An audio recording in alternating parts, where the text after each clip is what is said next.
Yeah, there should be audio. How are you, everybody? How are you? How are you? Top of the evening to you. It's 10 p.m., a little bit past here on the 28th of June.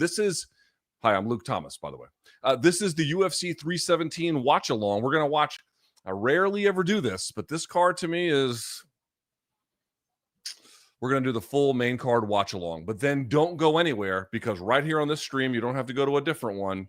We're going to do the UFC 317 post-fight show right here, right now. Hey, how exciting is this? You know, for all the doom and gloom in the sport and all the belly aching, the card so far tonight and the card ahead of us, the main card, it looks absolutely fantastic. You never know how it's going to go, but it could be a lot of fun. So thumbs up if you're watching and you'd be so kind. I really appreciate it. Hit subscribe now.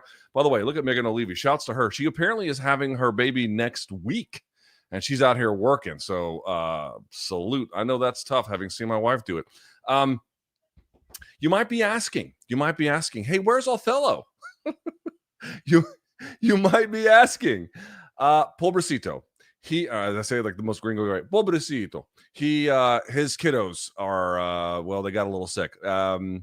So he couldn't make it tonight. He couldn't make it. But we'll have him on again for the next big card, whenever that is. You know, we'll do that. We'll keep him in the loop.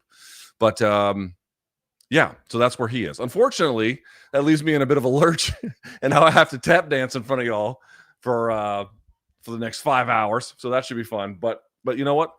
I'm down for the cause. I'm down for it because this card is fucking awesome. So welcome. How are you? Good evening, good afternoon, good day, wherever you're watching. Because you know what? I keep saying it's in the evening, but we have an international audience here. Yeah. So fire up the vapes, get the glizzies ready.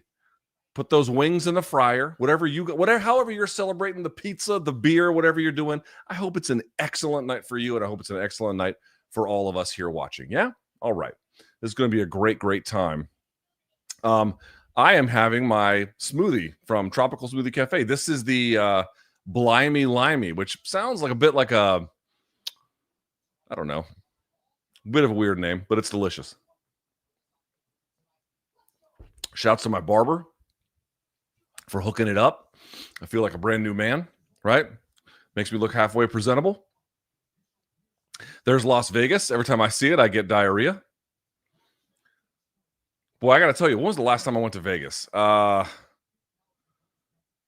it for the Sebastian Fundora fight against Tim Tszyu? Something like that. It's been a while. And you know what? I don't miss it. I don't miss going to Vegas. I know some people, listen, if you have a good time when you're there, I'm not here to hate on it. Like enjoy it. People do. They have the best time of their lives. Congratulations. Cool. But as I've always tried to explain to people, when you're working there, and I'm not much of a drinker anymore, and I definitely don't like gamble, you know, you're there for work. Now, I will say that the stickiest of the icky is on sale there in pretty ubiquitous ways. Dude, did you all know this? Did you all know that Las Vegas, and I'm assuming this is Nevada wide, but certainly in Las Vegas, they have 24-hour weed stores, ready for this, that are drive-through.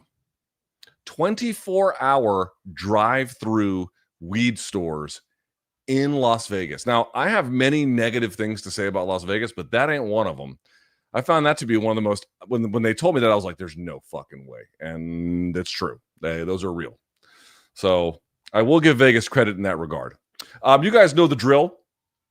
If you want to get your question or your comment on screen, fire something into the super chat. But if you just want to hang out and chill, and you're not interested in all that, that's cool. I'm just glad you're here, right? Just setting some kind of the ground rules there. Oh, they're putting the Fantastic Four trailer up. How does this look? Oh, what's his name? Pascal is in this. Pedro Pascal. Can I tell you, I read Fantastic Four as a kid, and even as a kid, I thought it was lame. Like, Thing was always kind of cool, but like the rest of them, like the guy who just stretches, whatever the fuck his name was, the head father or whatever,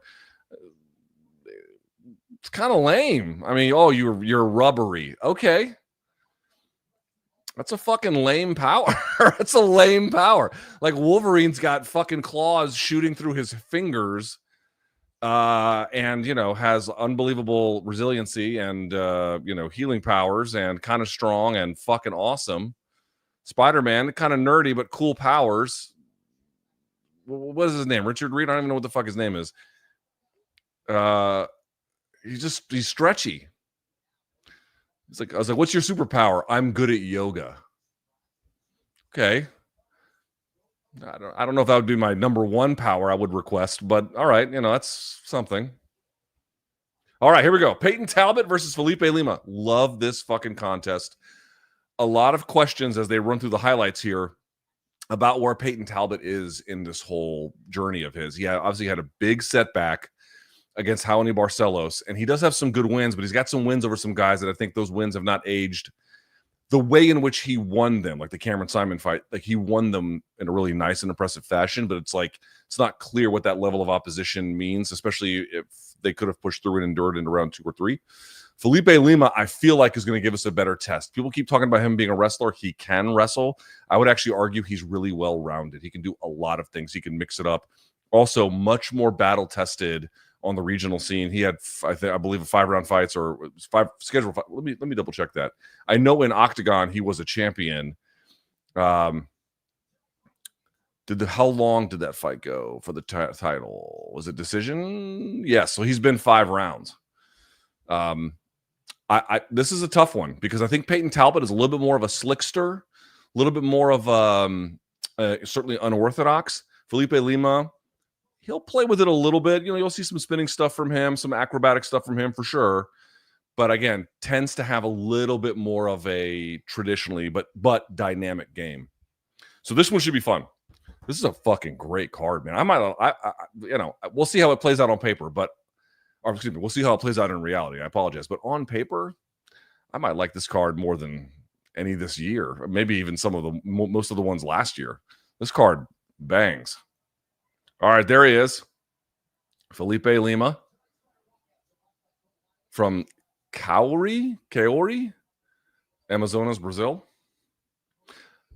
Show of hands. Who was watching UFC in 2014 when they went to, and this is a real place, Uberlandia in Brazil? It's spelled like Uber, Uberlandia, Uberlandia.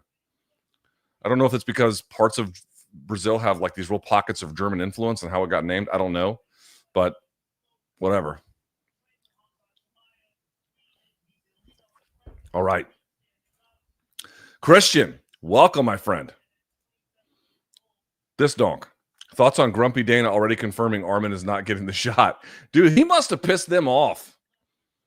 Oh, what was the other part? Who gets it, Justin or Paddy? It's probably going to be Paddy. Justin's been a little bit disgruntled too. It's a good question. I would have thought it was Armin, but I guess we'll see. I don't really know. I would have thought it was Armin, especially with him filling in short notice like this. Who might it be if that's not enough? Probably, maybe Paddy. That's a tough one to say. Watt says, thanks for doing the full card extravaganza. Thank you for being here. Thank you for being here. Thank you guys for making. Now, obviously, at some point, I'm going to have to get up and go to the bathroom. I hope everyone can understand that, but short of that, we're doing great. What up, LT? Vapes are locked and loaded. Donk stream. I'm sober, but I've got a normal vape, which I don't normally have, but I do now. EGOD, stoked for this main card. It's rare these days to be this excited about a bunch of fights on one card. It's giving back in the day vibes. Definitely. 100%. Facts. Facts on facts on facts. Fox says, much love, Luke. Appreciate the streams. Thank you, guys. All right. Here's Peyton Talbott. Got a dead stare in his face. By the way, the crowd's been pretty good today. They filled up pretty early. Theo Vaughn was there from the very first fight with those heavyweights, which was not a great fight.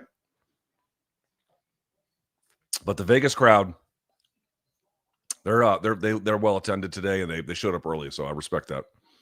B Cook, I know you think Ilia will win, but how much of a chance do you give Charles? I think he has a decent chance. I would agree. I think he does have what I would describe as a decent chance. I'm still going to favor, obviously, Ilia to win, and I think Ilia by stoppage is probably the most likely way this bout ends. But Ilia has been caught in mistakes before by lesser fighters, and he was able to rescue himself. You have to wonder if he'd be able to do that with someone who is as unforgiving once you're hurt as Charles is. I think the clinch could be interesting because of the height differential. People were talking about the size difference, after they faced off being real but negligible. And I think that mostly is true, but I think there's individual contexts where the height differential could play a big role, the clinch being one of them. Now we'll see to what extent that even becomes relevant. I don't think I think Charles could get the submission on Ilia only if he hurts him first. I think without that, I'm not a big believer. But I think, Charles has so many weapons in so many dimensions. It just seems silly to be like, oh, he can't win. At the same time, my hunch that the firepower of Ilia will end up being too much, and his ability to define the terms of the exchanges will over time be too much. But just think about it rationally. It would be a big deal, obviously, if Topuria gets slept. Here's the tail of the tape for Talbott and Lima. It would obviously be an enormous deal if he got slept. But, there are a bunch of ways where that could happen where that would not be that surprising. There are some where you'd be like, wow, I didn't see that coming, But, knees him to the gut, head kick. He stumbles him, jumps on a guillotine. Again, I don't think that's the likeliest thing, but I don't think it's some kind of threat. You can be like, you can stretch your piece with that power. You mean the Fantastic Four, Bubba? Late says, I've got you coming in at 144 piece, so don't mess with my illegal stream right now. Oh, Jack Hermanson. Oh, fucking it. Look at this. Look who finally is pulling his weight. Look who's finally pulling his weight, huh? Paddy versus Ilia would be a great build-up. I can't believe I'm saying this because I made that video when I was like, oh, fucking Ilia would kill him. And then, at the time it was really true, but now Paddy is, relative to the top of the division, kind of caught up. All right, let me get my glasses going. Here's Felipe Lima.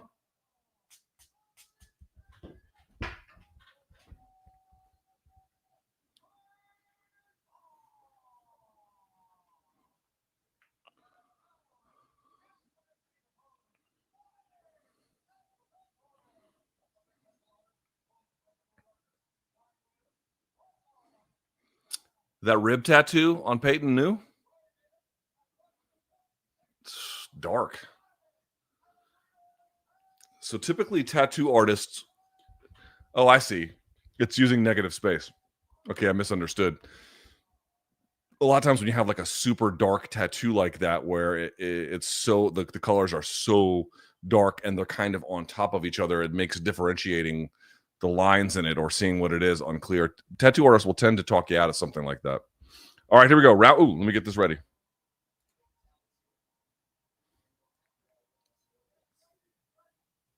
Here we go. Round one.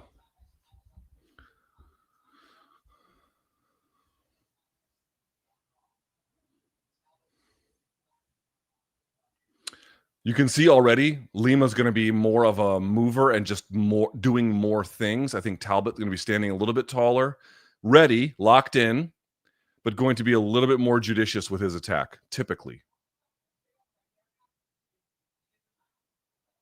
See that? Lima, overhand right, left hook, knee. How successful was it? Not much, but he just does more.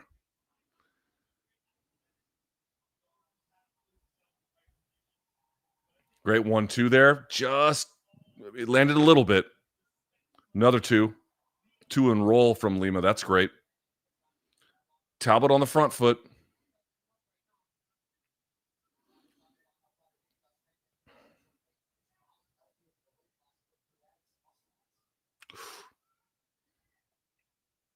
Here comes Talbott with the pressure. That was a good 1-2 by him. Oh, that overhand right just missing from Lima.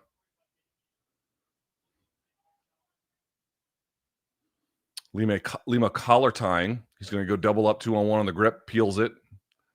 Nice knee. Underhook. That's fucking good work from Lima. Did you guys see that? That knee, then he fires up the underhook.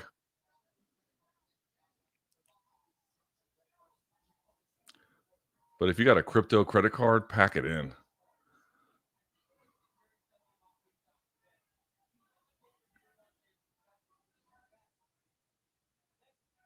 So a little bit of a something that Craig Jones has talked about. You guys can pay attention to tonight. This grip, which is called, some people call it a C grip, some people call it an S grip. I'm going to do this while I'm watching. This grip is harder to strip and can endure longer, but is not good for lifting as much. You can lift with it, absolutely, but it's not as good for lifting as this. This is much better for lifting. This is called a gable grip. But the gable grip is easier to strip. So you have to play, oh, nice, Granby. And then Felipe looks like he's trying to lock up a triangle. I don't know if he's going to get it, but he needs to keep, there it is. He needs to keep inverting through and follow, just like this, to go backside 50-50. You don't end up on bottom, and he ends up on bottom. All right. Great Granby from Peyton Talbott. That was nice. Good ground and pound. Love that.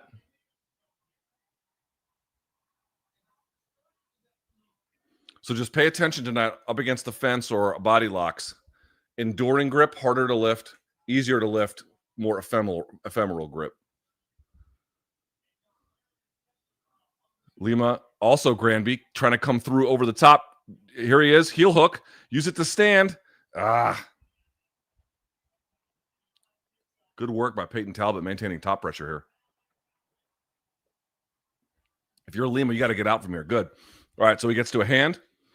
Stands up. That's good work by him. Tries to wrap the head. This is a well-matched bout.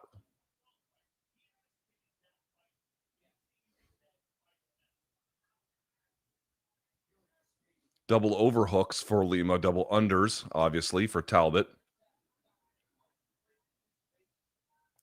Oh, he tried to have an outside trip, but he ended up sort of throwing Lima on top of himself.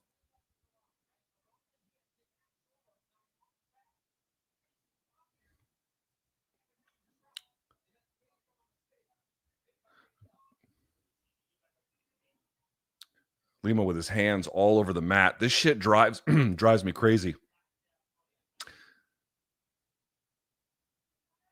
There can be reasons to do it. It's not like there's a thing where you can never do it, but to keeping your hands hanging out there, that's the part I don't like. Better be careful with that head positioning. He might get swept here. Nope, too heavy. He's going to try and turn. This will come to the back. Great grab of the harness by Lima. That left arm shooting over the back. That was nice. You're going to have to snatch him off of his base. He's too far forward. Okay, yeah, exactly. When they're turtled up like that, they can explode. That's why guys like BJ Penn, when they would get the back or even a hook, they would tear them off of their base so they couldn't explode up. There's a method to the madness. Great. Almost like a sucker drag, and then he turns it by Lima to press him into the fence. Very competitive round. Great round.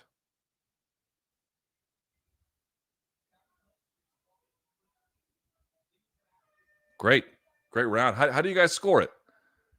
How do you guys score it? Maybe Talbott? I wasn't watching closely enough through a judging lens.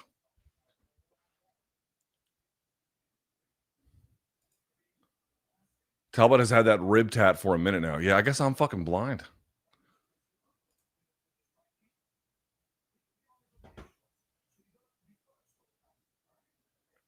All right, they're telling him he's got to be first. I agree with that.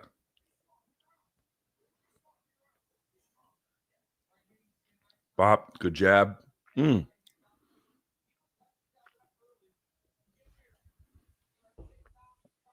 Beautiful Granby.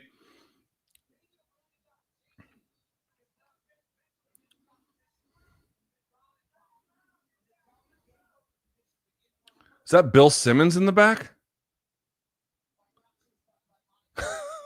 Is that Bill Simmons? Did y'all see Bill Simmons?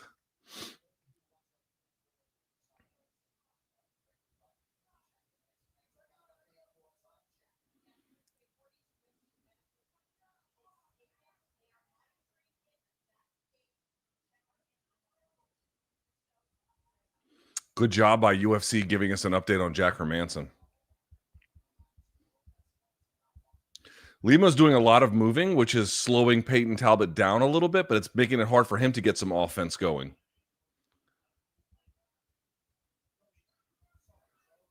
Oh, Jesus. He's just... Oh, fantastic. Left hook, right, straight. I was going to say he was just missing on some of this stuff.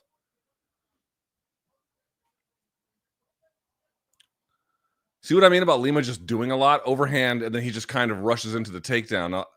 Here he is, head inside single, trip, but there's no good because you're too far apart. Pay attention on some. Oh my God, bro. I gotta tell you, Peyton Talbott doing a real good job of just kind of letting Lima do enough stuff to where it becomes incoherently chained together, and therefore he becomes defensively vulnerable. So, for example, he throws that overhand right and then goes right into the takedown. He wasn't planning to do that. He kind of just reacted in that space. And the other thing you saw was he goes for the head inside single and then tries to get him over or trip him out, and he can't. A lot of times you'll see guys do this. They'll get a takedown or they'll do enough right to establish it or to cause a takedown, but they don't follow them through and then secure it. So guys just pop right back up. I called some fights on Wednesday where I saw I saw a lot of that. This guy had a really good head had a high crotch, head outside single. He was really good about getting to it and then using it to put the opponent to the mat, return them to the mat. But then he would kind of like throw them like in front of him and he couldn't follow it through.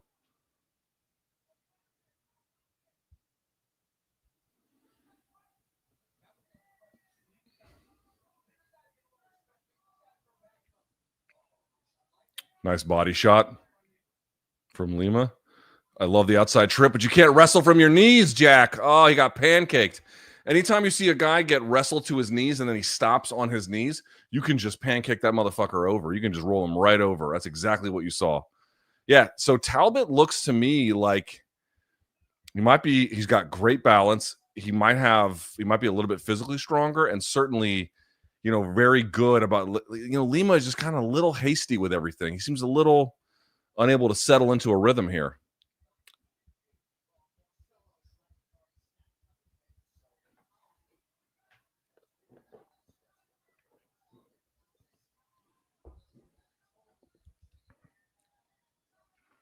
My neighbors are setting off fireworks. That's always fun.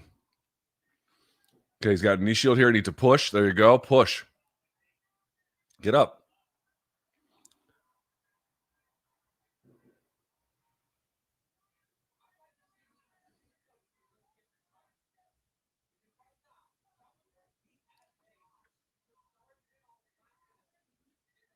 Lima's backing up too much. If you're going to evade, pull them into your punches. Nah, gimmicky shit. There it is.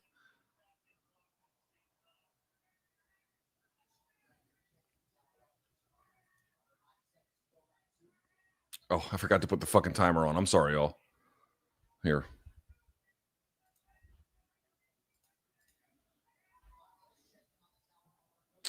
Let me see here. Yep. Where are we at? A minute 14? Perfect. There we go.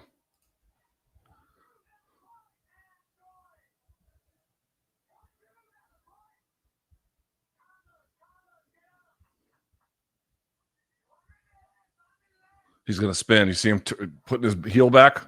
Oh, nice right hand from Talbott. Oh, the uppercut was a good call by Talbott. It missed, but that was the right call.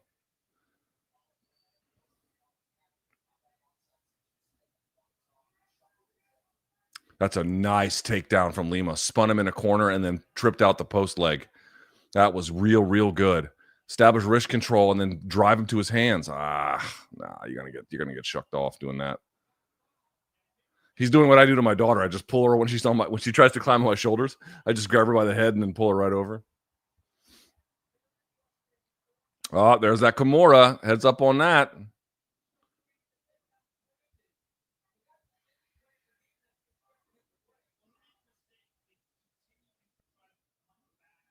Mount. See what he can do with it. Just a few seconds left. So that looked to me like definitely a Peyton Talbott round. So it's either 1-1 or 2-0 Talbott, I feel like. Cody says, good news. ESPN Plus is even worse since the update. My audio, even on the pay-per-view, is out of sync, constant refreshing. I don't know what to tell you, bro. I'm hearing that UFC might resign with them almost completely. Maybe not everything goes to ESPN. Netflix might get a few things, but the vast majority of everything that is going to stay on there. Now we'll see what actually happens. I'm not saying that that's what's going to happen. I'm saying that's what I heard recently. That, you know, Netflix might take a few like big shows, but that's really it. I'm like, dude, can you imagine 7 more years of this shit? David says, Luke getting the reps in with those XFC cards. I'm enjoying your commentary more than UFC guys. I try, my friend. I don't think I'm better than them, but I certainly try my best. Dude, commentary is hard. Color commentary is real hard because those cards you see, I only do 5 a card, but then I do 2 cards back to back, so it's 10 fights. Man, dude, watching 10 fights on people. Okay, understand what I'm up against here. It's one thing if you're watching UFC fighters who've been in the UFC for 5 years. You got a lot of tape just on Fight Pass you can go to. And Fight Pass actually has a lot of tape. Oh, I'll do it again. Hold on. I'll get this going. Hang on.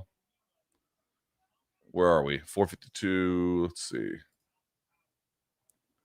448. Here we go. Perfect. Yeah. But I have to go find the fights. I have to go and look for them. Some are on YouTube, some are not. Some are on, you know, random sites. Some are on Fight Pass. So you have to dig them up, and they're not always listed by name. They're just kind of like you have to look at what card they're on, and then you have to go find that card on YouTube. It's got like 30 views, and then you have to dig to like the 13th fight. It's tough. It takes a long time. All right. Nice knee from Felipe Lima. Seems like it might still be winnable for him, but he hasn't done it. I mean, this gimmicky shit throwing.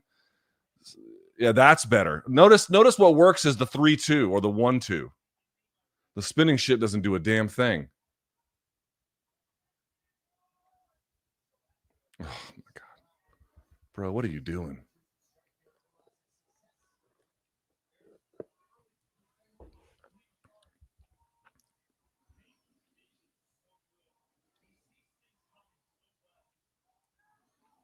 Nice. 1-2 from Talbott. From Talbott, maybe throw some more hooks as he tries to evade. Head inside single. Runs him to the fence. Head inside single. Treetop. Rich Crunkleton. Move into him. You got to move into him, brother. Here he is again. There it is. Boom. Double. That's better. Chase the back. He's trying to hit a switch. It's already gone. He needs to let it go. It's already gone, Peyton. It's already gone. It's already gone. Yeah, now it's definitely gone. Okay.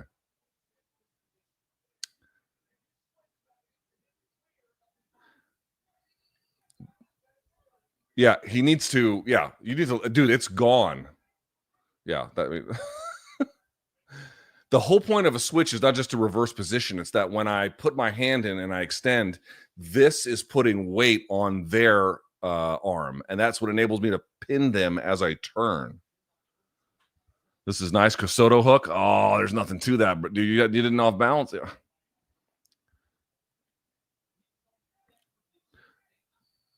Wrestle him to his hands. I appreciate Lima's activity. He's clearly in good shape, and he's clearly learned a lot of different things. But you can see some of the finishing mechanics on these takedowns. It's a little missing. Not all of them. Obviously, that double's great, but the head inside single's a problem. Some of these body lock series is a bit of a problem for him. He's clearly got ability. He's a good fighter, but you got to work on that.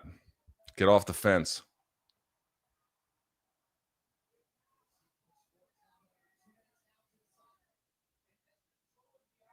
Oh, good head movement. Reading that by Lima, slipping off to the left. That was nice. But excuse me, by Talbot. I apologize.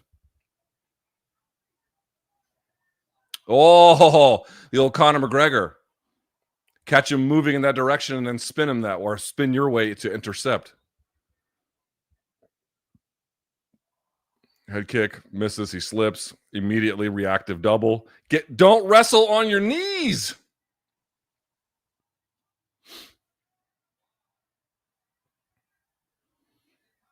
I'm amazed by how much better the balance and the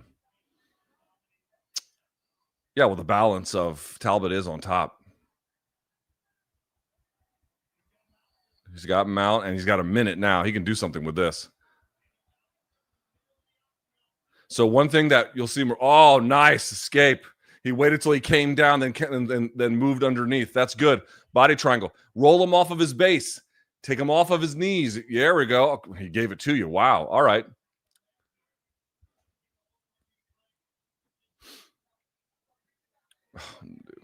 That's why you got to take him off their base, because Talbott was able to peel it and then just turn. Take him off of his base, roll to a side, pick a side, get your head up, build head height.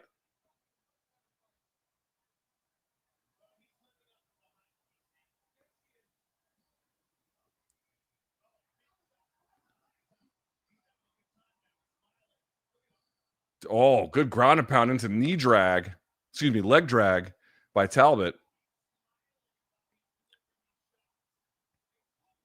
That's a good win for Peyton Talbott. Lima is a good fighter. As you can see, a little bit unrefined, although he's more battle-tested. I believe that. He's more battle-tested on the regional scene. But this was a good win for Peyton Talbott. He showed much better poise. He showed much better takedown defense. He showed great balance and ability on top. You know, faced some adversity here and there for sure. That's a nice win. It's a nice win for Peyton Talbott.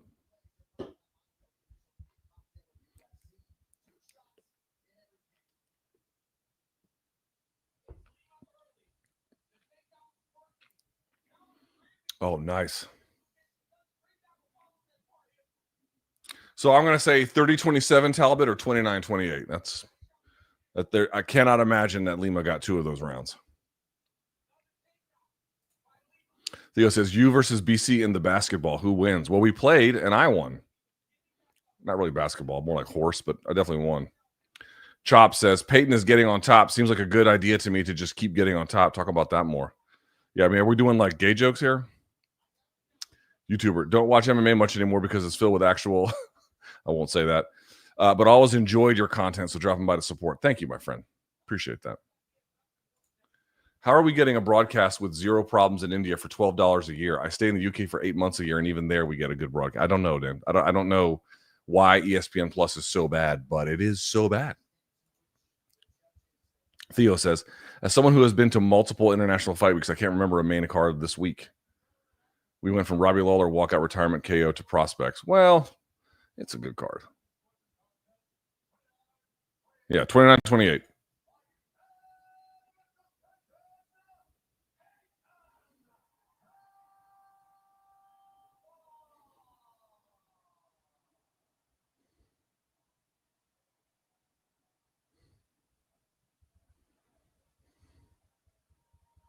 Here's Joe.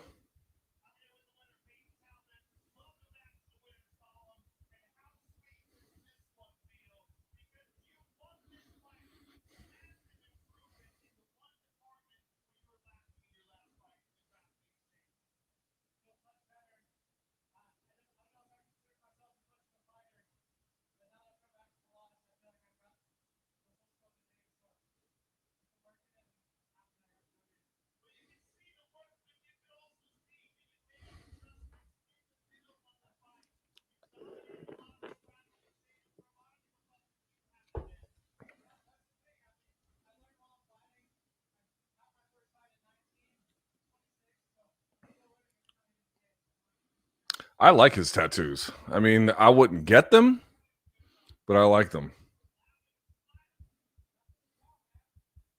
Oh, he landed on the hamstring on that spinning back kick or wheel kick.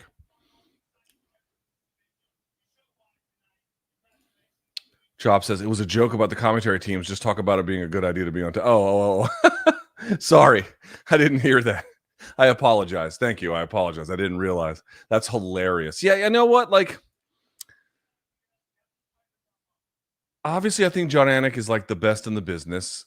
And, you know, when Joe was like, certainly before 2010, Joe was critical as an analyst. Like, he was, I mean, extremely important for the sport, like hugely. And that because people think he only became important for the sport after his podcast. I would actually argue it's really not. It's almost the opposite of that. Certainly before 2010, and I would even argue for a few years after that. Who's this? Jamir Gibbs. What am I saying? Max Crosby. Got a lot of tattoos. Kyler Murray, who's like 5'5". Mark Coleman, the legend. Mark Kerr. Marab. Yeah, they love Marab.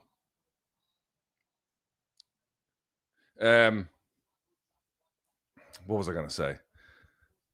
Yeah. Anyway, around that time for Joe, like when he was with Goldberg, I remember so many fans telling me that they love Rogan because he made it so easy to understand. And this is a moment when the public still didn't really know much about grappling.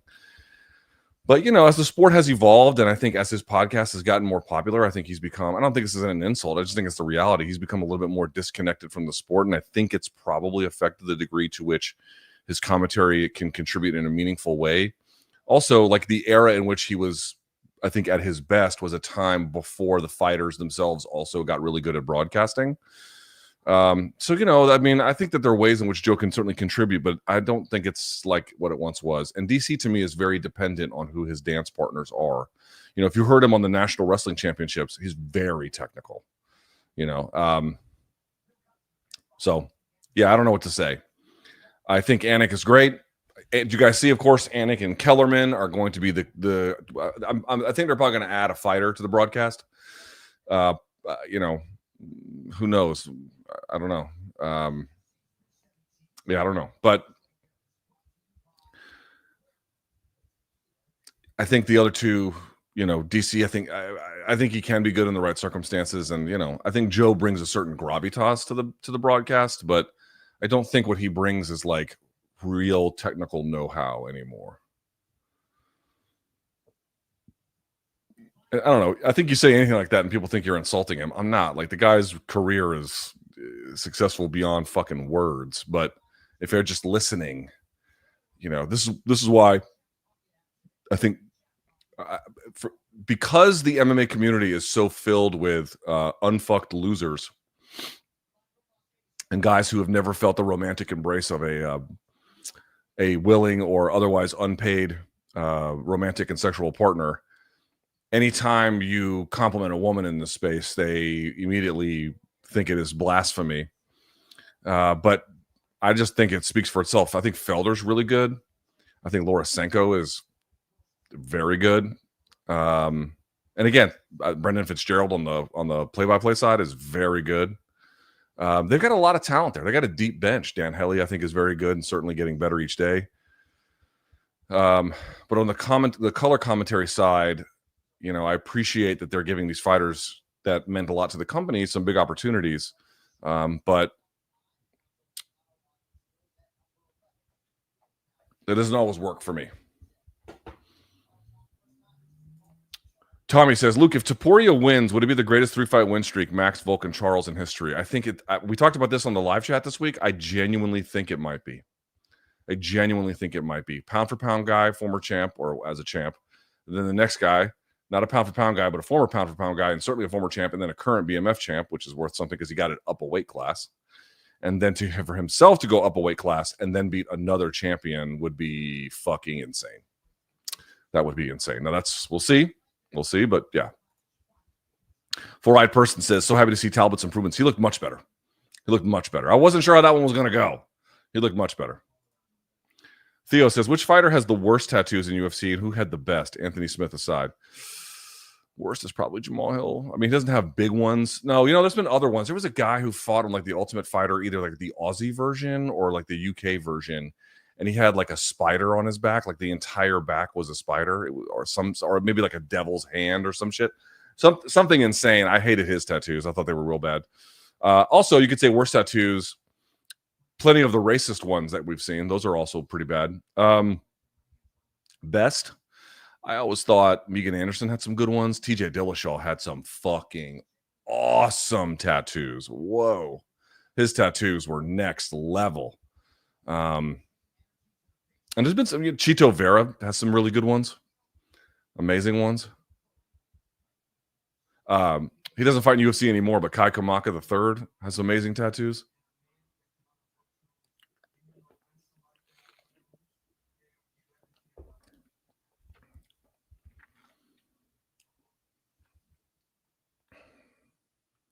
All right, we got Money Moicano. Might be taking a trip to Turkey to get that hairline fixed. I can't talk, though. I'm thinning upstairs. Sebastian says, just want to say thank you for the incredibly thoughtful and intelligent MMA content. You can, it's very nice of you. Very nice of you. Thank you. Thank you, Sebas. Thank you. Thank you very much. I appreciate it. Ray says, did you watch the KKF versus Askarov fight? I think KKF might be Pantoja's kryptonite. I have. I don't think Askarov is quite the grappler that Pantoja is. Not anymore, anyway. The Aviator says, I'm a hobophobic. I'm afraid of bums. I one time had a friend. He didn't mean to do it. But he was smoking a cigarette. We were walking down the street, and a homeless guy asked him for a cigarette. He goes, oh, I only have this one. Well, he was telling the truth. He was like, I only have this one. He goes, I bummed it. And we walk about 20 yards, and I looked at him. I go, did you just tell him you bummed it? I mean, maybe a better choice of words could have been available to you. Peter Beyer says, couldn't stop laughing when RoboCop made his walkout. All I could hear was BC saying, hobo-cock. from the pregame preview, dude. BC makes me laugh, dude. He's texting me too. Oh, yeah. Oh, here we are. Oh,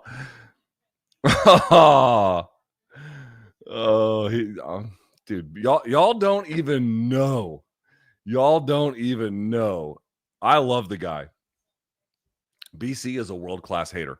Y'all don't see it because, he puts on that's not being fake. He's being himself, but he utilizes, I think the best way to put it, the happy side of himself, for these broadcasts. But when BC's bitter at someone, brothers and sisters, y'all will know about it.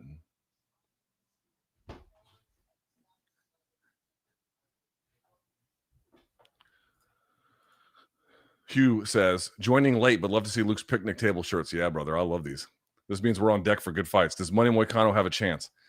I think he's got a chance because he is skilled, experienced, jiu-jitsu black belt. He's fought very tough guys. Dariush is a little chinny. Now, he didn't used to be. Now he is, which is just inevitable. I like Dariush a lot, but he's taken some damage. But he is, to me, more skillful, or at least he has shown himself to be more skillful. Whether he's still that way, we're about to find out. Chop says, DC, Bisping, Cruz, and Felder all do the same thing. Up next, they'll talk about Moicano and Dariush being good at BJJ, but both being best on top. I mean, here's the thing that gets me is actually not that. What you should listen for, and to be clear, there's a lot of value in it. It's not a thing that's not real. It's real, and actually very real. But the degree to which you'll hear the commentator say X needs to go forward or Y needs to go forward as like a de facto way to fight. Again, that's very important in many, many cases, but not every case. And like, there are other ways to examine someone's game and why it might be lacking other than the constant need for telling them to go forward. Moreover, why do they need to go forward? Oh, the other guy doesn't fight well backing up. That tends to be a little less true than you might imagine these days. The issue for me is not that. The issue is if they don't have space behind them, it minimizes, it does many things. It makes them tall up against the fence, right? Because in boxing, you can lean over the ropes, right? Tyson Fury would do it. You can lean and punches will go, right? You can lean and get out of the way. That's one thing. The other one to me is more interesting is it limits the scope of evasion to a significant degree. If you're up against the fence, you can really only go left or right. I mean, I guess you could come forward, but if you're evading, you can really only go left or right. Look, in that heavyweight fight, they were, Dean Thomas was talking about, Hines needs to take another step. And I agree. Like, that's true. I love Dean. I share that. I saw that. I was like, yep, he's right. However, what I would add to that is, even with that, that may not be enough if they've got all the octagon behind them to just evade. And the octagon is huge. Like in boxing, that's why your footwork has to be better because you're at right angles. Like you get up against the ropes, man, it's like you can't just circle all the way out to the one direction. You're going to run into another turnbuckle pretty quickly. You got to be like very, very clever on your feet. In the octagon, dude, if these guys have enough space behind them, they just retreat. Now there's trade-offs to like major retreat like that, but you're not going to get hit,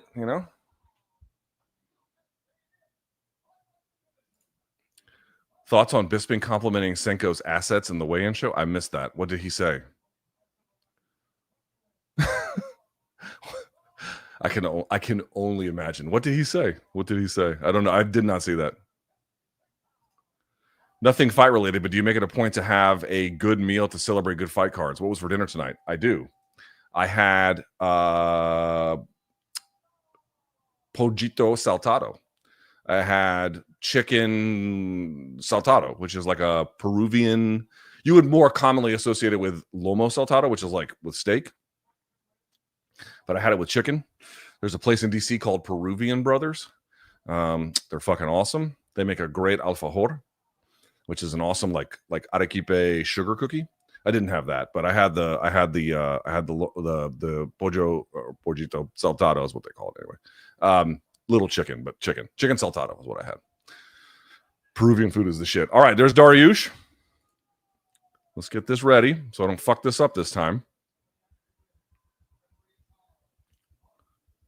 Mark Smith. All right, here we go. Mark Smith, round one. Benil Dariush. Money Moicano.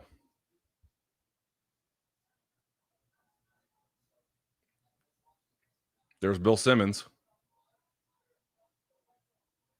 All right, here we go. Round one.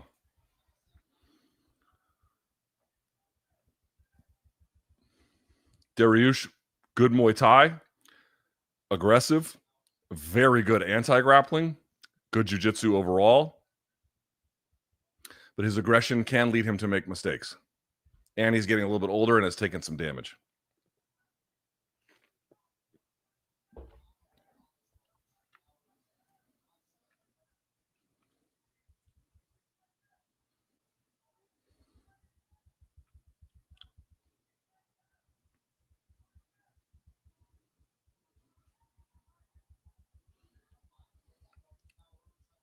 Oh, I love that fucking parry. That circle parry you just saw from Dariush where they catch the kick and then circle the other person away. Now, Moicano did a great job because he didn't really get turned on it, which is what you can really use. So you saw Dariush go for a kick afterwards to the legs, which I thought was fucking awesome. But that's one of my favorite parries. That's the one that Jorge Masvidal used to knock out Donald Cerrone. Not the kick, but he parries and then comes over the top like that. It's just so sick.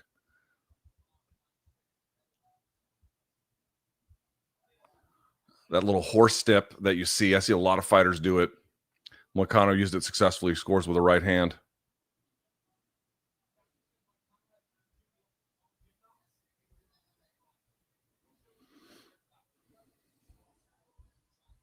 Nice leg kicks. Hard Muay Thai from Dariush all the time. Got a bit of a wide stance. Oh, man, Dariush is just missing on some of these, man. Moicano is playing a dangerous game. Wow, there he is. Takes him partly a slip, but these leg kicks from Dariush are adding up.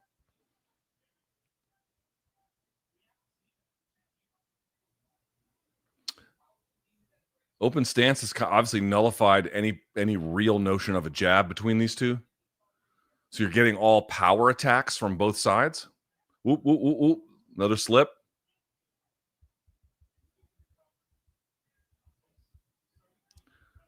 Dariush doing a good job staying just outside of range. You see that? 2 punches from Moicano barely touched the nose of Dariush. That bit Dariush does where he overhands and then goes square in the pocket. Man, that's so fucking dangerous. There's Steve Mazzagatti. MMA fans don't even know the days of Dana going after him.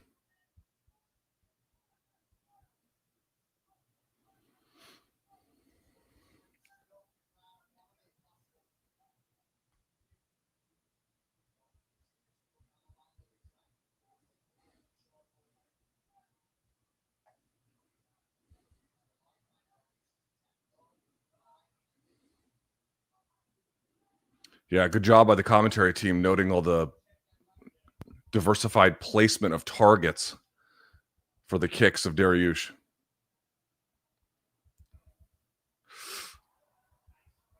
Good right hand from Moicano. Kind of glanced a little bit, but still a good shot.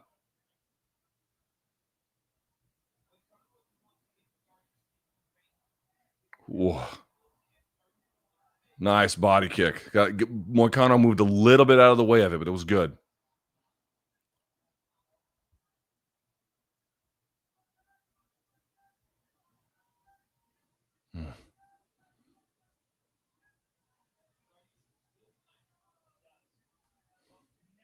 Oh, dude, Dariush is just unafraid of contact in the pocket. Wow, man. Great boxing from Dariush. Jab, pull, cross. Oh, then he gets fucking drilled. Little chinny, right? It's the issue. That's great for Moicano. You're going to see Dariush kind of roll an invert. He's going to Granby and get up. Nope. Good job by Moicano to follow through. That was great hip riding. Great job. Dariush doing the right thing. He's still scrambling. He didn't stop. He's got grip. He's going to break the grip just like that and try and stand. But that's going to win Moicano the round. Oh, dude, Dariush looks like he's in trouble, dude.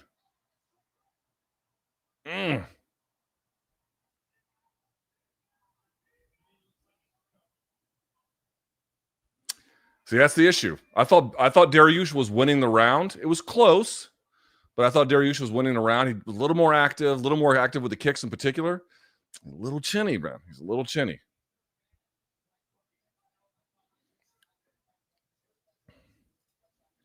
KC says DC is terrible. He refuses to understand fight scoring. He has his limits. I acknowledge. His only contribution is he's hurt bad. It's a little more than that, but I know why people have some issues. I understand. This gentleman writes, most amount of edibles taken at once. I think like 300 milligrams. I was nauseous and spinning for hours. JP says, Sugar basically has a bunch of emojis for tattoos. I don't love his. Yeah, I don't love his. Here's that jab. Oh, and then it was a right hand. Oh, and he kind of cheated the distance. Yeah, jab, takes another step, boom. And he thought it was going to the body, or he missed the parry. One of the two. I have to double check again. He either missed the parry, but vodka and OJ after work with some LT and 317. Yes, I have Jake Paul and Chavez on the second TV. You disgust me. No, I'm kidding. Whatever makes you happy, dude. Second round. Here we go. Round 2. Yeah, Dariush. Talk about Moicano can't afford to lose. I don't think Dariush can afford to lose. Good sprawl. Let's see. Yeah, dude, Dariush is going to have better wrestling. I do believe that. Better scrambling.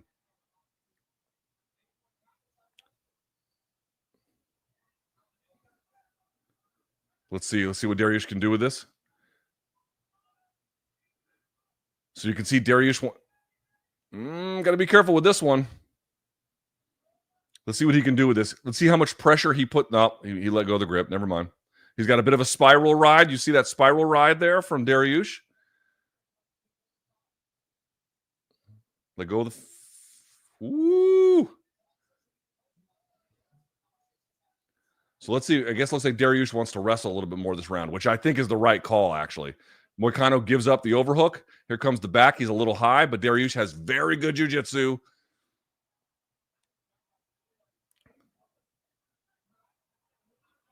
This is good by Moicano. Head outside single. High crotch.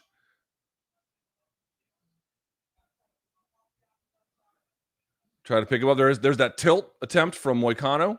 There's Dariush right again on the back. You can see Moicano struggling a little bit more this round. Moicano leaving that space on the side of the fence is surprising to me because that is, yeah, look, now you can see Dariush. Look at the bottom leg. Look at the bottom leg. You see him? He's got it trapped with his instep, right? And again, it's not to say that Dariush or Moicano couldn't get out. Dariush is pressing off the fence. He's going to push and then turn and try and roll him through. Moicano's got good balance, good base.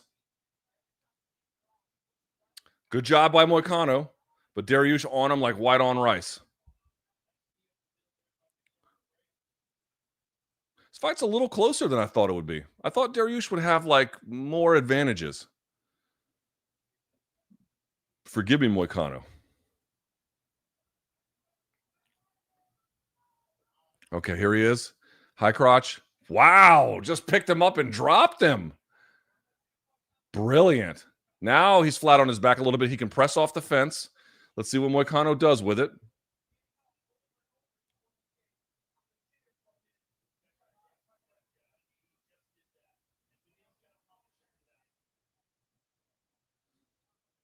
This was a good adjustment by Dariush. This was a good one.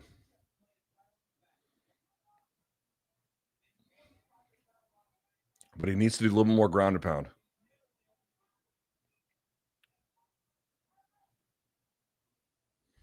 I'm going to pull on this vape. Feel free to judge me accordingly.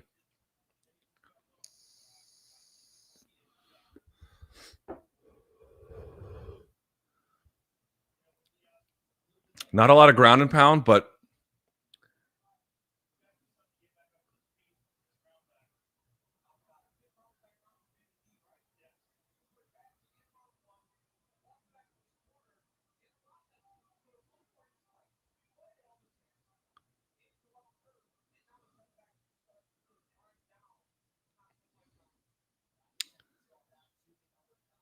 I mean, it's not an overwhelming round from Dariush so far in terms of punishment, but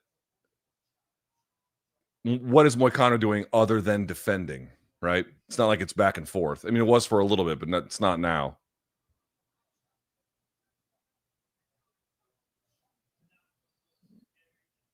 Man, you can just see the difference between Islam and some of these guys. You know what I mean?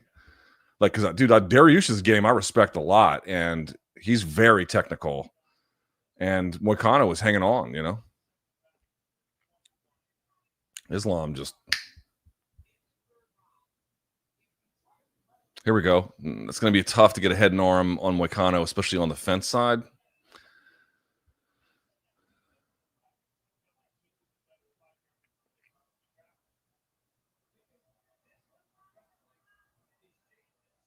If you're asking, can that hurt your jaw? The answer is very much yes. But you know it's really powerful when their head turns to the side that the arm is pushing it, right? So if Moicano was head turned to the right, that's when you would really know it was powerful. This is a better round for Dariush, for sure. For sure.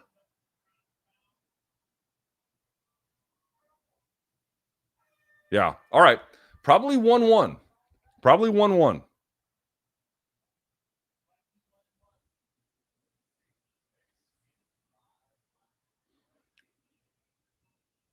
Look at this. Look at this. Animesh gifting 5 memberships like a fucking mensch. TJ, rank these pizza styles: New York, New Haven, Chicago Deep Dish, Chicago Tavern. I don't know enough about Chicago Tavern, Detroit. Okay, I'm not ranking them objectively. I'm ranking them personally. Personally, Detroit, New York, New Haven, Deep Dish. And I don't know enough about Tavern. When's the last time you got a pie to watch a fight? I can't remember. Animesh, that was money I was going to spend on OnlyFans, Paddy, but I guess this is better use. Hell yeah, it is, Animesh. Hell yeah, it is. All right, here we go. Round 3.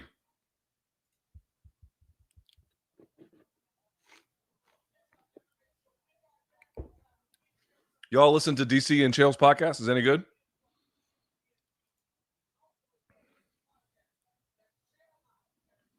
Here we go. Round 3. Let's do it.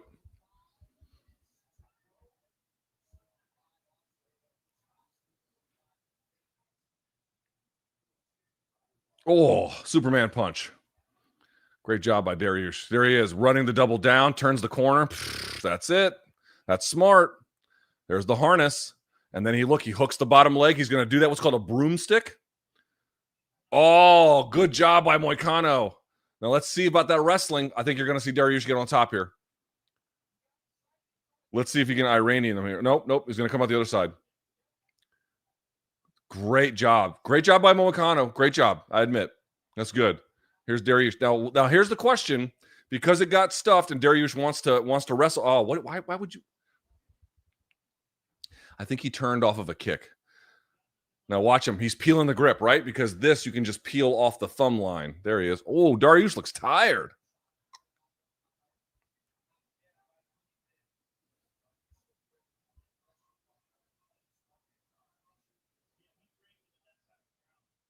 Okay, Moicano looks a little drained too. Yeah, they're not moving nearly as much. Nice left hand from Dariusz. Shot to the body, elbow.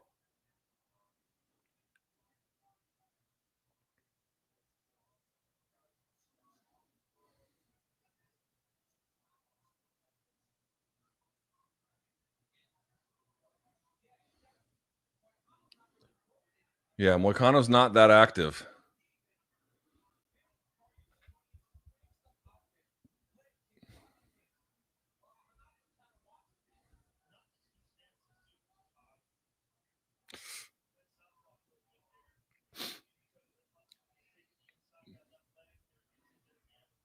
Oh, oh, oh, oh, oh, oh, oh, oh. Nope, he does not get the takedown. Let's see if Moicano. Nope. Good left hook.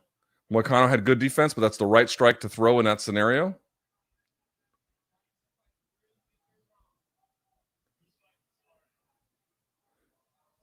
Dariush let Moicano take center. I'm a little surprised by that. Maybe he wants to bait him into a wrestling exchange and then turn the tables.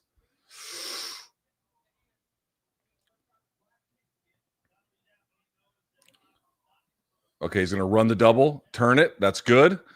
You got to secure it. There he is. He's going to shelf the legs. Let's see what he can do here. Harness. Okay, let's see.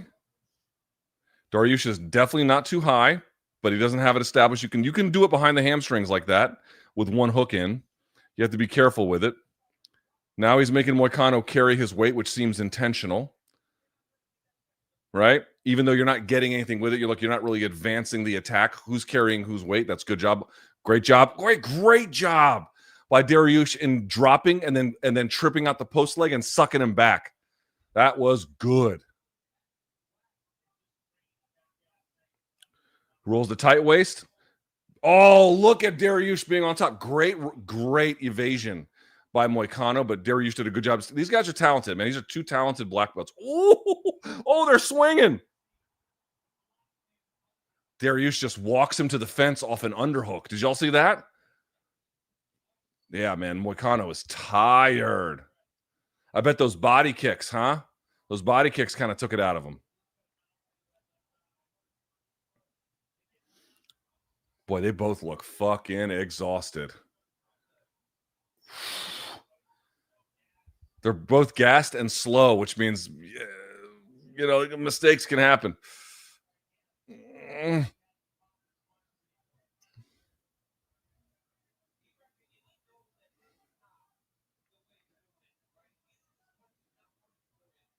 Great job pummeling both guys.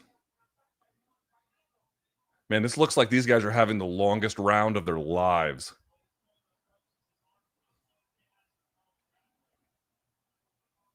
Okay, Moicano pressing a little bit, but it seems like unless something big happens, it's going to be too little too late. Oh.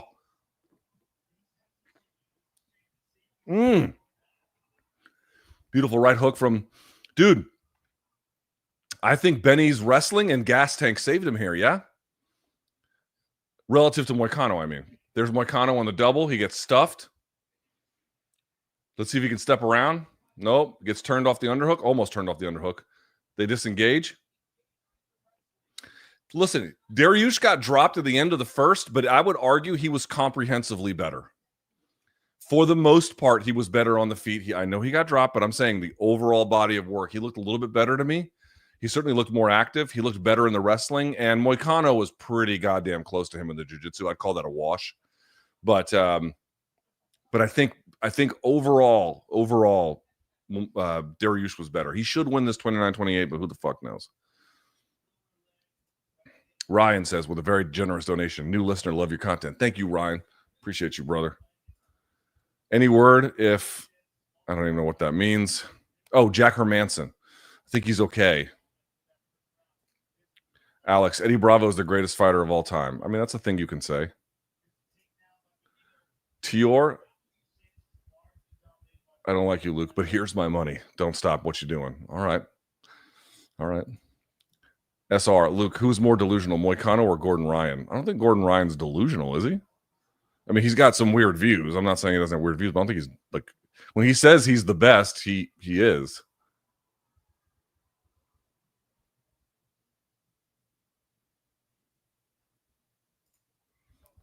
So bummed that MMA Today was canceled. Yeah, on Sirius XM. Fan for over 10 years. Thank you for your time on satellite. We lost to pro wrestling.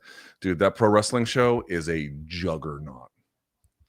It's bigger than most of their sports shows. It's huge. All right, here we go.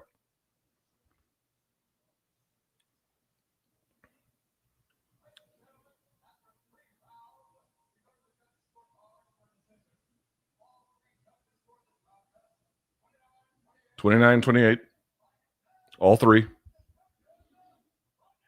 Beneil Dariush. That was a tough fight for Benny. I'll say this. Good fight for Benny. Good job. Here's Joe Rogan, but he's definitely showing his age.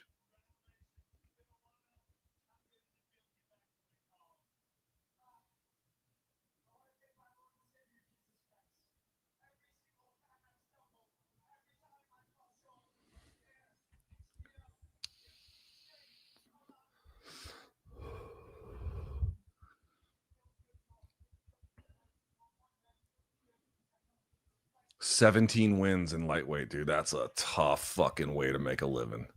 Whew.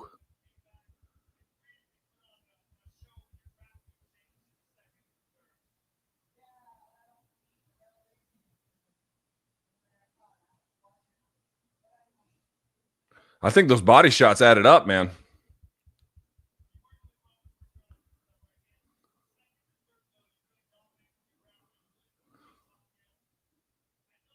Oh, right in the ear.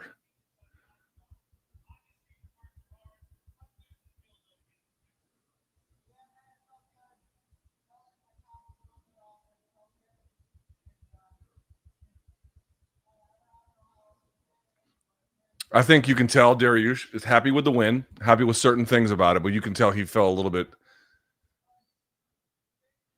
He didn't feel quite like himself.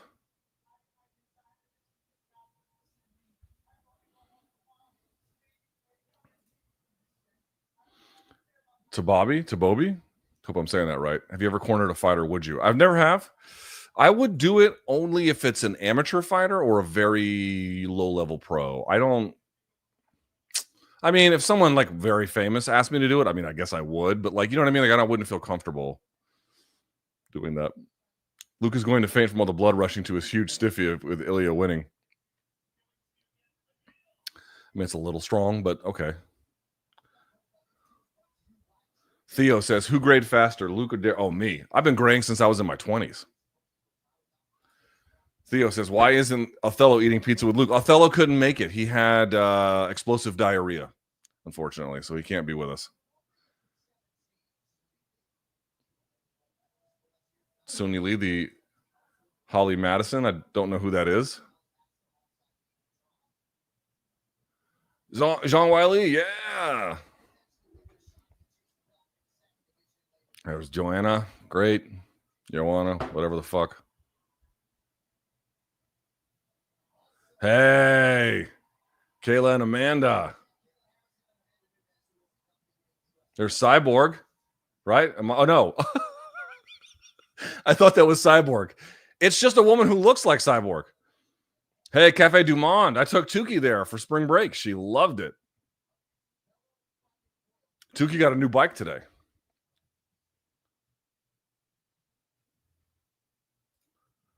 What happens first? Dariush going full gray or Moicano's hairline? Oh, Moicano's hairline, for sure. Tony says, Luke, is this Dariush the gray or Dariush the white? I think he's still. Ooh. Yeah, but when Gandalf became the white, he almost became like renewed. I'm going to say it's the gray. JP says, so Zuckerberg is the UFC's robber baron of choice. Why? Because of the threads thing? They have a deal with Meta, right? Vaping is for closers. Chloe says, 300 milligrams? I'm on 50 and trying to remember to breathe. They asked the most ever. I don't really recommend it, but yeah. All right, they're putting an ad up for UFC 318.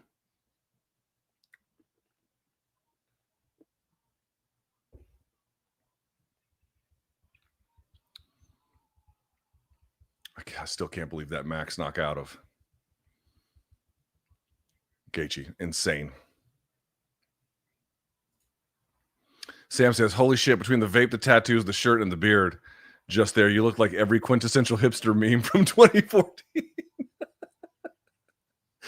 Guilty as charged. Guilty as charged. I mean, I don't wear suspenders or, I don't wear Doc Martens. I wear pants and tennis shoes, but yeah, fair enough. Theo says, breakdown of BC versus Aaron, the varsity athlete bronze setter jiu-jitsu match. Like two monkeys fucking a football. Alan says Joe Rogan looks like a short waiter for 15 years. He used to wear like jeans and stuff, but I guess they kind of made him clean it up a little. Akram just gifted memberships like a mensch. Bay says, Luke, been an MMA fan for a while and want to learn more about the earlier promotions. Any fights from Pride, WEC, or Strikeforce you recommend? I think the way I would recommend this is if you haven't seen it, pick a legendary fighter and then watch their career. So, for example, you don't need to watch all of them, but go through and watch. Let's pick Fedor, right? So if I was telling you to watch Fedor's fights, I would pick Heath Herring, Semi Schilt, Naoya Ogawa. You would have to watch the Kazuyuki Fujita fight because that was a crazy turn of events. Obviously, Crow Cop. Obviously, the Nogueira fights. Just like go through his Pride catalog. I mean, you can watch Strikeforce and stuff too, but he wasn't quite as good in Strikeforce. But just do that. Like, so pick Jose Aldo. Start with the Pequeño Nogueira fight, and then on and on and on and on and on. And I think it's a good way. Look up legendary WEC battles. Hiromitsu Miura taking on Carlos Condit, or there's another one. Go through Carlos Condit's WEC resume. So like Carlos Prater and Miura and a bunch of guys, and look at his 2 fights versus Martin Kampman and all kinds of fun shit. That's the way I would start doing it. Alex says, did you see any of the clips from Glastonbury? Bury, however you say it. I did hear about the controversy, but other than that, nothing. Alan says, oh my God, I just go in. Is Orange Assface there? I don't think he is. He didn't get a walkout. I can tell you that. GJ, how does Jesus decide who wins the fight when both fighters are praying to him? You got to ask the Jesus people. I got nothing against them, but I can't speak for them. I don't know how that's supposed to work. On a scale of tied to Purex, how washed is Wilder? Oh, brother. He got the 7th round win. Do you guys know Deontay Wilder fought yesterday on BLK Prime? He got like the 7th round stoppage. He didn't look great. California, Ryan, I'm also sending my OnlyFans money to Luke. I'm not going to show you my butthole, but thank you. I appreciate it. Just learned who Peter Thiel is, says Avant. Holy fuck. Yeah, he's the Antichrist probably, right?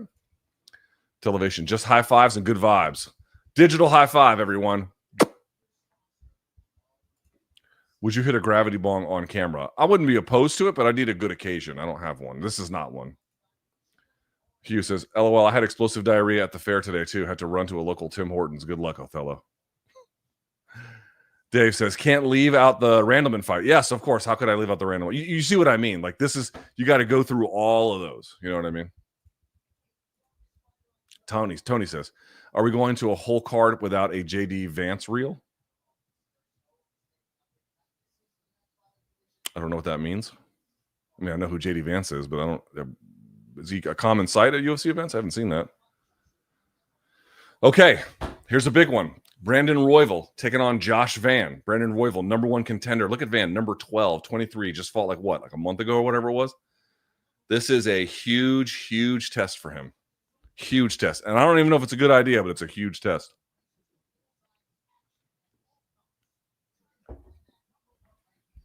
Brother, this Blimey Limey from Tropical Smoothie Cafe, pretty good.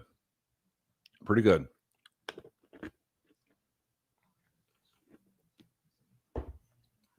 I will say this, though.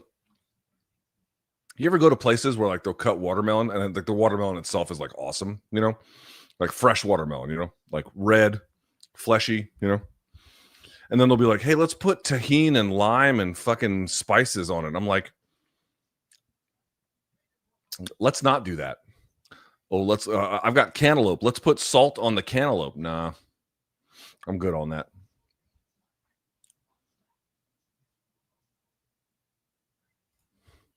Luke, you and Ray Longo are my favorite things in MMA. Who is your favorite Longo fighter? Oh, that's a good question. Man, that's a good question. He's had so many good ones. All time? Maybe Sarah? Maybe Maybe Marab at this point. I mean, I've been slow to come around on Marab, but now I've made the switch. It might be Marab, man. But Ray's had so many of them. Ryan, look, I'm on a cruise to Bermuda. Starlink coming in clutch. Elon for once does some good with his useless existence. I mean, hey, if you got all that money, you got to do something good with it, yeah? Any interest in doing a video on the Warhorse generation of lightweights coming to an end? I got like 5 videos I have to finish, but yes, I would like to. All right, here comes the walkouts. Here's Josh Van, 23 years old. SR, nobody remembers that Hunt almost tap Fedor. Another fight you should go watch. See what I mean? And then Allen Wilder got a lot out. It all coming to the sport late. No technique, got a bronze medal and multi-belt heavyweight champ. Yeah, and now he was never a technical marvel, and now his like athletic gifts are kind of fading, and his chin is obviously not there anymore. So, you know, I think he's trying to get like another big payday, which is weird because he's had some big ass paydays. Remember when John Jones wanted Deontay Wilder money? All right, here's Josh Van.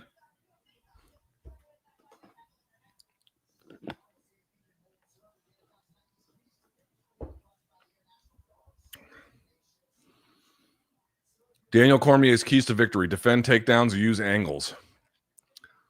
Okay. I mean, I'll say this.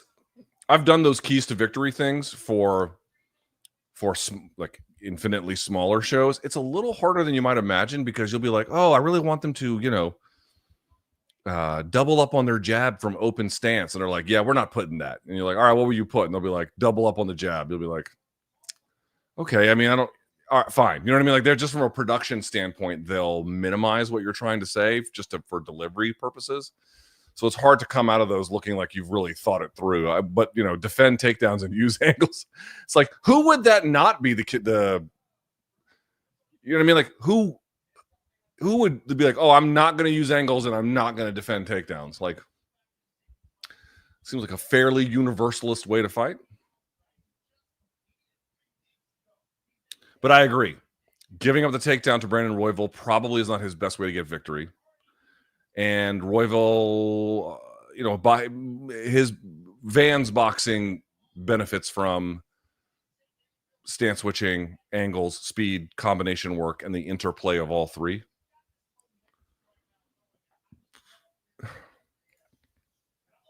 Luke, what is the best diet for health? The one that works.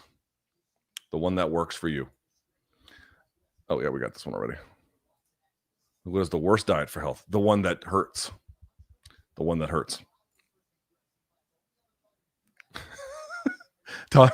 Tony's keys to victory: win the fight. Yeah, that's funny.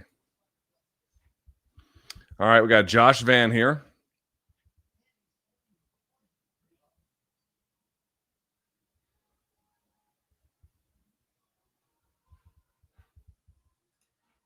Also, we've had 2 decisions to open the main card. You know, I'd like a little... What music is Royval coming out to, guys? I don't know what this is.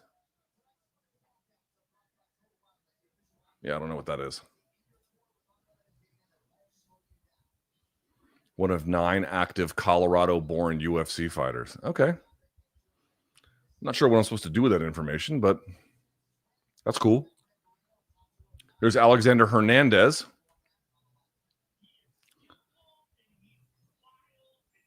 I don't know who this other gentleman is. Joe Rogan's keys to victory: use the reach advantage, get wild in the exchanges. Okay. All right.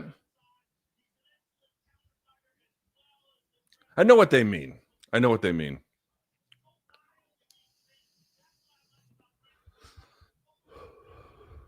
There's a saying, right? Box a brawler, brawl a boxer. It's kind of what I think Joe's getting at. Cutman's got like 9 haircuts at once here. That's fun.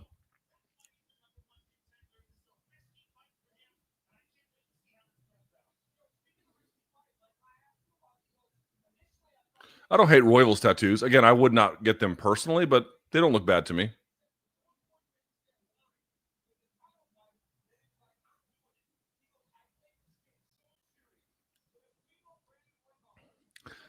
This is a huge risk for Brandon Royval as a number one contender. Josh Van coming in with a ton of momentum. And I think in certain stylistic ways presents a very difficult matchup for Royval. I do believe that. However, Raw Dog is extremely experienced and very, very good with quick action jiu-jitsu. There's Luis Gurule in this corner. There's Brandon. All right, tail of the tape, 32 versus 23. Youngest fighter on the card. 4-inch height advantage for Royval. Just a 3-inch reach advantage. That's going to be the interesting one for me. Let's see if Royval puts a jab in his face, yeah? All right, here's Buff. Let's look at Buff's jacket there. I like it.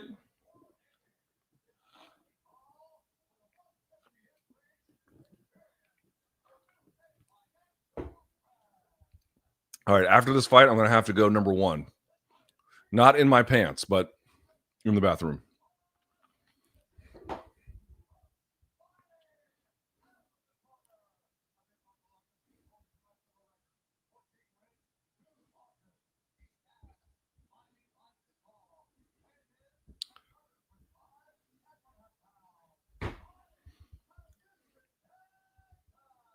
Houston, Texas. H-Town. I do not love Josh Van's tattoos. I don't hate them, but I don't love them. I like Josh Van, though. I think he's an awesome fighter.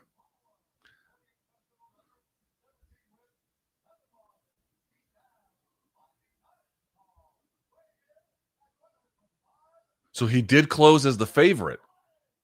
Interesting. Royval was the dog when we did pregame preview. So he closed as the favorite. That's very interesting to me. Okay. All right. Let's see how this one goes. Now we have Boomer, Luke, and cake shirt emojis. God bless. God bless you, Ant. Keys to victory. Punch them and move your feet.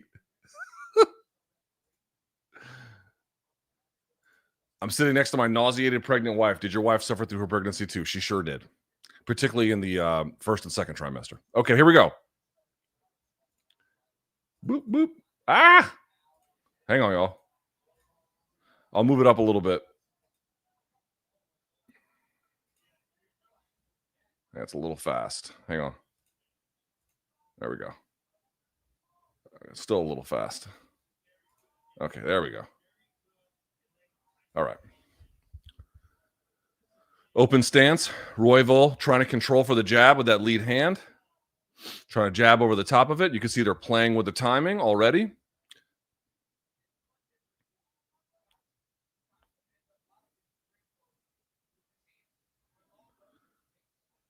Either Van has huge hands or he's wearing gloves much bigger than normal for his size.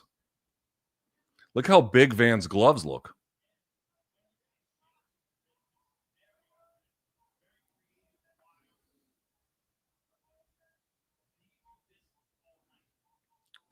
I like this so far from Royval. It's not going to be enough to win, but good lead hand fighting, staying active. Van hasn't, we're a minute in, he hasn't really gotten anything going. This kind of thing is going to be critical on he gets fucking clipped coming in. Yeah, got to be careful with that. He gets clipped again. Yeah, Van's going to be a better boxer. You know what? If I'm Raw Dog, I'm considering wrestling.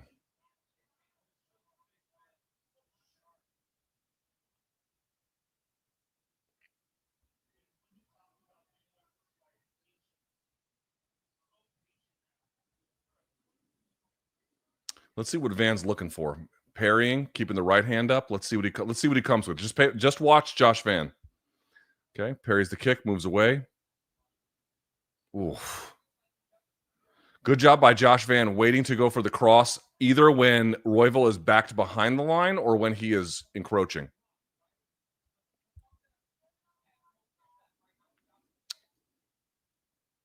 I'm watching Van. Look at him just outside of range already. Oh, that was nice. Royval did a good job coming over the top.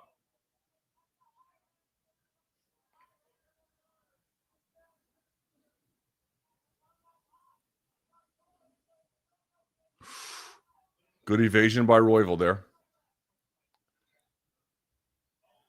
Nice right hand from, oh, dude. Van can see Royval closing the distance a mile away. That's a nice jab. Dude, stop boxing with him. Oh, my God, dude. Look at how straight and look at the combination work and the linear nature of Royval's punching. Everything is right here.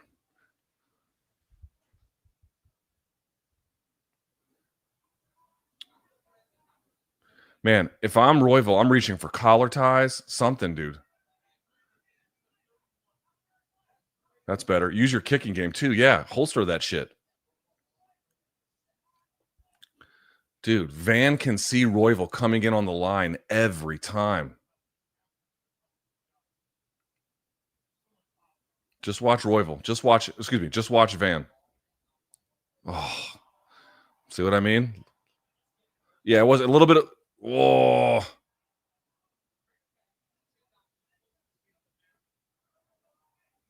Van's coming over the top of the left. He's coming over the left of Royval every time. Right? Royval is extending on his left, and he's planting all of his weight. And you'll notice a lot of times the back leg of Royval will come off the ground, which is going to make it hard for him to evade.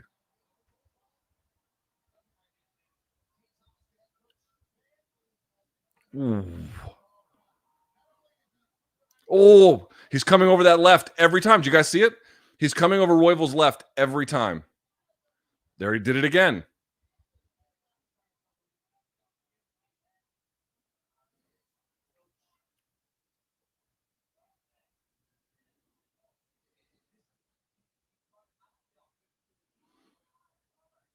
That was better from Royval. This is better. Ending with the kick is critical. Better. Collar ties, that's better. Wee.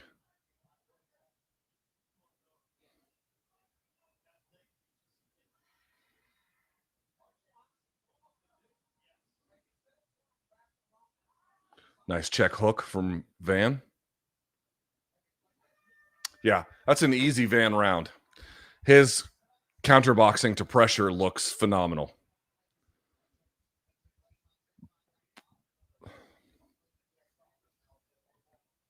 They're doing Willy Wonka prime drinks now.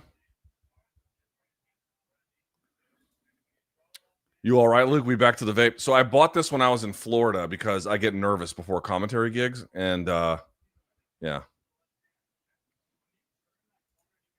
This is a bit of a Sophie's choice question here. I don't know how I feel about that. Keys to victory. Don't lose. Don't lose. Look at that. Boom, son. Boom. Show him coming over the top of the left hand. Bah. Royval's going to get KO'd. He might. He might. On a scale of knees to ankles, where are BC's pants during the Cortez fight? On the ground. Here we go. Round 2.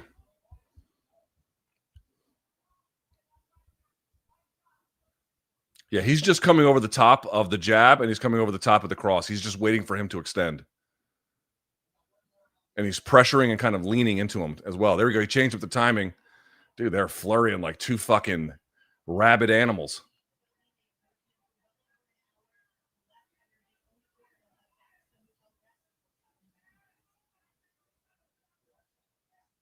Oof. You see that? Josh Van slipped and then came over to the left again.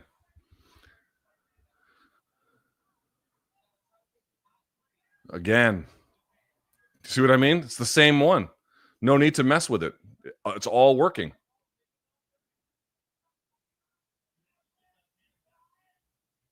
There it is again. There it is again. He's leading with his head a little bit. You got to be careful with that. Van is. There it is again.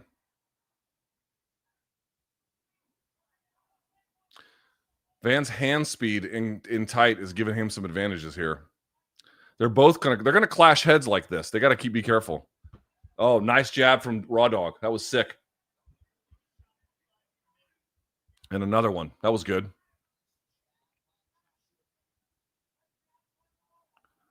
I like the change of rhythm and change of timing by Van. That sprint he just had, it didn't score, but I like the thought.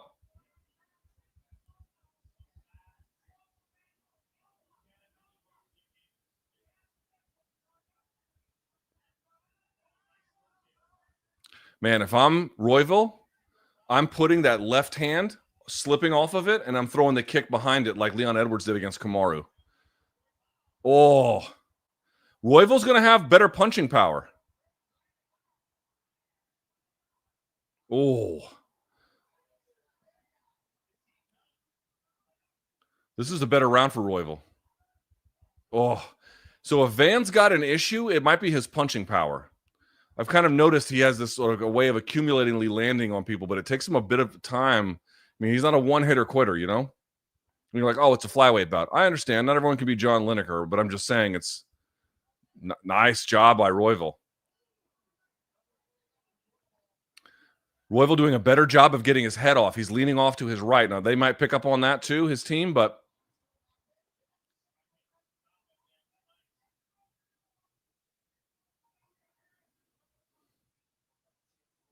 this is better. Royval changing angles.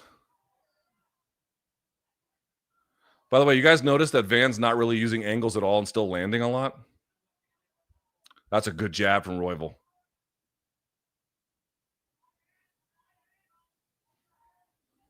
You see how they almost clash heads every time? They got to be careful with that.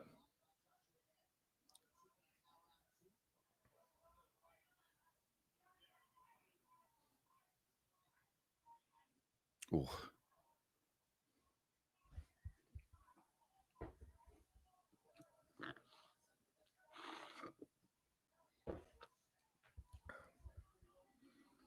Nice. You know what? Royval might be winning this round. Certainly pretty close.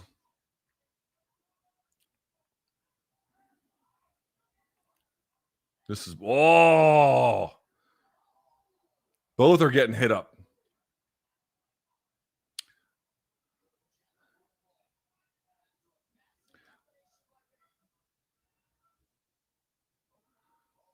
Van is standing a little bit closer to Royval, which is why these jabs are landing so much more.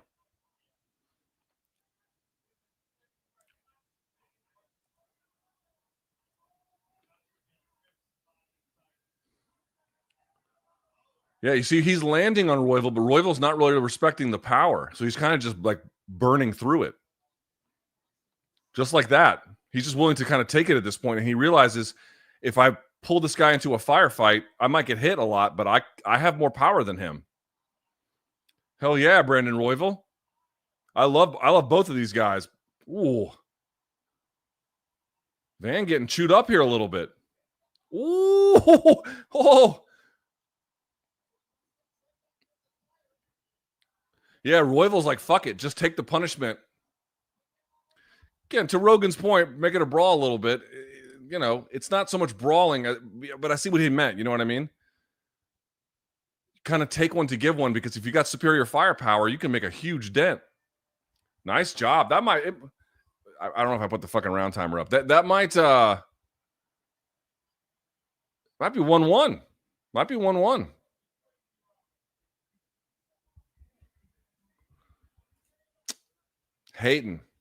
Hayden, don't do that. What's Van gonna do? All right, we doing skits and bits here, y'all. Come on, we don't have to do that tonight.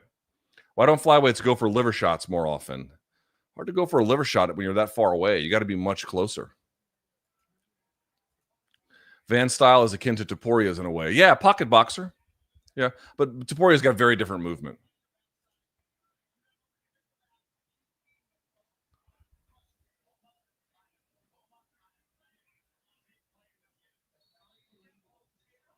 Yeah, they told him to keep playing the game. I agree.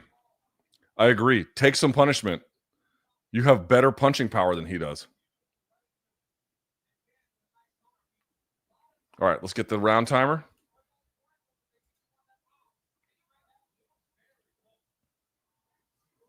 Round 3. Here we go.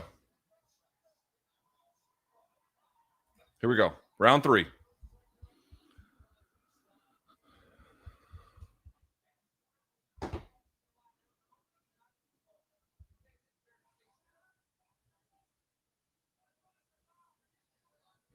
Okay, see how Van's galloping? Got to be a little bit careful with that. Okay, if you gallop into position, your weight gets too far distributed forward without the ability to evade. So you can do it, but you should do it to close them when they're far away, not when you're right in range. But I don't know if either guy's enough of a punching power threat to really make that count, but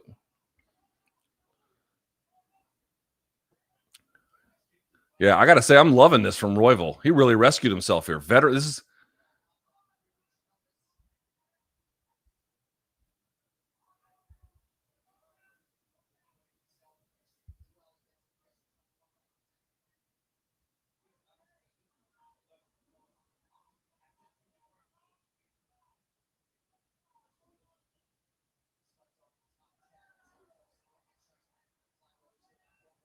like a 7-punch combination from Royval. You know what? Royval is catching Van throwing and then not really exiting. He just throws and lands in the watch. He'll throw and land and then doesn't move. And that's what Royval's picking up on.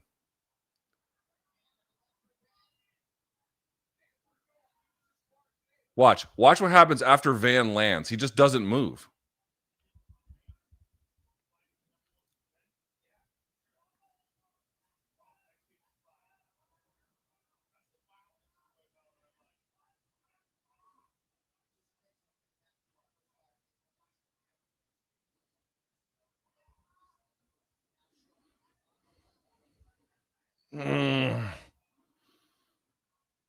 Oh, hard right hand from Josh Van. Royval's all over him.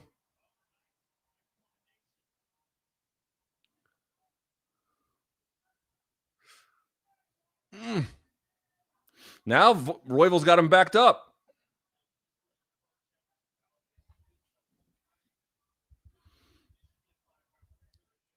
Yeah, this should have been 5 rounds. I agree. That'd have been sick.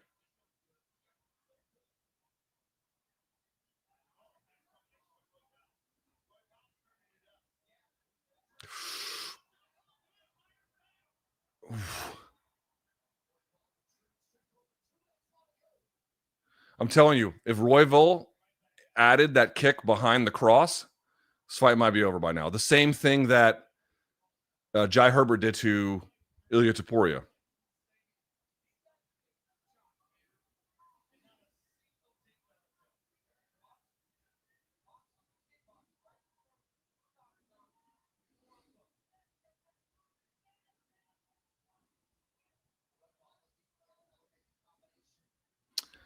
$144 left. It might be anyone's fight.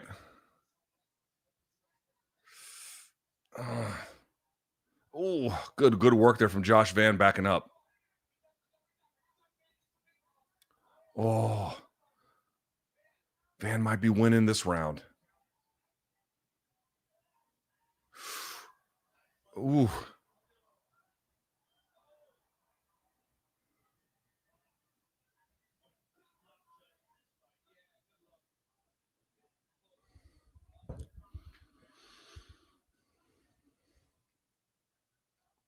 Oh.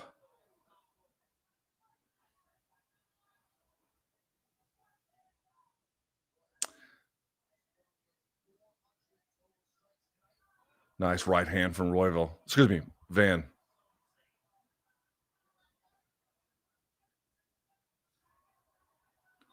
Yeah, Van's pulling away in this round. Oh, kicking the leg out. That was sick. Again.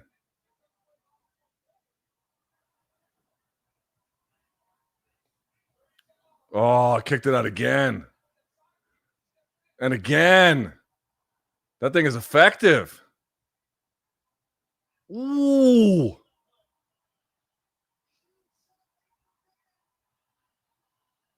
Yeah, Van took this round.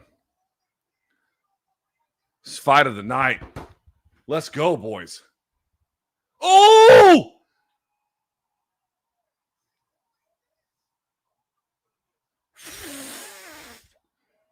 K-Go. Oh, wow.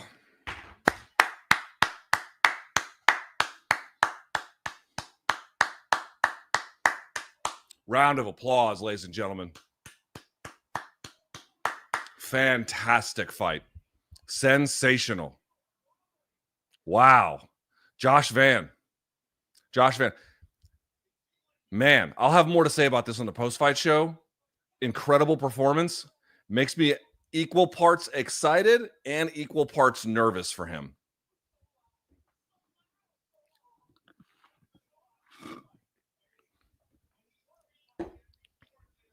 Wow. What a fight.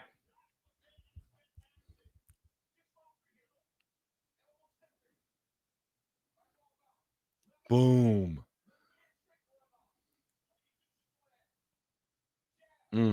Show me the shot that dropped him. Left hook, right hand, no. Boom. Oh, he just didn't. I couldn't even see it coming. Man.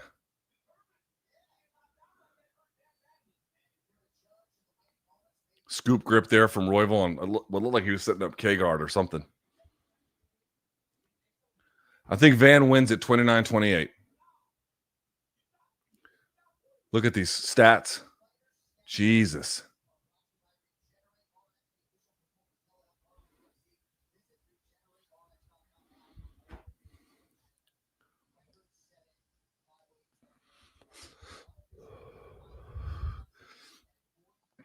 So we've had 3 decisions to start the main card.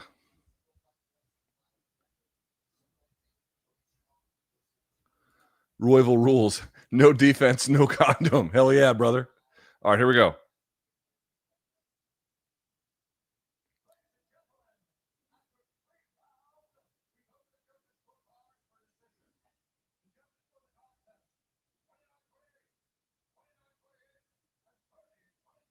$30-27. Yeah, that makes sense. Josh Van.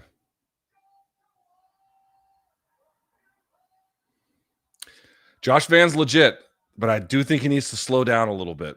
He's legit. He's going to speed run his decline by just taking too much abuse too early.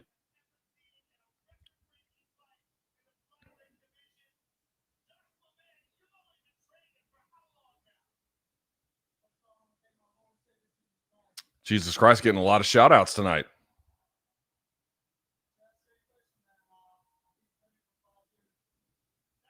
Five years, and he's number 1 basically now. Well, not the champion, obviously, but number 1 ranked at flyweight. That's insane. To be that good after 5 years is fucking bonkers.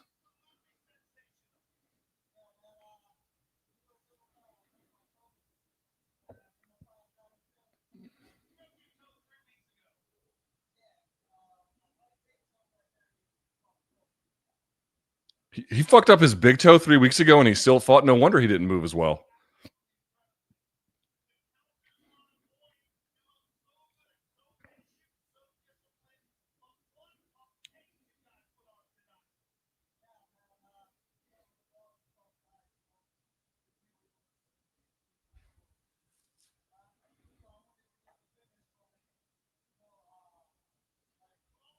Yeah, he almost got the finish.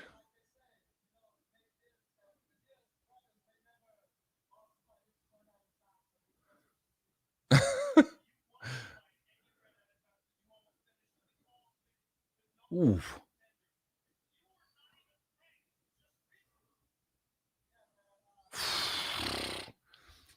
You know what? That punch was more effective because he caught Royval on one leg. Right? So Royval had one knee up and he comes over that same side, so he just tilted him over.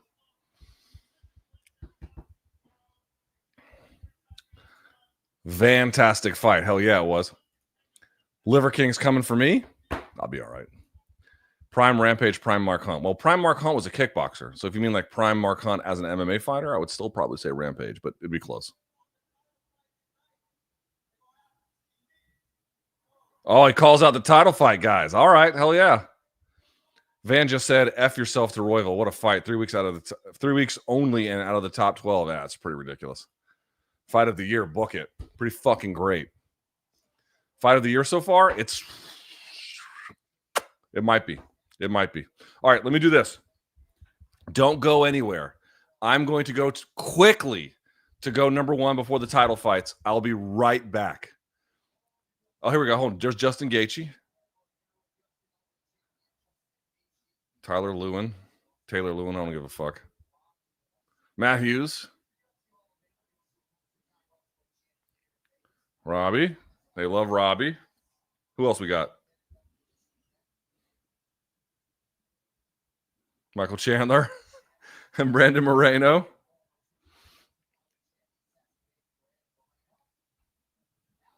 Aljo.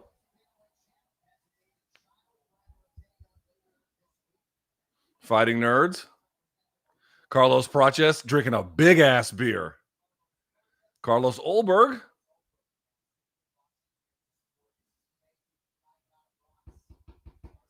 They didn't show Izzy? All right, I'll be right back, y'all. I'm quickly. My bathroom's right here. Oh, there he is. There he is. Kai Kara France. Volk. Yeah. They love Volk. All right, let me go to the restroom real quick. Shit. Real quick. I'll be right back. All right, here we go.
There we are.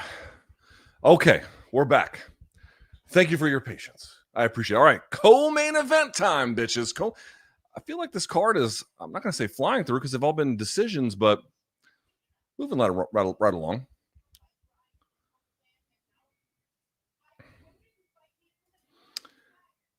Van, the flyweight Justin. Kid is going to be the first flyweight superstar. He's only 23. He looks awesome, but I'm a little bit concerned about the amount of abuse he's taken. We'll talk about it on the post-fight show. David says, Van is even shorter than Rogan, who was 5'3". Rogan's not 5'3". Rogan's like 5'7", maybe, something like that. 5'6", maybe, something like that. To think some donk is watching Jake Paul instead of this. I think I saw Ariel's working the event. Oops, Jesus. Fuck. Hang on. As I fumble with this.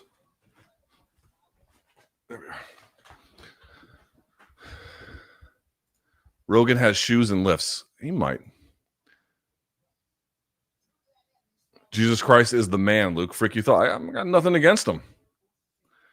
JP, my grandfather had Ali. My father had Tyson and Floyd. I have Jake Paul. Is that fight? What happened? Did he win? Is he fighting?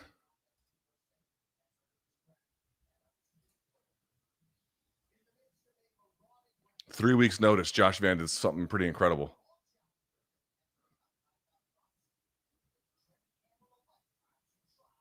Did we get any resolution with the Jake Paul fight? Where is that?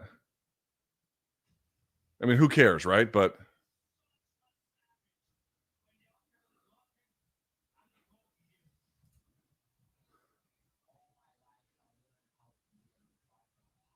I guess they haven't started yet. Zurdo Ramirez just defeated Dorticos. Okay. All right.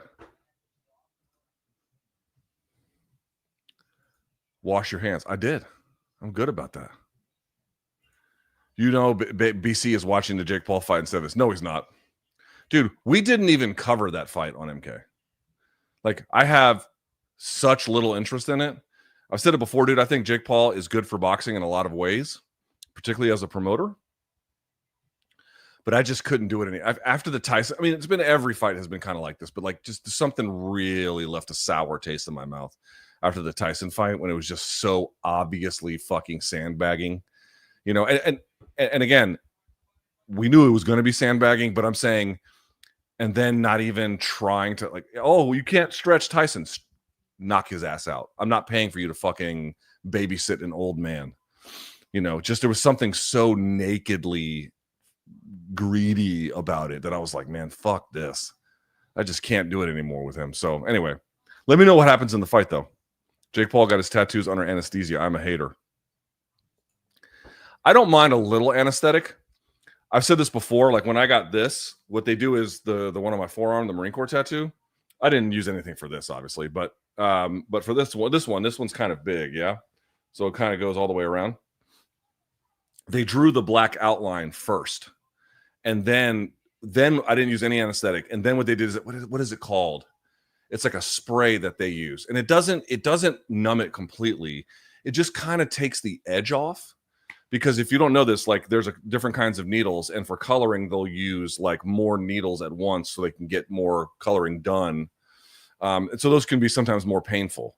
So it took the edge off. I forget the name of it. It's got some kind of like, you know, play on words about how the name works. And that works pretty well. I've tried some of the other numbing agents, and I had like real inconsistent, you know, success with them.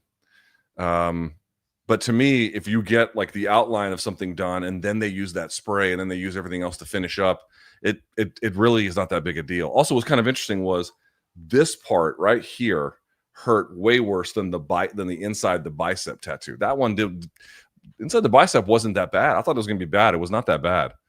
But the wrist was spicy. Hey, bud, remember when you said if Bert Kreischer became president, you would off yourself?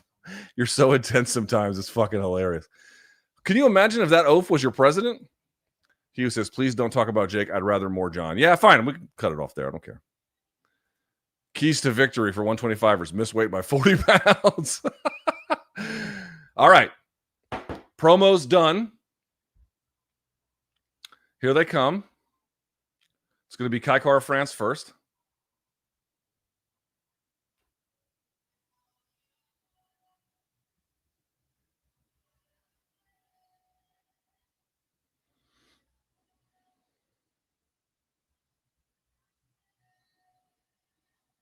Oh, he's mean mugging.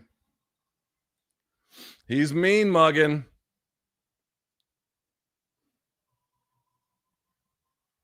They got the Sony FX3 behind him there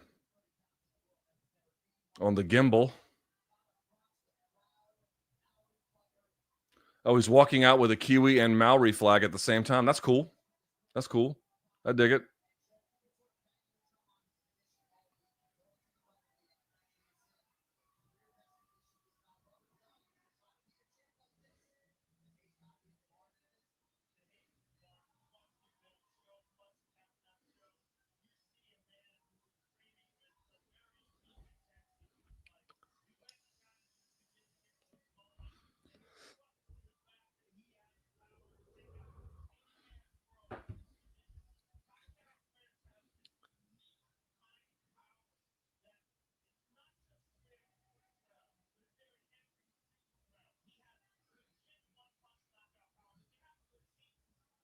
They say he has legit one-punch knockout power.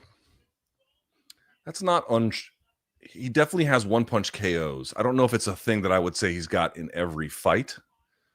You know what I mean? Like, is he a one-punch knockout threat in every fight? Maybe. Pantoja is slept on pound for pound. Should be 1 or 2. 1 or 2 is a little high, but he should definitely be very high on the list. I agree. Bactine is numbing first aid spray. Also, Lidocaine. They're not that good. To me, I'd rather just do without. Like, they don't do anything. Lidocaine. Sebastian says Kai's entire personality is being Maori. No, I don't know if it's his entire personality. It's the thing that he uses to power himself, and it's a proud identity. And I was tweeting about this earlier. Listen, I don't know anything about Maori culture. I don't know anything about it. I mean, I know very, very, very little. This kind of stuff, like I don't really understand it. It's not for me, but I don't have any negative feelings about it. It's like it's what powers his identity, and I don't know exactly, dude. Like, who cares? You know what I mean? Like, let the guy be, dude. You know, sometimes you can be born in a place and you have really no attachment to it, but sometimes you can be born in a place and it provides, in many ways, your raison d'etre, your reason for being, and that's not for everybody, and that's cool. But I think it's cool that people represent where they're from, even if it's aggressive. Like, I like it.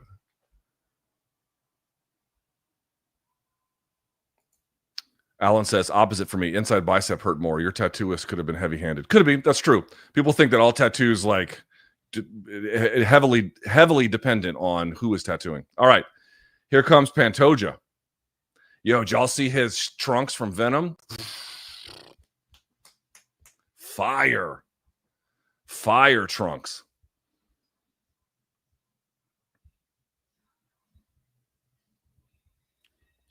Is he coming out to...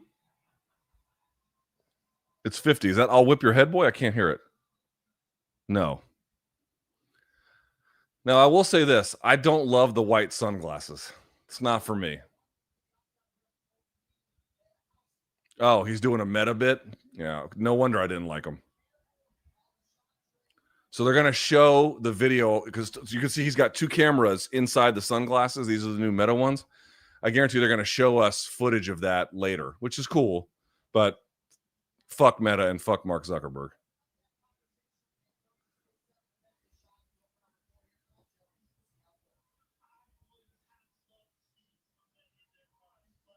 Oh, he's coming out to many men?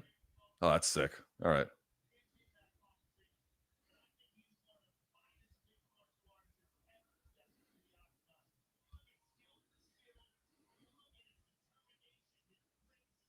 You look at Amanda pumping him up back there. Hell yeah.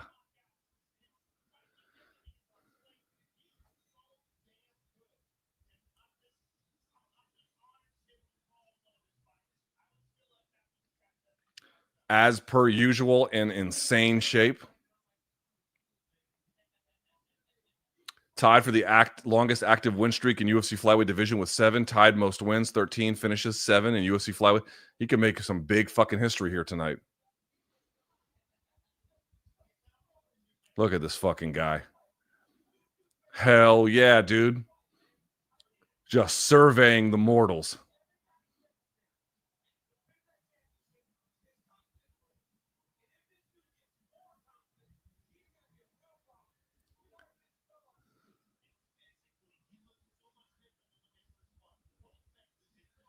Yeah, but to say, Joe's right. They both do look physically better. Years, dude, getting jacked, man. I mean, yeah, you got to have good genetics and you got to work hard. It takes time to like really get jacked. Like, I fucking know, you know. Half teasing, but isn't numbing cream or sprays for tattoos basically the same as wearing gloves for lifting? I'm heavily tatted, so I know the pain. The thing is, I did a bunch of my tattoos without it, and you know, I think going under is a little much, right? I mean, anesthesia can fucking kill you. You know, going under is a little much. But I think taking the edge off at this point in time is no big deal. All right, tail of the tape, 35-32, 1-inch height advantage for Pantoja. That means basically nothing. Kai with a little bit longer of a reach. Maybe that doesn't mean anything either. Flea says, I think Kai has leveled up his wrestling as the wrestling coach for the New Zealand Warriors NRL team, National Rugby League, which may have given him the edge he needs to keep it on the feet. He's going to need it. But the problem is, like, Pantoja doesn't need to wrestle you per se. He just needs back exposure. Certified hater. Paul got knocked out for his tats. Some numbing cream, okay. Being under general anesthesia. That's just going under for the anesthesia is actually like kind of, dude. You guys ever had surgery? You have to fucking sign away waivers and shit for going under anesthesia.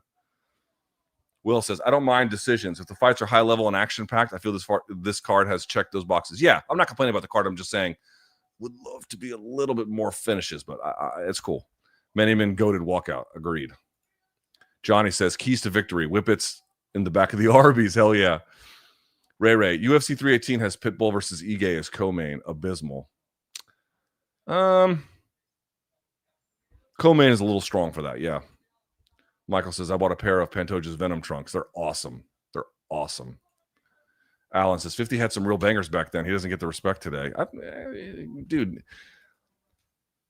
people make fun of me for being old, which is fine because you earn it and that's just where you are in life. But I have to tell you, like, if you're like 27 now, you just think, oh, I'm going to be 27 forever. And then 45 hits you and you realize you don't know lingo anymore. You don't know what's cool anymore. You see celebrities on TV. You never heard of these motherfuckers. Like, your day is coming. Because I remember being 27 and being like, I can't believe these washed motherfuckers. What's wrong with them? And then you get there and you're like, right. It's just an inexorable gravitational pull of your life.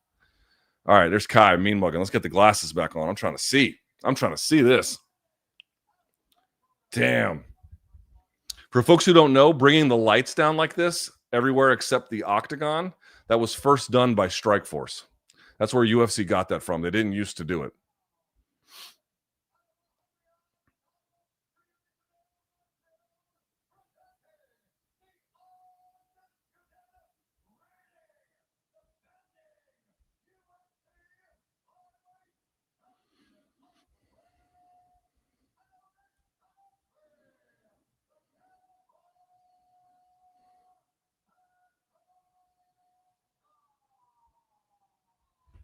Let's get the round timer ready. Here we go.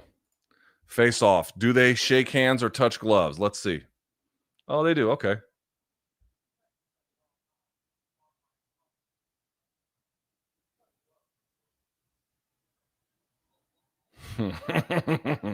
Let's fucking go. Here we go. Round one.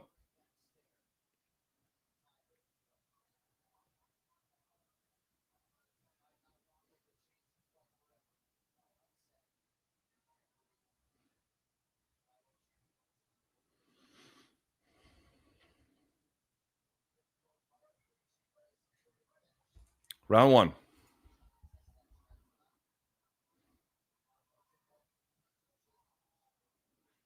Dude, look at Pantoja getting right to fucking work. Insane. Oof. Ooh.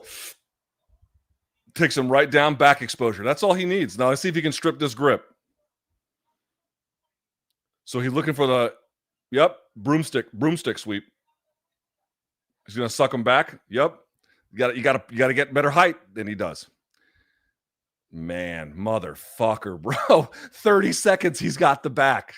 30 seconds. Jesus. God damn. All right, let's see what he can do with it. Because I don't want to run out the round like this. Let's see what happens.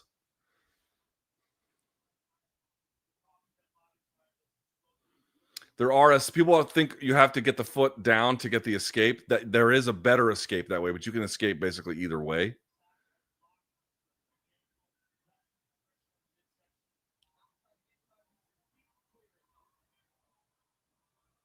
Crowd can boo all they want.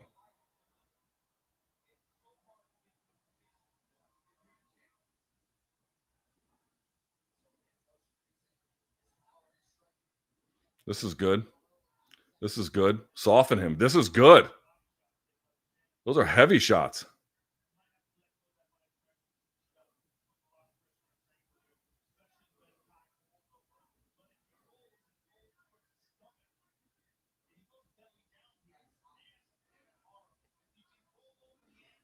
Let's see if Joe Rogan talks about Ivan Salivary.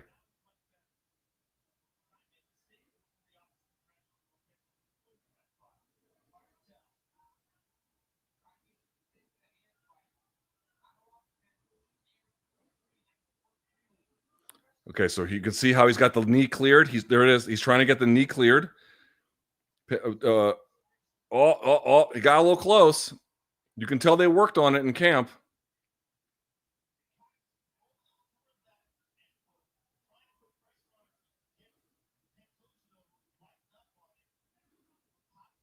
Okay, lets it go. Bellies him out. This is a good job by Kai. You might get the head and arm triangle here. There it is. Let's see if he can do it from here. He's still in half guard. So it's he escaped. but he's in mount. Man, Kai is already just going to be drained from this. Good job by Kai avoiding this. There is the crossface from Pantoja. You can see it turned Kai's head a little bit.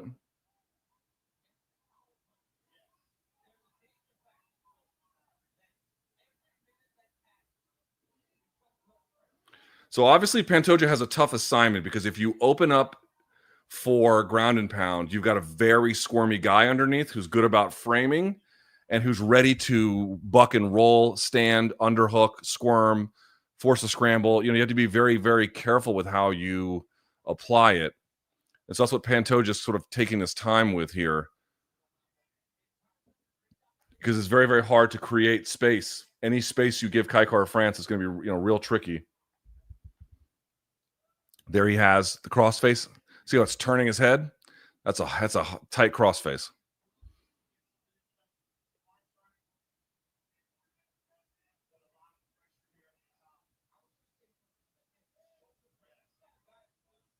Here they are talking about the shoulder pressure, right? So here he is collapsing the frame. So Kai Kara-France has a frame, but if it's pinned up against you, it's not really any good, is it? Not much good, anyway.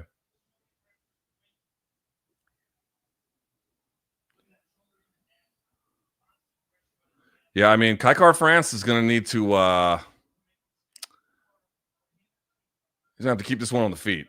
I mean, not like we didn't know that, but...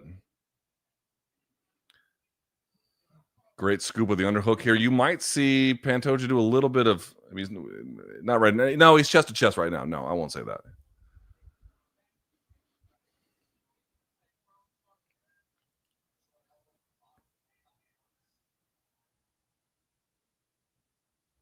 Yeah, now he's going to have heavy ground and pound. Or potentially heavy ground and pound anyway. Looking for the choke off the roll. Oh, no, it's not going to get it, but that's good work, man. Ending right back on the back. Yeah, I mean, that's a Pantoja round, is it not? Pretty clear.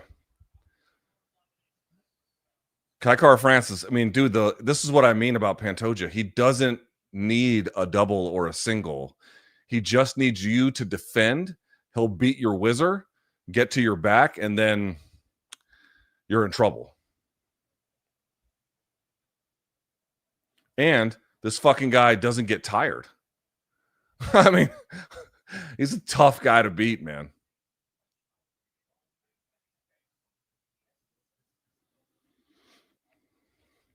Yeah, that corner's right. Don't give him any fucking space.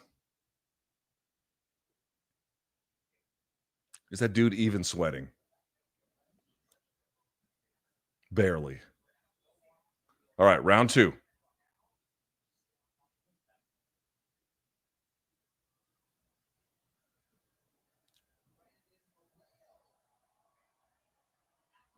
Josh Van.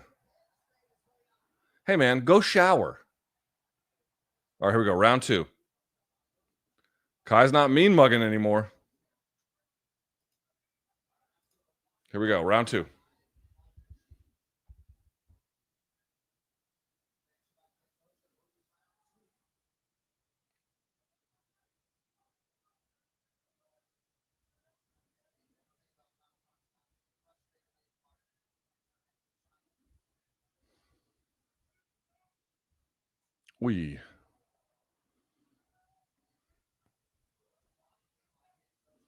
Kai Kara-France reaching on that 2 to the body.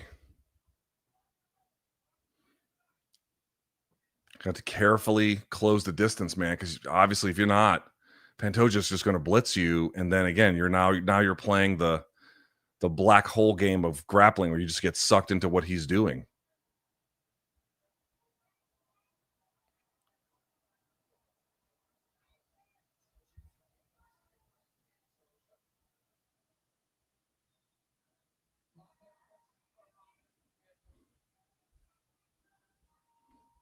Man, has Kai Kara-France landed anything? Nice body kick and then overhand right on opposite side there. So it was the left body kick, overhand right from Pantoja. There he is again, just following up on a retreating Kai Kara-France. I love that. Kicking the legs. That's fucking cool.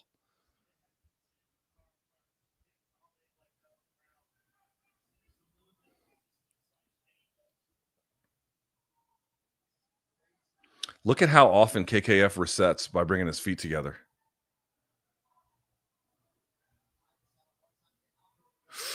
Oh my God.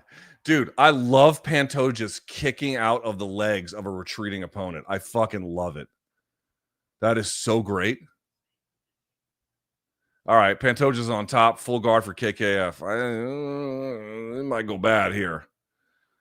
Let's see what Pantoja does. You got KKF inside frame, overhook. This is not a terrible place to be necessarily.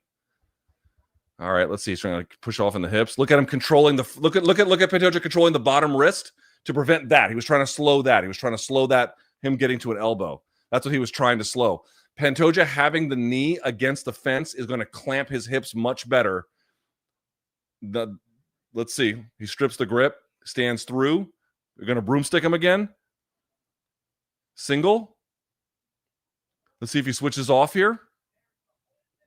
Yeah, so this kind of wrestling I can see KKF having a good job with. It's the back exposure he's got to be real careful with.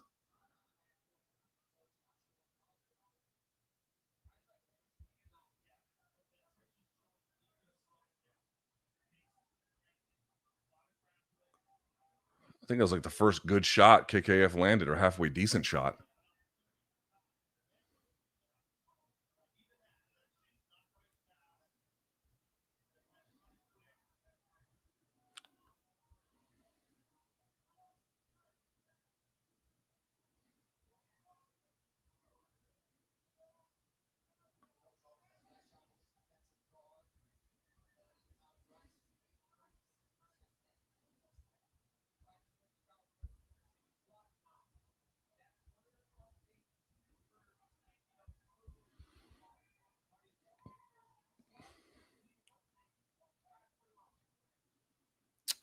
Interesting job there by Pantoja, framing with the bottom of the forearm down on his head like that in the exchange. That was cool. I'm kind of amazed KKF is here. Yeah, and now you're going to get turned. That was not wise. He does catch the wrist. You can see he's got the wrist. That's going to be able to turn him. Yeah, that's good work.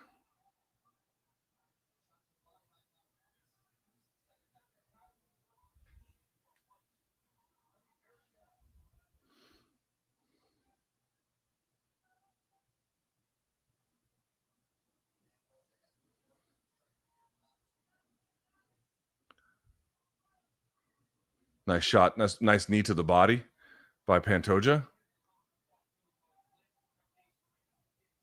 But a much better round for KKF, certainly. Whoa, that knee was sick.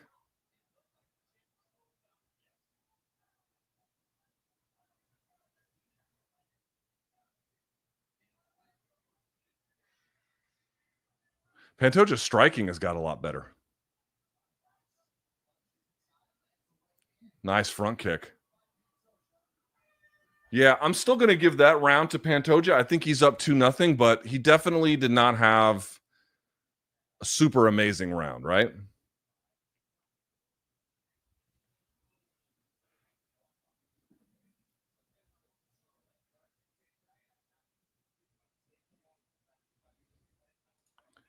Trey says, it's not a misunderstanding of cultures things. It's morons who are unhappy with their lives. Yeah, maybe a little bit of both. Both arms done. Inside wrist and elbow are tough. Depends. If Pants beats KKF, does that make him Hitler to all Brandons and Kai? I don't know what that means.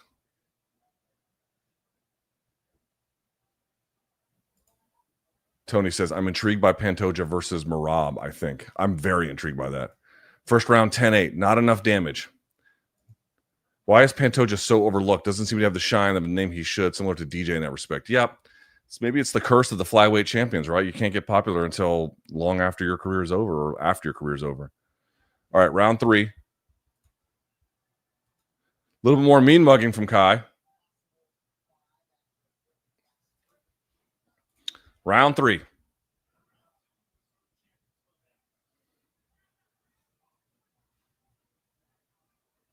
God, Pantoja with these like charging fucking blitzes and then putting these aggressive kicks on the. Ooh, got to be careful throwing these shots. Dogfight. Pantoja gets body lock. He should be able to complete this takedown. Let's see. Beats the Whizzer. Tries to suck back. That doesn't work. Good job by KKF, doing better job. Barque. He can broomstick from here. Let's see.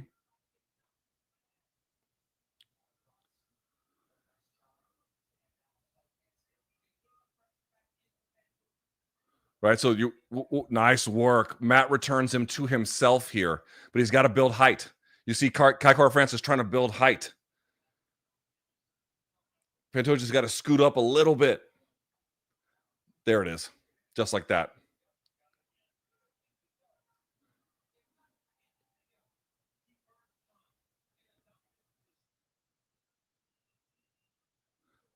So he might lose this position, but he can obviously come up on top.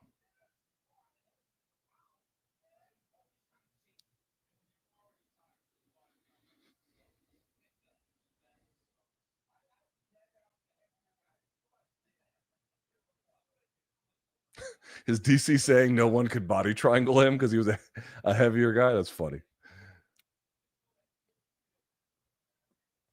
Here we go. Over the chin. That might be enough. Let's see. He's got to get that hand tucked behind the head. Kai Kara-France, you can see him leaning and bowing back. He's got to gable grip it up. He's fighting. That's going to be it. That's going to be it. Nope. That's it. Yeah, there it is. He got him. That's it. Pantoja got him.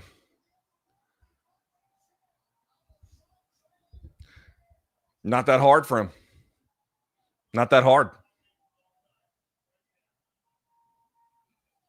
He is so easily the second best flyweight ever. He is so, and to everyone saying he deserves to be higher on the list on pound for pound, where is he on that list? Let's see.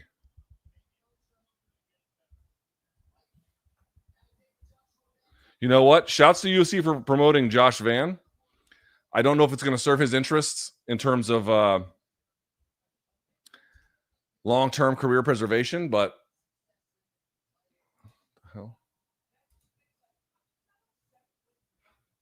well, I'll come back. For some reason, the rankings page isn't loading. Yeah, there it is. He had to hand fight a bunch of different times, but he kept bowing him and bowing him and bowing him and bowing him, which meant he got to pull back and back and back. Watch this hand fighting here. All right, this is where he takes the back, right? Pulls him off of his base, locks up the body triangle. You're looking at that right here. He's got double unders. Let's watch the final sequence if we can. So here he is. He's going to roll him to the. No, it goes over the chin on the same side, on the choking arm side down. So here's Kai pulling, and you can see Pantoja, but you can see every time he goes up, watch the ribs of Kai Kara-France. They go slowly up like that. See that? And now he's bowed out. He's bowed out. So like he just can't keep reaching higher and higher, and it's getting harder and harder. Yeah. Yeah, I mean that's something.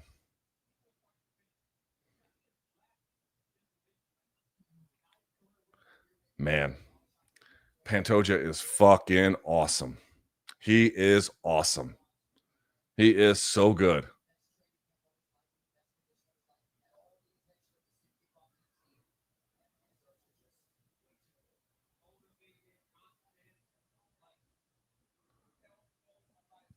A lot of respect between these two.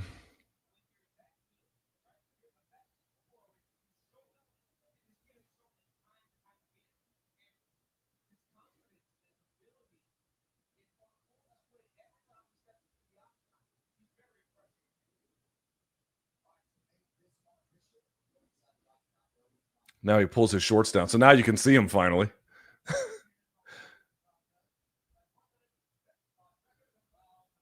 Dude, he's still breathing through his nose.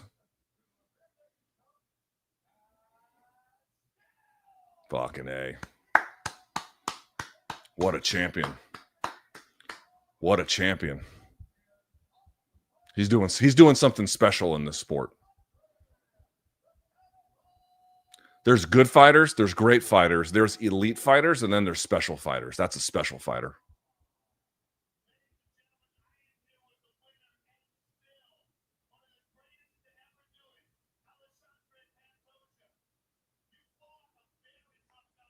Here's Joe.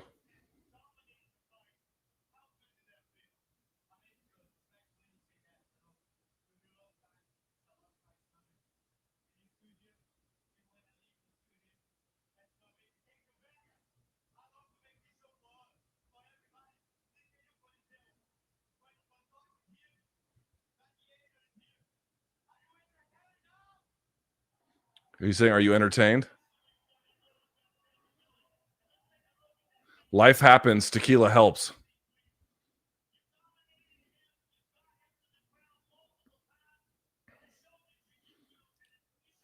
Just tripped out the bottom leg, man. He tried to Sumigashi him over.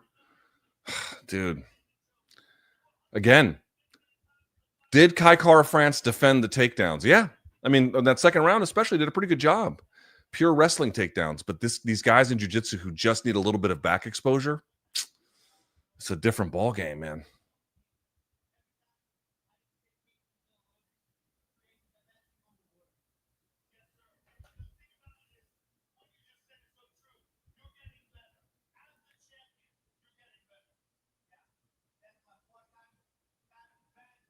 Fourth title defense, good for him. He wants better pound for pound. Yes, I agree.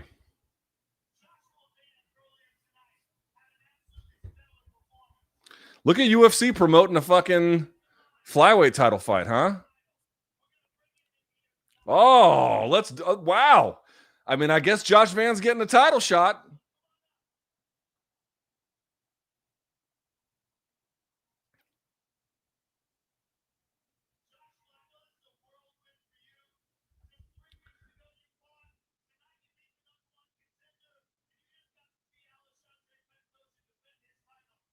Look at Pantoja looking at Josh Van like he's lunch.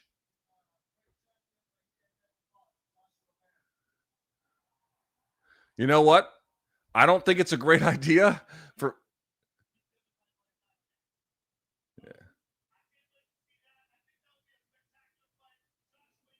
I'll say that I got mixed feelings about it because obviously Josh Van is awesome.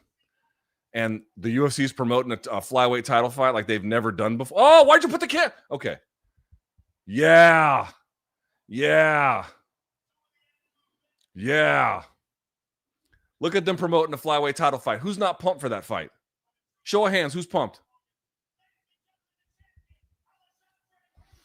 What a fucking guy. What a fucking guy. What a fucking guy. Everyone's pumped for that fight now. That's incredible. When was the last time you were that pumped for a flyweight title fight? You know what? No one wants to hear this right now, but Josh Van is running a huge risk. We'll talk about it in the post-fight show. Most finishes in UFC flyweight history. He passed Demetrius Johnson and Devison Figueiredo tonight. Pantoja did. He's unbelievable. Man, what a fighter. What a champion. He's definitely going into the Hall of Fame. There's Cowboy looking like he's a light heavyweight. Oh, it's what's her face who beat Cyborg. My brain's not working right from PFL. There's Theo Vaughn, Max Crosby, Jamal Murray. Are they going to show Bill Simmons? There's Vitor. Paddy looking fat as shit.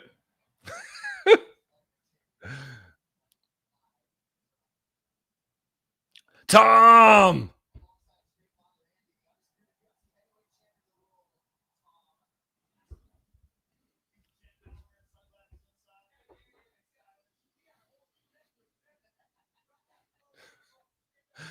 Okay, boys and girls. What time is it? What time is it? It's main event time. Ilia Topuria, Charles Oliveira. It is fucking time. Will Ilia Topuria have the greatest win streak, a 3-fight win streak anyway, in MMA history? It's possible. It's possible. Will Charles Oliveira become a multiple-time champ? It's possible. There's Topuria, 16-0, up at 55.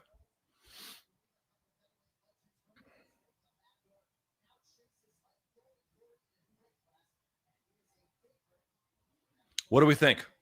What do we think? Who's taking Charles? Who's taking Ilia? There's Charles. He's definitely the more popular fighter of the two right now, for sure.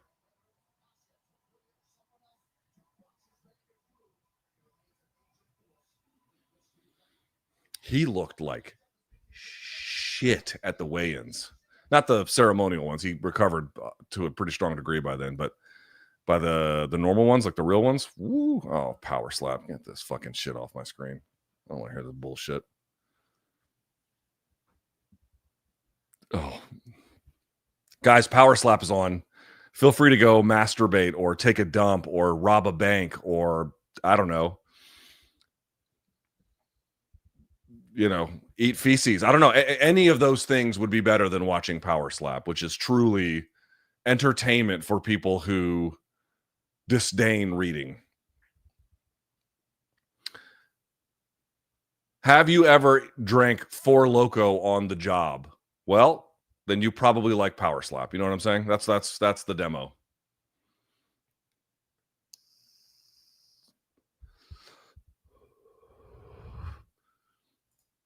Why is Pantoja so overlooked? That might start coming to a close here.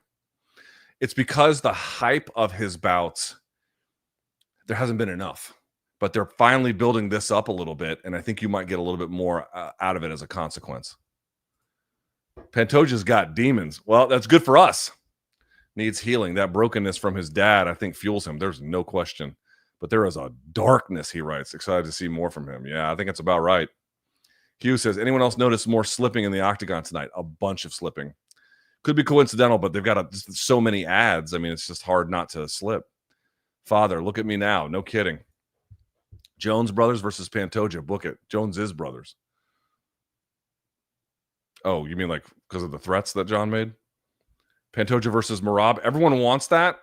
I will tell you that I'm pretty hyped for Josh Van and Pantoja. Luke, the Al Borland of MMA. I don't know if I like that or hate that. Jack, welcome to the party. All right, here's the fucking face-off, bitches. Just glad to see UFC promoting again. I can't complain about that. I cannot complain about that. I will take that 7 days a week and twice on Sundays. They're going to get Van killed. They might. They might. Hawk time. We'll see. El Matador. We'll see. Bob. When the UFC is on its game, it's special, man. No question. When they got shit cooking and they're trying, it fucking works. Did you see Tom said to Ariel that interview will be the last time he speaks of Jones? Yeah. Can we all just stop talking about him for now? He's gone. Like, be done with it. Tommy, great card. Yeah. MAGA is the demo for power. I don't even think that's true. No hate to Ilia, but I hope the champion has a name. He might. Again, people asked me at the beginning of this thing, what kind of chance do you give Oliveira? A decent one. John says, I was surprised Cejudo didn't get mentioned in the 3-fight win streak discussion with DJ, TJ, and Moraes. Yeah, because I don't think that qualifies. DJ fight was close, and TJ was drained, but I think it deserves a mention. And yeah, I mean, probably on the short list, right? I mean, to the point you raise, but it doesn't surpass. Well, if he gets this one, it certainly wouldn't surpass this one. And I think there's some other ones out there, well, yes. There's too many asterisks about those. Like, did he actually beat DJ? TJ was drained. Moraes was, I think that was the beginning of the end for him. So, but to your point that you raised, some mention is deserved, and I can buy that. Percent of slappers that could pass a job urine test, 50. Remember, Dana said slap more popular than Real Madrid. I mean, Dana just saying shit. All right, here's the promo. Charles. Shadowboxing on the beach. Charles Oliveira. Here's Ilia. Y'all love to hate him. I have to tell you, the hate that he gets or the pushback or people doubting him makes me happy. If I can just be honest with you, I love to see it.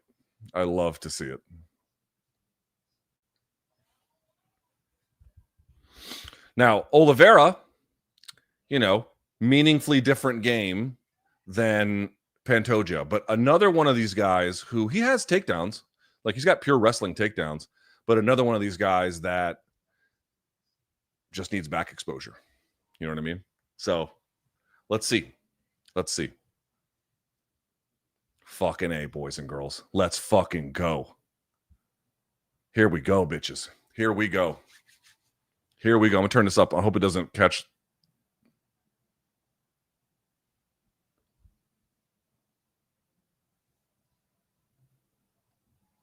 They're going to bring Oliveira out first. Okay.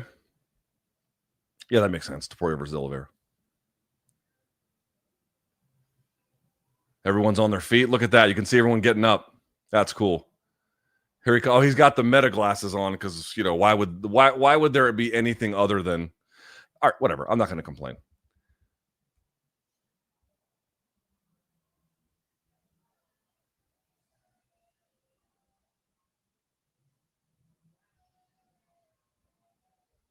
There he is, boys and girls. Listen, y'all know I love Charles. Sorry. Well, I like Charles too. What I'm going to say is y'all know I love Ilia, but I don't hate Charles at all. I love Charles. Like, yeah, I'd be bummed if Ilia lost, of course. But Oliveira is impossible to hate. He's impossible to hate.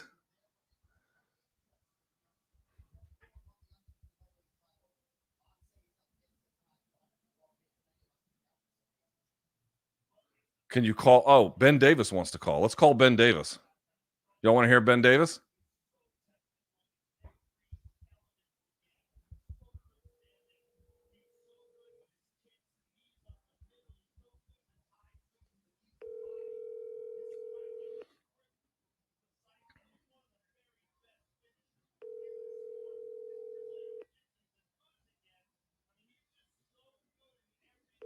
Motherfucker, you texted me.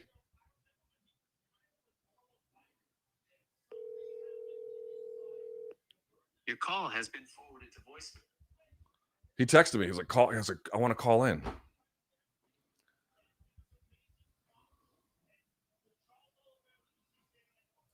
There might be a noticeable size difference here. It'll be interesting to see. Man, he's got his whole family here and shit. That's risky, you know. That's risky. Tommy says Charles has too many hits on his bump card. Ilya's about to get this done. KO and new. Great commentary tonight. Thank you, my friend. We'll see. We'll see. Sebastian, man, fuck Barca. I didn't appreciate Ilia until you were gassing him up, and man, what a fighter. Stoked for this. Any others we're sleeping on? There's a bunch of prospects I'm kind of in tune with, but I don't know about there's anybody else like who's like champion ready that we don't know about yet. If UFC is the home of free speech, why all the censored rap music? Well, I mean, do you need to hear, you know, I'm going to bang your mom? Like when there's, I don't, I mean, of all the things to complain about, I don't care about that. Who cares? You know what I'm saying? All right, there's Charles looking ready to go.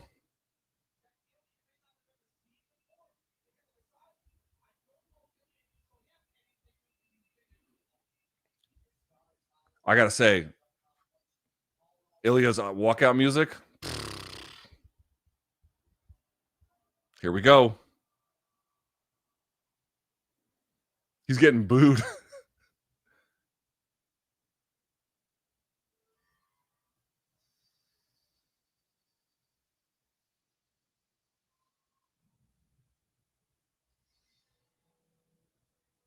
What is this?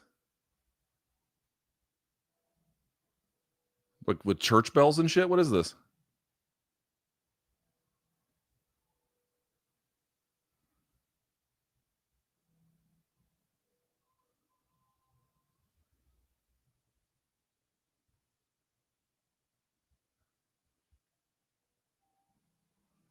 Oh, they got the strum of the guitar right on the camera fade.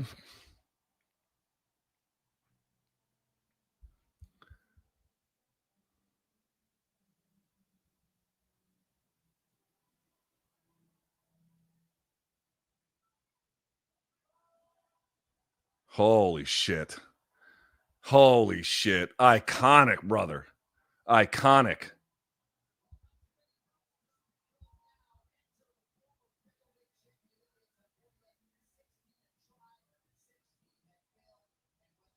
They asked me on MK what round I think he gets done in, and I said fourth. I don't know if I really believe that anymore. Thinking more like third, but I guess we'll see. Recall that Ilia was like, oh yeah, in the first 2 to 3 minutes. Okay, I mean, it could happen, obviously. It's MMA and Topuria punches hard and, whatever. Or Charles could guillotine him, but I'm less convinced by that.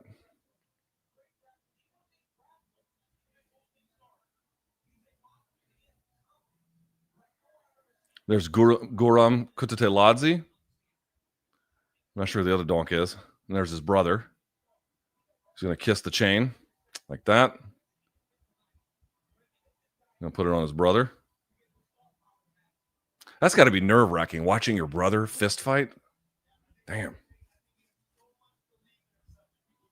7th lowest bottom position percentage in UFC featherweight history, 1.87%. I mean, 7th lowest bottom position. It's like, okay. I was the 34th best at, algebra in 3rd period Miss Janice's class. You know what I mean? Like, it's what is that achievement supposed to mean? He's not on bottom very much. Okay. All right.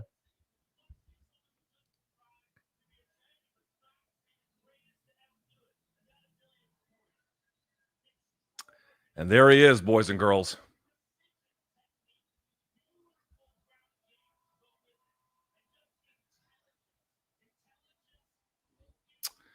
Will he do it? Will he become the 10th fighter in UFC history to win a title in a second weight class?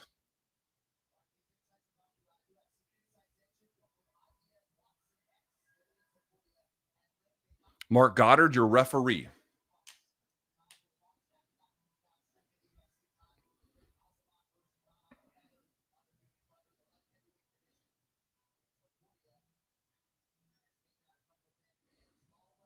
Now, we went over this on the live chat.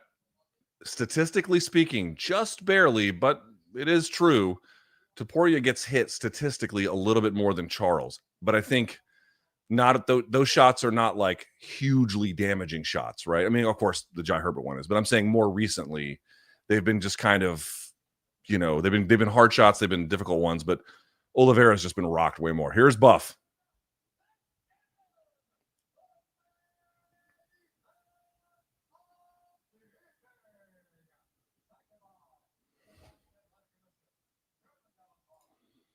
Excited for the Van fight, but might end up like Urseg, exciting but too green still. And where does it? Well, yeah, but he did just beat the number one. Oh, yeah, it could be. It could be.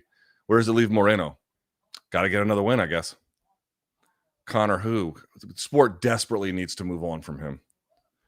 Goat says, if Peter Yan didn't exist, Ilia would be my favorite fighter. I can understand that. Is this the El Mariachi? I don't think it's Mariachi. Also, that's not mariachi. Raymond says, low kicks and patience with ground control, and Charles will take this home. It could. Easier said than done. Topuria is no joke. You the man, Luke. Cheers. Cheers, Raymond. Cheers. I don't think Ilia was born where the Desperado movie came out. No, he was not. He was not.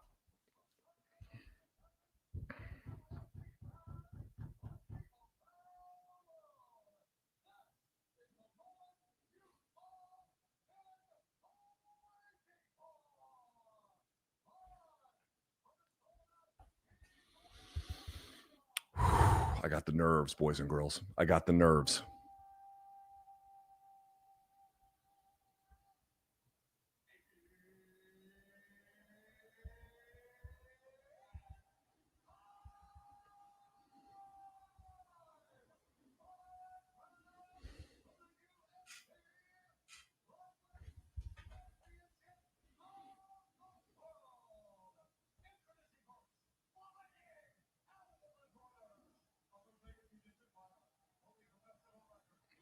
Anton is telling me Brendan Royval versus Josh Van set the all-time record for most combined significant strikes landed in a 3-round UFC fight. Damn.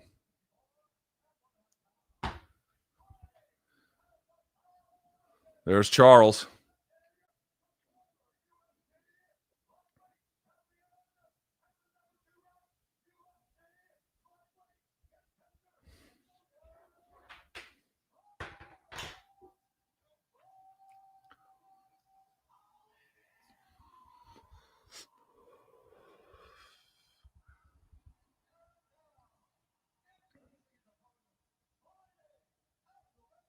Look at this. Look at this smug smile on this fucker's face. Oh, he's punching the camera. Fighting out of Alicante. I've never been to Alicante. 6-0 is a UFC favorite. God damn.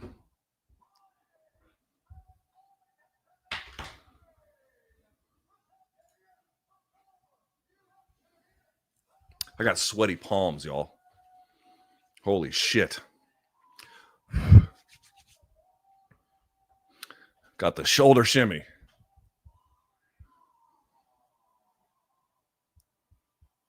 Let's see if they touch gloves. They probably will.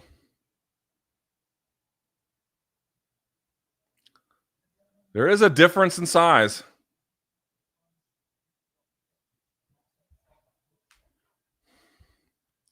Let's fucking go. It's time. Let's fucking go. Here we go, boys and girls. Round one. Ilia Topuria, Charles Oliveira for all the fucking marbles. Let's go.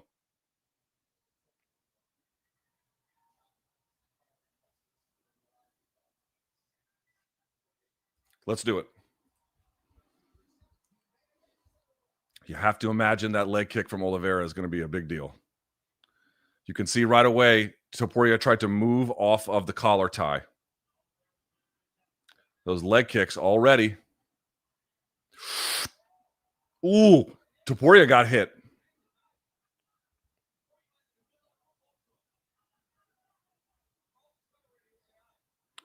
Takedown. He's going to run him to the fence. Double underhooks. Let's see if he can trip it out. Let's see. This is smart from Charles.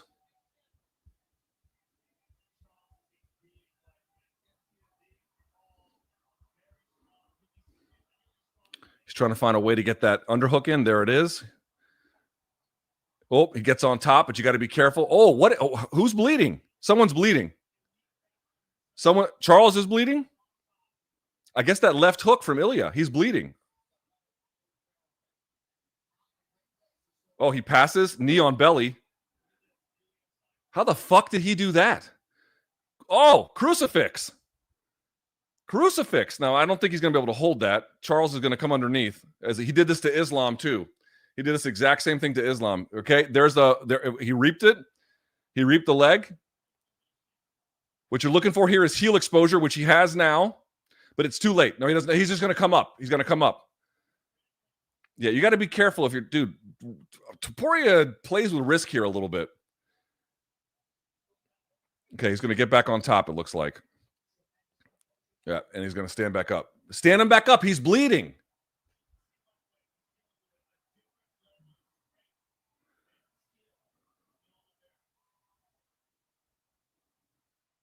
He's bleeding. Let him up. There we go. Those leg kicks again. Ooh, ooh. For inside framing from Oliveira, or excuse me, from Topuria gets his head down. Looks to me like Charles is a little stronger than Ilia thought. Nice uppercut. Didn't quite land, but Charles has a good idea about it because he's got that forward-leaning style Topuria does. Jab to the body. Jab up top. Oh, that's it. Inside of 3 minutes, bitches. Inside of 3 minutes. Inside of 3 fucking minutes. He fucking called it. He fucking called it. Inside of 3 fucking minutes. Keep doubting this fucking guy now. Keep doubting this fucking guy now.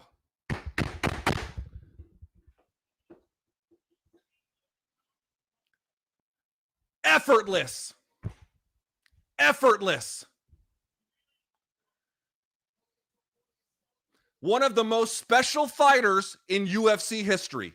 17-0. That's one of the 3. That's arguably the best win streak for 3 fights in MMA fucking history. He iced Volk. He iced Max. And he iced Charles. That's your new fucking daddy.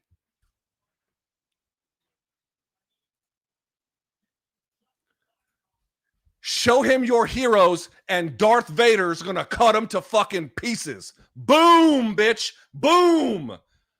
Out before he hit the fucking canvas. Inside of 3 minutes.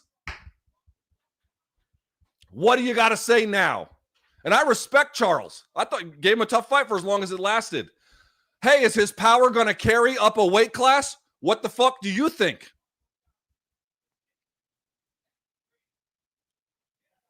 That is one of the most special fighters you will ever fucking see. Boom.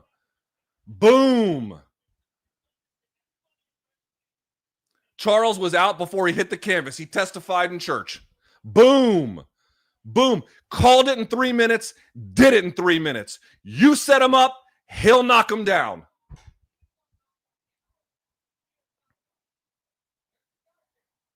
Look at Paddy. You think Paddy can stand up to those fucking punches? There's Armin.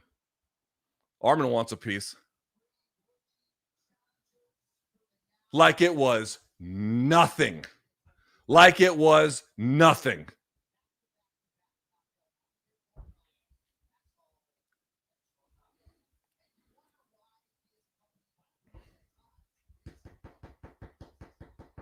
Luke, you've been blowing Topuria. Yeah, that's why. That's why.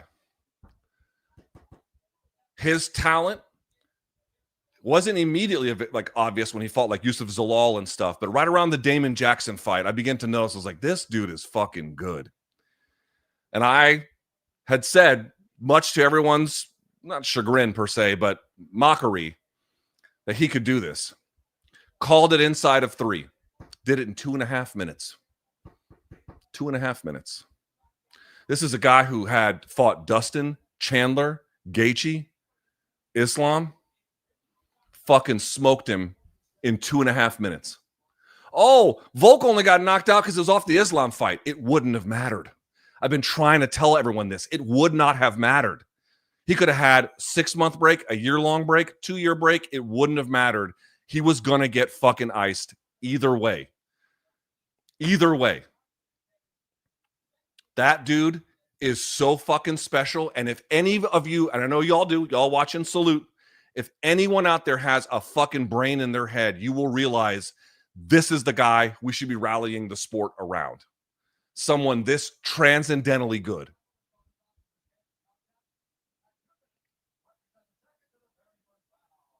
$227. 227. There's your new champ. Bow before him. And they got 2 belts on this motherfucker.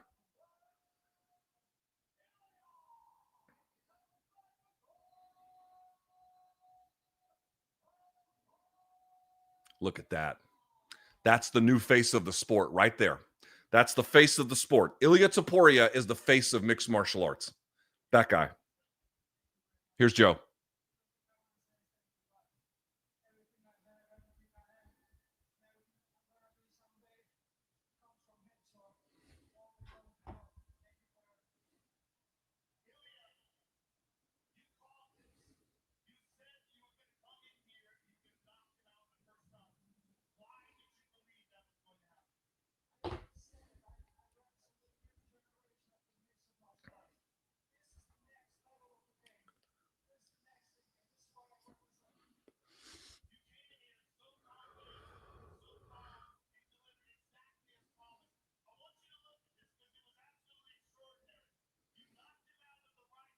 Let's see.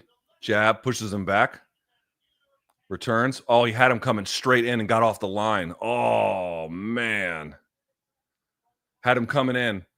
Got his head off the line. You see, he missed the right cross of, he got out of the way of the cross of Oliveira, which put him in line for the right. Watch. Watch. He pulls back. He moves forward. Puts him in line for the right. Finishes with a left hook.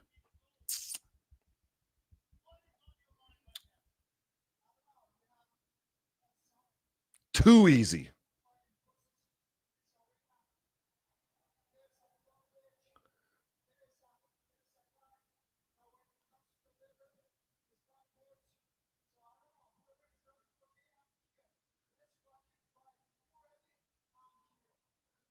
So he's calling out Paddy, and it sounds like Armin.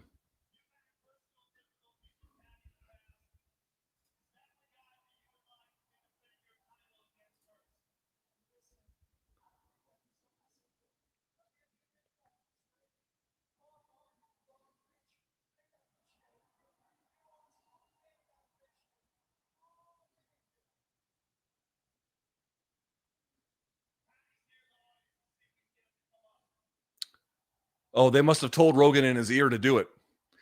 Oh, here we come. Oh, yes. Here comes Paddy.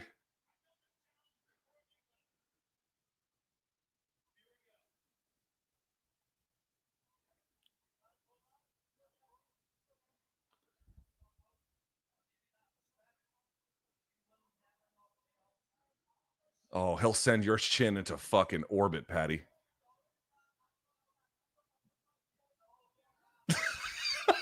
He goes, I'm going to put my balls on your forehead.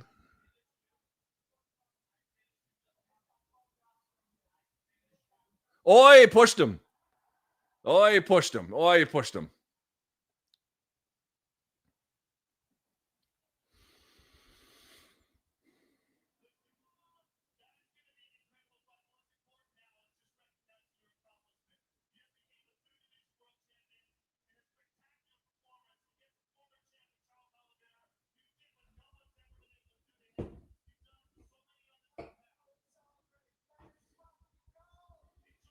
How can he celebrate? He celebrated last night. Are they going to talk to Charles?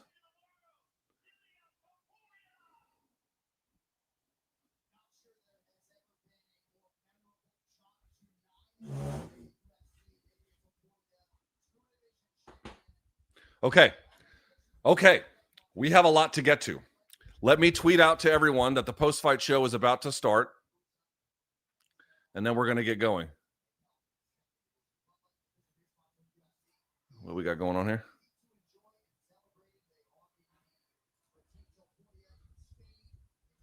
All right, let me get this up, and we're going to get the post-fight show going. All right, here we go.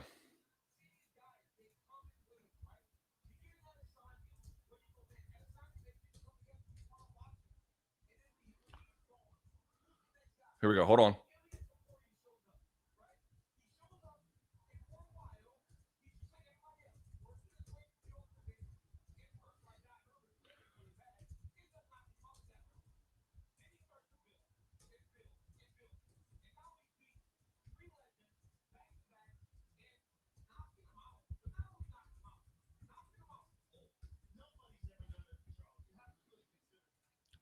Okay.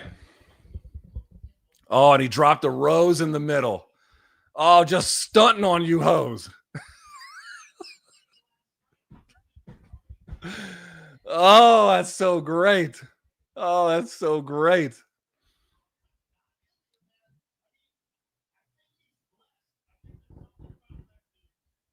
Hey, did Jake Paul win? What the fuck's up with that?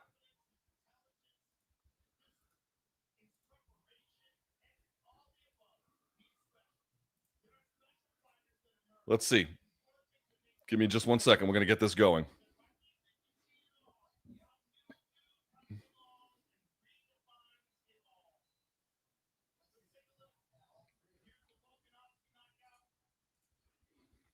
There's the Volk knockout. Look at this. There's the Volk knockout.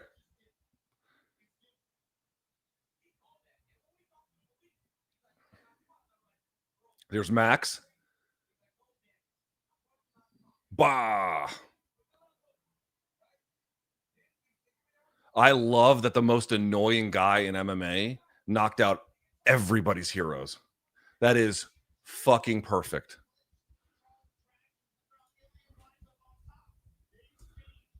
Oops. Hang on. Sorry, guys. Just got to get this going. All right.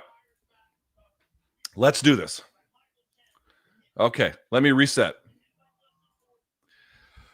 Whoo! Let's take this off, shall we? Hello, everyone. It is now the 29th of June. It's 1 a.m. in the morning, and it's time for the UFC 317 post-fight show. And I got to tell you, I'm feeling talkative. I'm feeling chatty. I'm feeling like I got a lot to say. There's so much to get to. For just a 2.5 minute main event, there is an enormous amount to say about it, as well as what an unbelievable performance from a special fighter in Alexandre Pantoja all the way down that card. We have a lot to get to. If you're just now joining me, if you'd be so kind, thumbs up here on the video. Hit subscribe if you haven't. We've got a ton of stuff to get to between now and, well, We have a lot to get to. We have a lot to talk about here. Okay, so the UFC 317 post-fight show starts now. Without further ado, let's get this party started, shall we?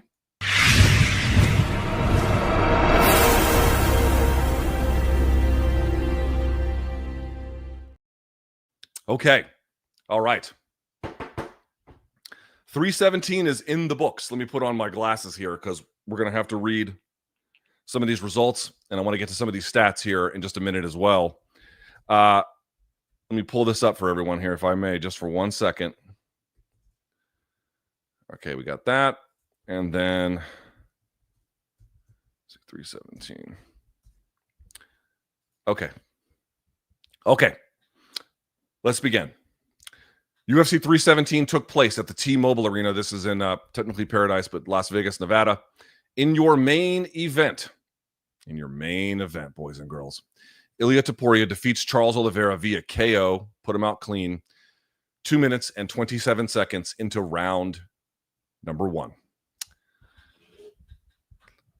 If any of you are watching this, I know that if you are a Charles Oliveira fan, this has to be disappointing, and for that I am sorry, because Charles Oliveira is a credit to the fight game and one of the best fighters that I've covered, and his career has been remarkable. So this has to be a tough moment. But I am asking you to think logically right now. I am asking you to think rationally right now. If you are asking me, what was it like when at light heavyweight, John Jones was on the come up and beating everyone? It was like that. Now, this doesn't have the same fanfare of Conor McGregor and the stakes and the size and the spectacle, and it doesn't have that. I'm not saying it's the same, but if you're wondering what it was like, if you maybe missed McGregor in the 2010s when he was coming up and making these insane proclamations and then just delivering on them, it was like that, right? You are looking at, with Ilia Topuria, it doesn't even matter what happens from here. Now, of course, for other reasons, it would matter later. But what I'm about to say is true. This is one of the most special fighters I have ever covered. This, to me, has some parts of McGregor's rise. This, to me, has some parts of John Jones's rise. What he is doing right now is going to stand, or excuse me, it's going to stand the test of time. You are witnessing MMA history with this guy. It's not hyperbole anymore. It's not exaggeration anymore. It's not boosterism anymore. It's not all Luke loves this guy anymore. It's not any of those things. This is one of the most special fighters I've ever seen. Now, I'm not putting him at, the top just yet. But this shit he's doing, this is what the greats did on their way up. Some, less evenly in different ways. But it's like this. What he's doing is on par with early championship run, or even better maybe, than John Jones or Conor McGregor or Khabib, or you fucking name it. That's what he is. That's what he represents. That's what he's doing. I need everyone to understand the historical significance of what this guy is and who he is. He is now beginning to not just chase, lightweight greats of all time or whatever. He's chasing the Mount Rushmore guys. He's not there yet. But that's the trajectory he's on. Now, again, I'm not saying he's going to get there. There's a lot that could happen, but everything he's done up to this point is one of the most special runs. From fight 1 to fight 17, who has a better run than this? Second title, up a weight class, icing a pound-for-pound guy in Volkanovski, icing a guy who was a former champion and was a BMF champion at that time and also a former pound-for-pound guy himself, icing Charles Oliveira, a former champion, up a fucking weight class, and doing it inside of 2.5 minutes. Like it's nothing. The only person capable of doing something like that is a next-level generational talent. There's no debate anymore. He didn't get lucky against Volk. He didn't get lucky against Max. He didn't get lucky against Oliveira. He iced him because he's just way better. You need to see it clearly for what it is. And if the sport has any sense, you also have to recognize this is the most important fighter right now in the entire sport. Now, Tom Aspinall, he doesn't have the same division, but he might start doing some shit. And what Pantoja is doing is fucking incredible. Don't misunderstand me. Other guys are doing special shit too. But that run that Pantoja is on, that run that Topuria is on right now is history in the making.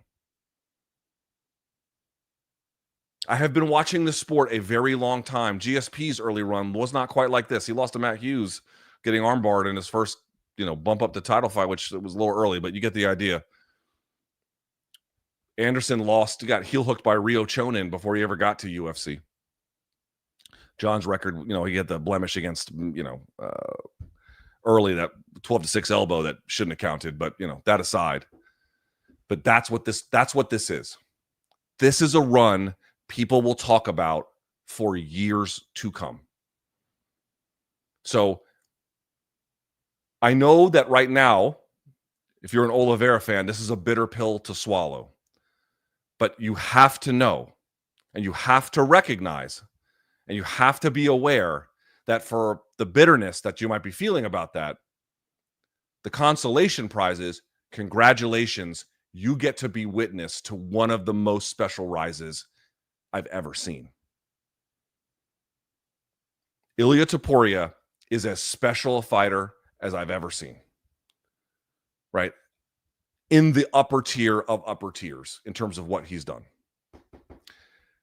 If the sport has, as I indicated, any sense, they'll recognize that he should be made the face of it. All promotional effort should be put behind what he is doing. Now, of course, there's other guys, as I mentioned, Islam, Pantoja, Merab. We'll see what Tom Aspinall can do. Those guys are all fucking awesome too, and they might end up surpassing him if, events go. But all promotional effort should be put behind Ilia Topuria. Because I got to tell you, when he goes, I have no earthly idea who's going to replace somebody like that. And I want to say it one more time. I said it before we started the post-fight show, but I'm going to repeat it here. For all the fucking jamokes who had the balls to say, oh, he only beat Volk because Volk came in on short notice. Well, not short notice, but too short of a turnaround after losing to Islam. It wouldn't have mattered. It wouldn't have mattered. He was going to go down either way. Oh, he beat Max and, Max was drained and whatever fucking excuse they want. It wouldn't have mattered. It wouldn't have mattered. And I know what some folks are going to try and say. They're going to say, well, Charles was over the hill and blah, blah. They're going to try. They're going to try. He went neck and neck with Chandler a little bit. Oh, he was destined to get hit. He gets hit a lot. Oh, I had people asking me, are there people sleeping on Charles and blah, blah, blah, blah, blah, all this shit. It was never going to matter. Give me the very best version of Oliveira. It wouldn't matter. It wouldn't matter. He was going to get iced either way. He's going to send these dudes out looking at the lights every single time. He's that fucking good. He's that dangerous. He's that full of self-belief. And he's that unique. Everyone should be using this moment as a cause for celebration. We should not be reluctant about embracing somebody who's doing things like that in the octagon. We should be elated, excited for all the belly aching, which I've done plenty, more than my fair share probably, about the state of the sport and this and that. This is, if not the antidote, certainly quite the soother. Because somebody is doing this at this moment in time in a way that is so like, you take him out of the sport, who's going to do that at any weight class where the competition's that tough? Yeah, because Tom can lay everybody out at heavyweight, but the competition's not like this. These guys are all awesome. Okay.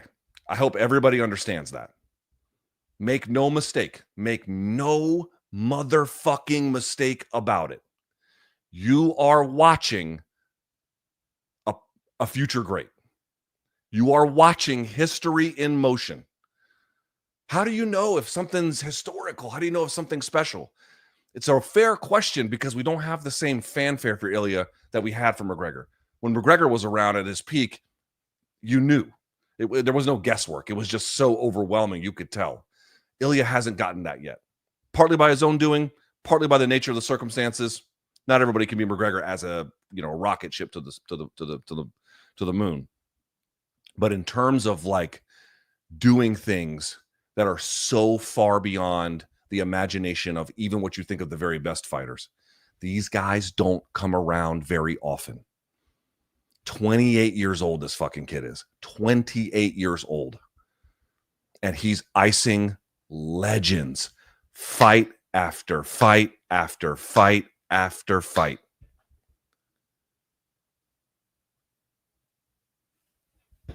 Pay some fucking respect. Okay, now let's talk about the fight itself. Oliveira, I did not think had a bad game plan. He did not look super. He looked like Oliveira. He had a couple of nice hard punches in the middle. But, I mean, you can't trade with this guy, not for very long, because that left hook, it appears, Charles Oliveira was bleeding real badly on the right-hand side. It appeared that left hook that he landed automatically opened him up. Now, that didn't necessarily, that wasn't the reason why ultimately Ilia won or lost, but you could just as evidence of like, brothers and sisters, when Ilia Topuria balls up his fist, it's Armageddon. It's Armageddon when he balls up the fist.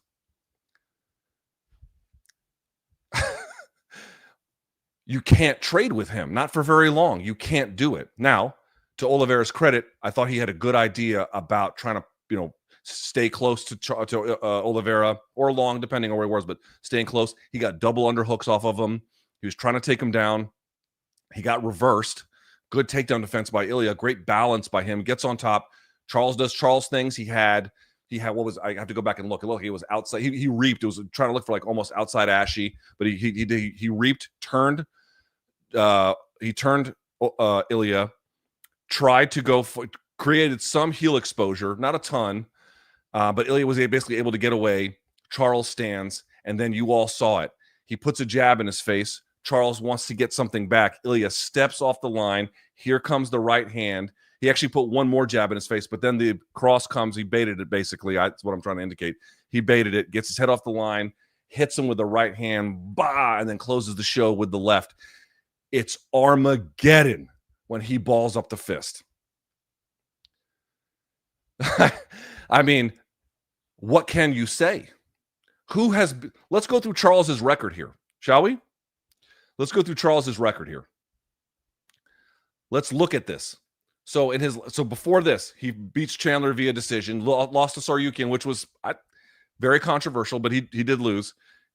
Ices Beneil Dariush inside of a round, lost to Islam. Now they're all the way back in 2022, and that was a very different kind of fight. Before that, submits Justin Gaethje, a fucking punishing striker. Submits Dustin Poirier, a punishing boxer. TKO's Michael Chandler, obviously, a wild card, but, a very heavy-handed guy and dangerous wrestler. Destroys a late-stage Tony Ferguson. Guillotines Kevin Lee, KO's Jared Gordon, TKO's Nick Lentz, and then we go on down the list.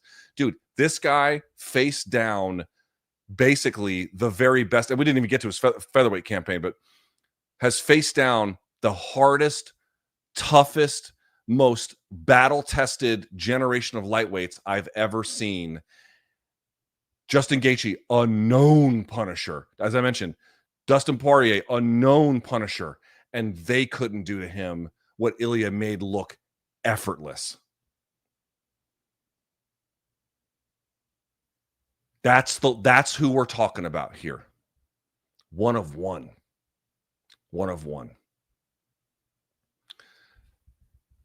By the way, I didn't even get to the fact that when he was on the ground, past the legs, Topuria did, gets to knee on belly, goes to mounted crucifix. Not mounted crucifix. I think it was crucifix from side. He didn't actually have it full on.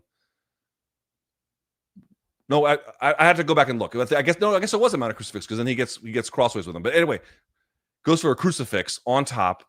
Obviously, Charles is going to squirm underneath and make that difficult. But like, it just it just underscores the kind of confidence and the kind of courage, athletic courage, that Topuria competes with, to go and like a guy like Charles who can do all of this. Now, again, once Charles started to get the leg entanglements working, we've seen it before. We saw against, hitting De La Riva inside, or reverse De La Riva on Chandler.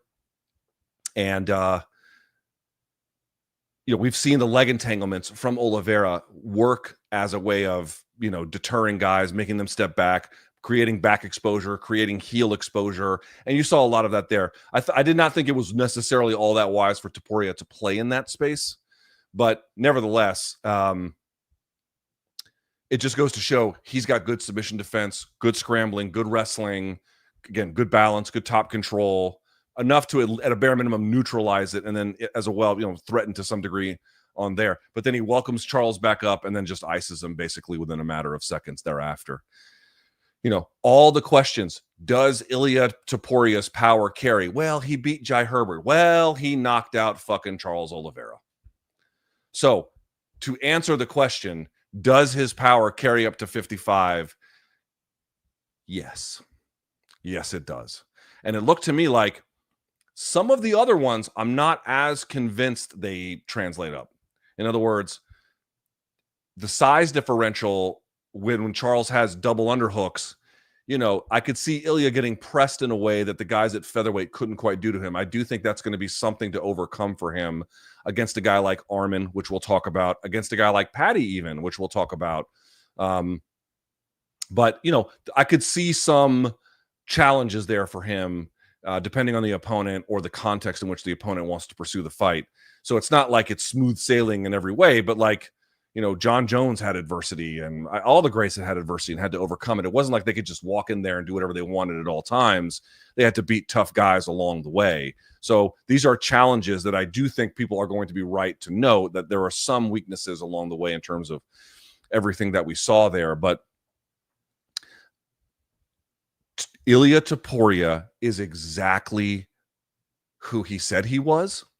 And Ilia Topuria is exactly what Volk's fans, Max's fans, and Charles's fans feared the most. He's the motherfucking boogeyman. That's who he is. He is a Terminator sent back in time to terrorize all of your favorite fighters.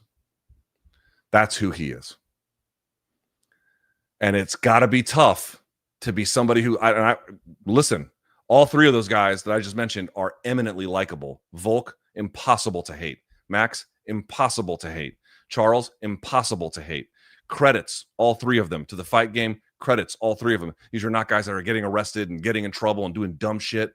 These are guys who are like a credit to the sport. It doesn't fucking matter. What did he say to Charles's face at the press conference this week? I'm sorry, it had to be you. This motherfucker is looking at his opponents and expressing sorrow for what he's about to do to him. This is something you say to, like, in high school, if you're on the varsity, something you say to like somebody who doesn't even start on the JV squad. Like taking kind pity on them to their face. It's just the most ice cold thing you're ever going to see. It's as I indicated, you're watching the development of a career of somebody who's going to be an all-time great. That's what you're watching. That's exactly what you're looking at.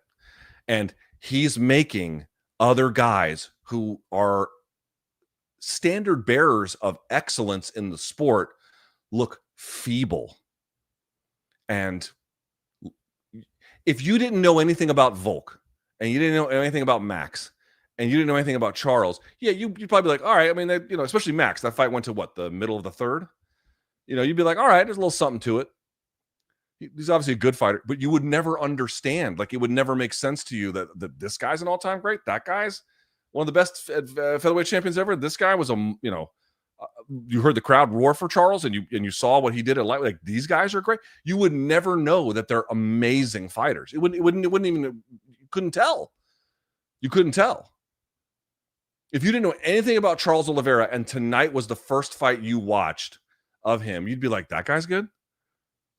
Because that's what a guy like Ilia does to them.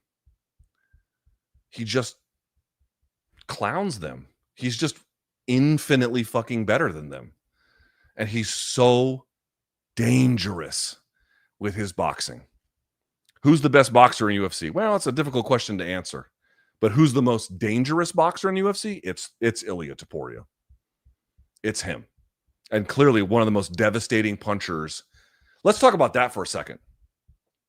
Pound for pound, he's one of the most, if not the most devastating puncher I've ever seen in MMA.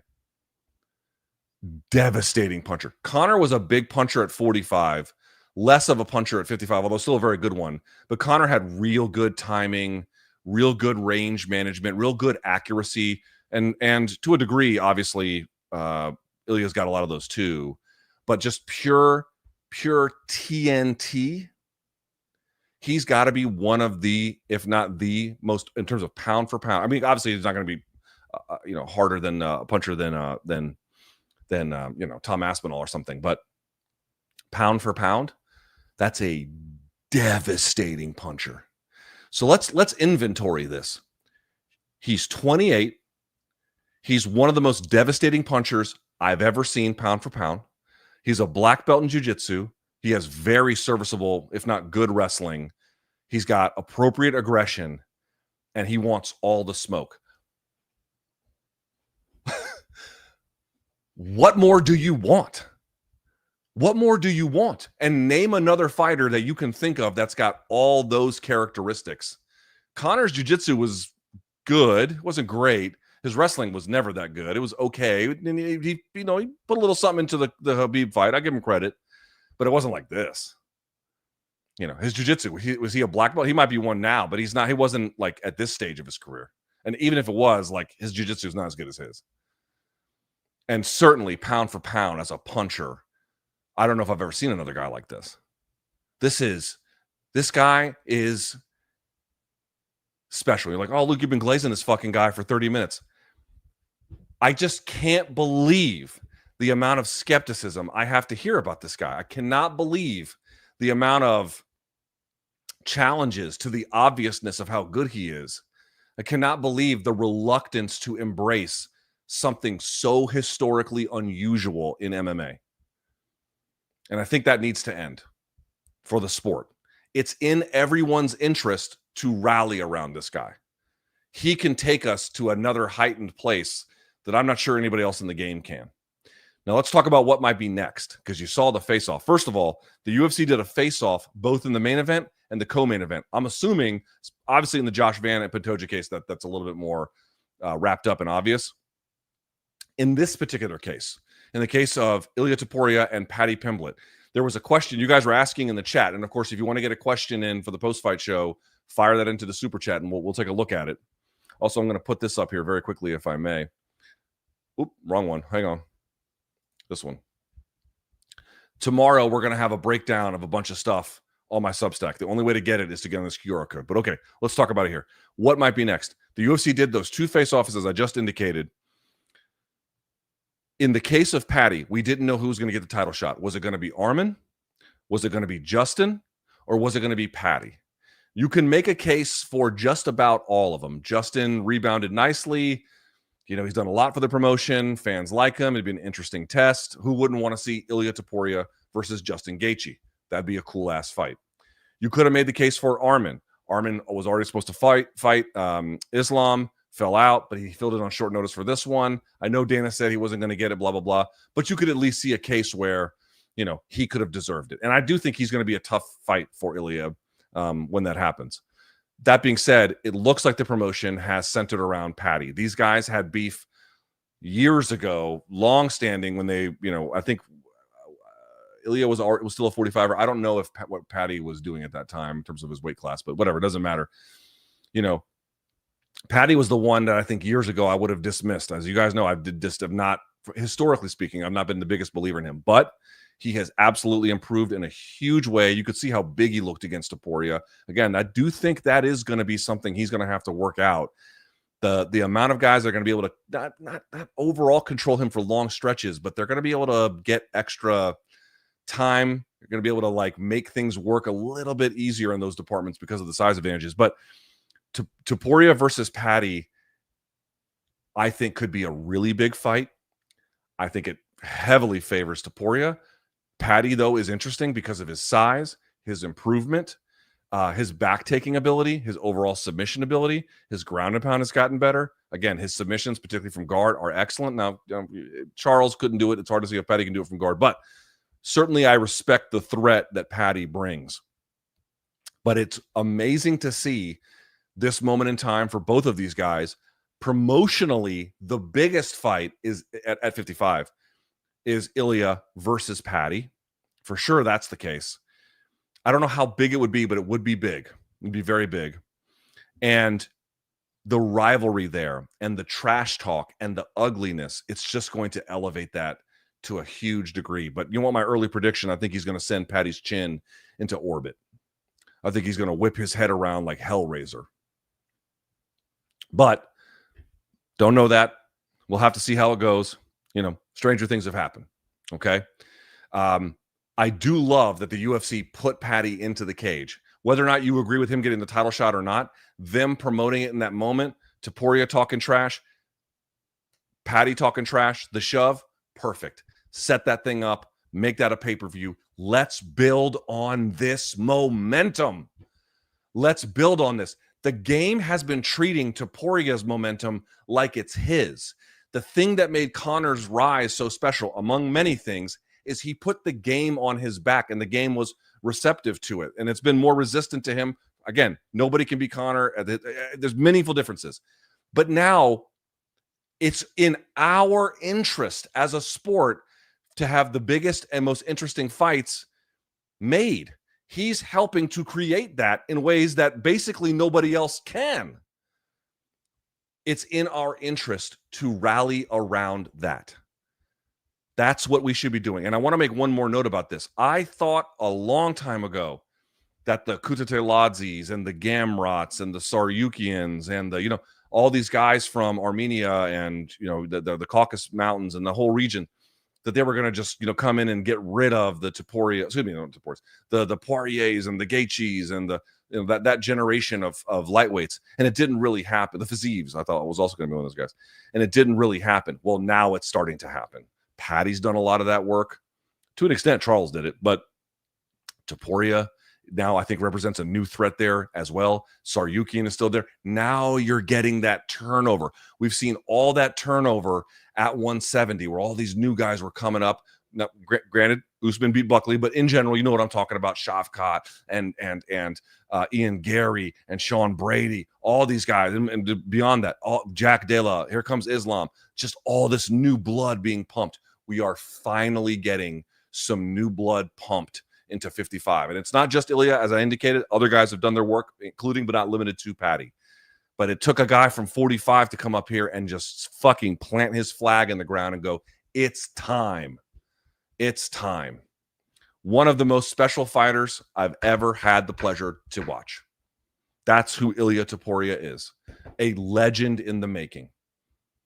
Maybe he should have changed his name to La Leyenda. Maybe he should have. Maybe that was actually the move, to be perfectly honest with you. I don't know what stats are going to look like. Let's take a look here if we can. Let's pull this up. Yeah, I mean, there's not much here. I'll show it to you. Give me 1 second here. Here we go. There we go. All right, take a look at this. Not a lot to show for it. He got the one knockdown, obviously. 72% of his significant strikes. God damn. 2 takedowns whiffed by Charles, although, he certainly made a valiant effort of it. They didn't credit a reversal. I kind of feel like if you or someone's trying to take you down and they're using some kind of trip or throw and you reverse them in midair, it should count. Well, that's not what they're talking about. They're talking like once you've actually hit the ground, reversing position. But okay, doesn't really matter. And then targeting. Look at Ilia, head hunting. A little bit to the body, hardly anything to the leg. I did like how Charles was coming out with the leg kicks. That was a wise thing, but it just doesn't seem to be enough against a guy, when you have to face down the punching power. You have to do a lot with that. You have to do a lot with that. So it wasn't like Charles had some shitty game plan. It wasn't like he looked like a lesser version of himself. I know the weight cut was terrible. I acknowledged even before the fight took place. But you get the idea. It didn't matter. It just doesn't matter. It didn't matter that Volk took that fight right after fighting Islam. It didn't matter. They were all going to get buried. And I think Paddy's next, and he's going to get buried too. It's just, I feel bad for him. It was amazing to watch John Jones go through light heavyweight because it was like, you kept thinking to yourself, like if Gustafsson or, obviously Cormier was champ, but like if some of these guys aren't around, there's like a bunch of guys that would have done like even better. They would have done much more special things, but he just put a lid on all of them. That's what Ilia has done, and he's going to, for the foreseeable future, what he's going to continue to do. He's just going to put a fucking lid on that. It's like you guys can have achievements against one another, just not against me. Very, very, very, very, very, very special fighter. Now, if you have a question about this and you want to talk about it, put something into the super chat and we'll get to it. Let's talk about something else on this card, if we can here for just a second. Alexandre Pantoja defeating Kai Kara France via rear naked choke at 155 of round number 3. I heaped all this praise on Topuria. We can't forget about Pantoja. Pantoja breaking the record for the most finishes in flyweight history. Most submissions, I believe, as well. 4th title defense. And he, like Topuria, now he's much older than Topuria. How old is Pantoja? Pantoja currently sits at 35 years of age. Amazing. He is also, I can't say what he's doing is better than Demetrius. But I thought what Demetrius did was so unique and so good that I don't know that I would ever see somebody even get kind of close to the conversation. And again, I don't think Pantoja is there. However, he's so much closer than I thought he would be to what Demetrius did.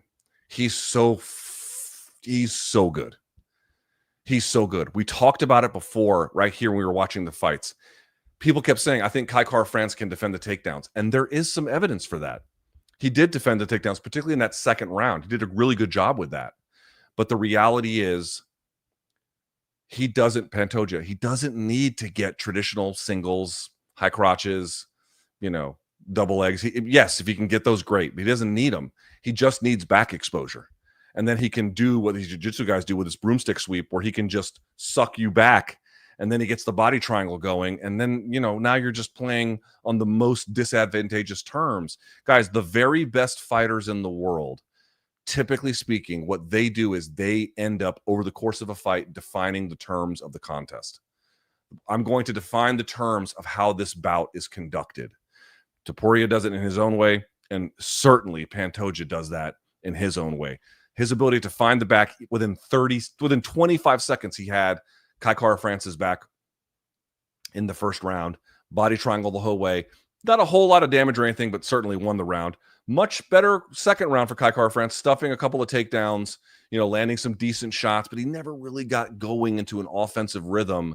And then by round 3, Pantoja does this thing where he kicks out their legs on the retreat, almost like John Jones does stuff like that. Remember when Cormier was kicking out the post leg when he was running? That was after he got hurt, but it's a similar kind of idea. Then gets on top, takes the back, right? And you could see Kai Kara France squirming. You could tell they had drilled that position a million times, but they drilled it with guys who just they cannot replicate what Pantoja does in a fight. They can't replicate that in the gym. God bless it. Kai Kara France was in shape. He cut weight the right way. He was ready for this as much as he could be. It's just you're up against a guy who is historically special for flyweight, period. And one of the best pound-for-pound fighters in the world active today. Doesn't need the takedown, just needs back exposure. And you're cooked. His jiu-jitsu is excellent. His hand fighting is aggressive. he is able to control position and he can advance at just the right times. And when he does, he'll go from humming to turn it up to 11, right? You know what I mean? Like he knows just when to dial it all up. He's got that switch he can flip, and it's good awareness, and he's patient. He just understands the ebbs and flows of a fight, and particularly the ebbs and flows of a position. And he understands what the goals are of a position in terms of building height and affecting balance, and again, creating and then taking advantage of back exposure. He's so goddamn effective like that. Incredible. So in the end of the third, he finally gets the back again. He gets it on the choking arm on the bottom side, right against the jaw. But then you could see Kai, a little bit under actually. But then Kai is like trying to fight the top hand, and you could see Pantoja ripping it away and going right back. Obviously, what you would want is you would want it behind the head, right? You would want it behind here, like that. This is the head, so that they can't pull the hand out anymore. He was more here, so Kai kept ripping it down. But he just kept aggressively fighting. And what you noticed was with the choking arm, he was pulling it further and further back. So Kai is getting bowed out. And as you get bowed out, the chin comes up naturally. It's hard to get bowed out. And then, you know what I'm saying? Once you extend the spine, the head kind of goes with it a little bit. And so he just it was just too hard. So he just locked it up again. I forget to see it. I don't know if it was Gable or if it was C or whatever kind of grip he finished on. Actually, it may have been bicep all the way. And then he just closed the show. He was breathing through his nose. He was barely winded. Put some respect on the cannibal and his career. Pantoja is so awesome. Dude, look at this guy's resume. This is bananas. And it's not a perfect resume, right? Look at this, though. Look at this. Submitting Kai Kara-France. Submitting Kaya Sakura. They went tooth and nail with Urseg, which was kind of funny. Beating Royval. Beating Moreno barely, but still doing it. Perez. Royval again. Submitted him the first time. Manel Kape.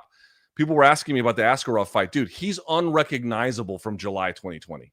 Unrecognizable, and losing to Figueiredo and Dustin Ortiz all the way back in 2018. Do you guys even know who Dustin Ortiz is? He fought with Rufus Sport for a while and all that kind of shit. Like, he's so good now, even relative to what we thought and how good he was even back then. Continued refinement of skill.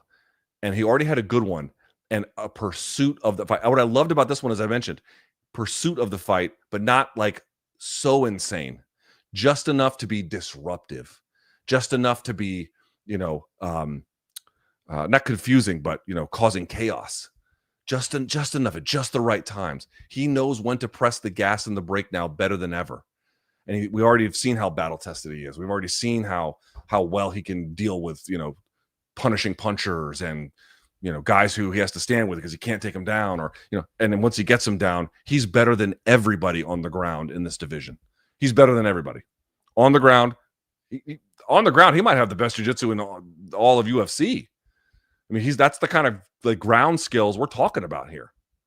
Incredible performance from him. And I really hope he gets rewarded for it. For Kai Kara-France, this is a guy who I think has been chasing this opportunity for a long time. It evaded him. He's a good fighter, but it's just, he's up against really, really, really special fighters, and it's just not going to be enough. You know what I mean? It's just not going to be enough. Here, hold on. Let's go back to this. Josh Van defeating Brandon Royval. 29-28, 29-28, 30-27. I would have had it more 29-28, but I think that's fine. Josh Van, what can you say? Took this fight on 3 weeks' notice. Josh Van, let me read to you what he's been doing recently. Okay? Josh Van graduated high school just before the pandemic. What? You know what I mean? Okay. So this dude fought in January of 2014, January of 2024, July of 2024, September 24, December 2024, okay, March of 2025, June of 2025, and then June again of 2025. So since the start of January 2024, so now we're what, 18 months into it, 17 months into it, the guy's fought 7 times. 7 times in 17 months. That's insane. And he won all but one of those. Charles Johnson was the one that got away from him, which he does tend to get a little bit hit more than I'd like, and he tends to play with risk a little bit more than I'd like. And he not only won this fight, he may have won this fight with a broken big toe, which is like critical for balance and explosion. Let me say this. That is one of the best fights this year. Brandon Royval, I thought, did a tremendous job rescuing himself in that fight after a pretty bad first round. He came back and realized maybe Van's got some punching power issues.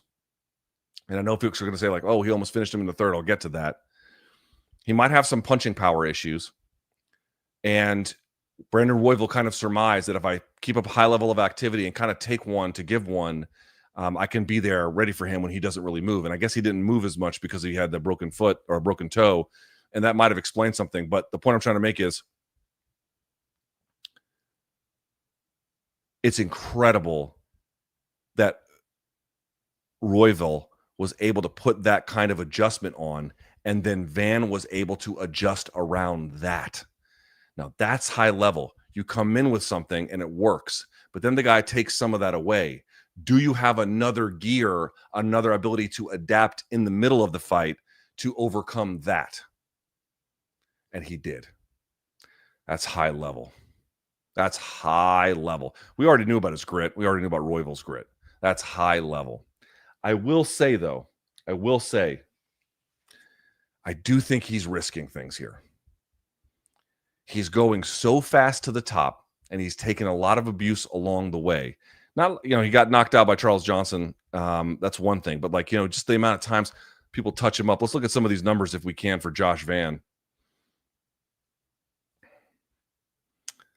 Yeah, I mean, let's look at his stats. Josh Van, how many strikes absorbed per minute? 5.26. That's almost double. That's more than double the average. That's a lot. That's a lot. On the one hand, he is clearly the goods, right? Josh Van's clearly the goods. On the other hand, running through the division like this, getting hit this much, is a way to fast track an early demise. You won't see it now. You may not see it for a couple of years. But if he's 23, I don't want to hear anyone when he's 28 and he may not look the same anymore. You might be like, well, how's he 28 and he looks washed? And I'm not predicting that's a guarantee, but I'm saying that's the risk he's running. That could happen. However, it just seems like the momentum is impossible to deny. Also, as I indicated in the main event, I'll mention it here in this featured bout, the UFC bringing Josh Van back into the cage against Pantoja is excellent. This is the first time the Pantoja Van fight I've been hyped for a flyweight fight in a really long time. I had respect for the other ones. I liked the other ones. I mean, buzzing, hyped, ready to go, excited. Now I am. Partly because of what Van's doing, partly because of what Pantoja's doing, and then the UFC facilitating this in a direct, right on top of it way. More of that, please. That's what we need. That is fucking awesome. Love that. Love that. Love that a lot. And Royval, I want to say this. Give the guy credit. He did not need to take this fight. He gave a 12th ranked guy basically a title shot fight. Basically. That's what it ended up being, right? A title shot fight. And as indicated, really kind of rescued himself a little bit in this one, made a strong account of himself, but it wasn't enough. Now, again, getting back to this one, I was going to mention earlier, and I kind of forgot. Going back to that third round knockdown, yes, obviously Josh Van can punch a little bit, but if you go back, Royval was throwing the knee. He was on one leg, so when the hook came over, it just off balanced him. I'm not saying it was like it was just a push. It was a hard punch, but I'm saying he was on one leg. And you're not ready for it. You're going to go tumbling. So I do think there might be some power punching issues for Josh Van, but the most exciting flyweight prospect since what? Brandon Moreno? You know what I mean? Something like that, and maybe even beyond that. Depending on your mileage on that one, but certainly that's the kind of excitement he's bringing to this division. Again, how sustainable this is when you're just competing this often and you're getting hit this much. Sketchy to do that, but thrilling and obviously sensational talent. Elsewhere on this main card, we won't belabor the point too much. We know Dariush defeating Renato Moicano 29-28 across the board. I thought that was right. He got dropped in the first, but I thought elsewhere, just again, I thought Moicano was able to match him in the jiu-jitsu, so I give credit to Money Moicano for that. But just the work rate from Beneil Dariush, the wrestling in particular, he just did more to get it.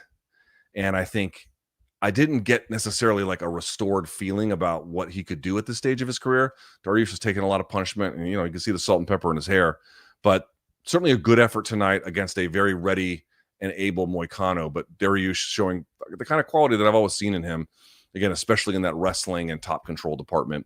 And then last but not least on this main card, Peyton Talbott defeating Felipe Lima. Fun fight on this one.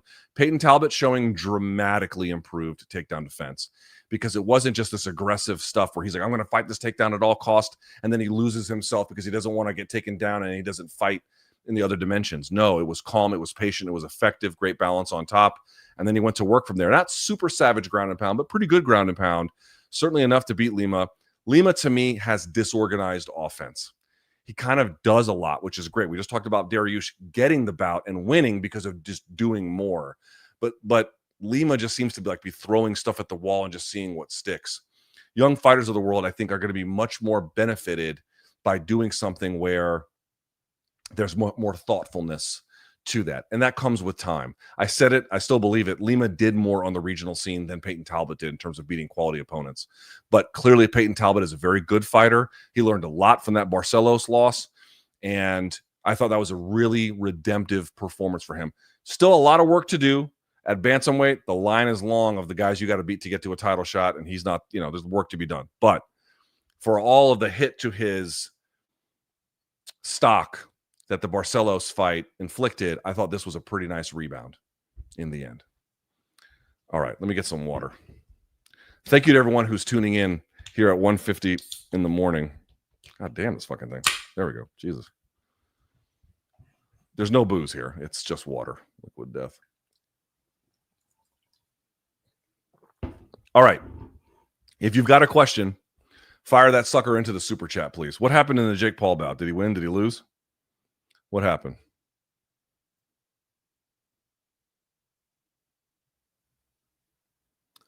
Yeah. Here is a big-time MMA manager writing me. Says he hasn't felt this way since watching Connor ice Eddie. Here, I'll read a quote. Quote, it's the certitude in every single moment. He's dripping in it. It wasn't just the knockout. Yeah. That's a very, very important MMA manager there. All right. But maybe one of the only ones I talk to. All right. With that out of the way, let's get to some of your questions here if we can. All right.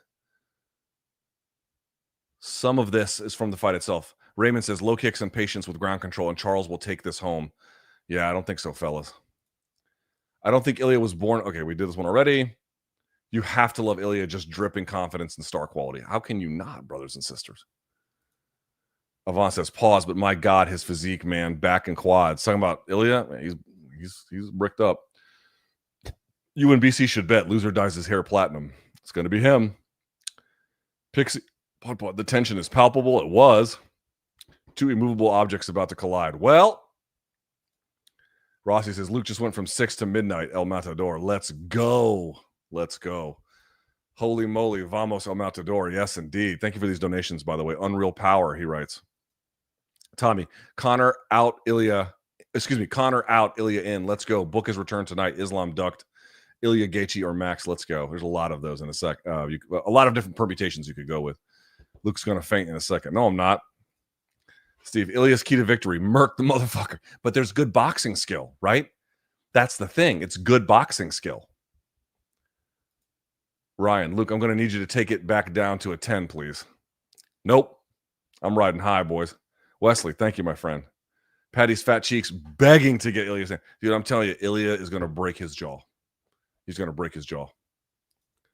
Slido says, Luke, thoughts on Long Island Luke's girlfriend voicing him? It wasn't. It's not his girlfriend. Somebody else. Richard, thank you for the donation. Avant, don't care who it is. He touches them, they die. Yeah, like I said, if there were any concerns about his power at 55, those are over.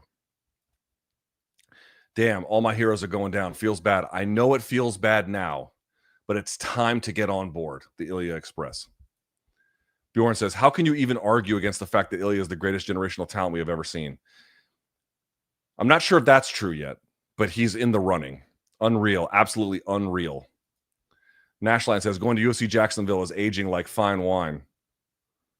Oh, you mean when he fought, when Sergio Ramos was out there? Who did he fight there? He fought Emmett? Was that Emmett he fought there? Ilia looked amazing, but Oliveira looked stronger. He did look, when he had those double underhooks, he did look stronger. That's what I'm saying. Like, this is why Tsarukyan to me is actually the more interesting fight between he and Paddy. Now, Paddy is dangerous because he can get the back and he's got great subs. Paddy's awesome on the back. I give him all the credit. He's a real threat on the back.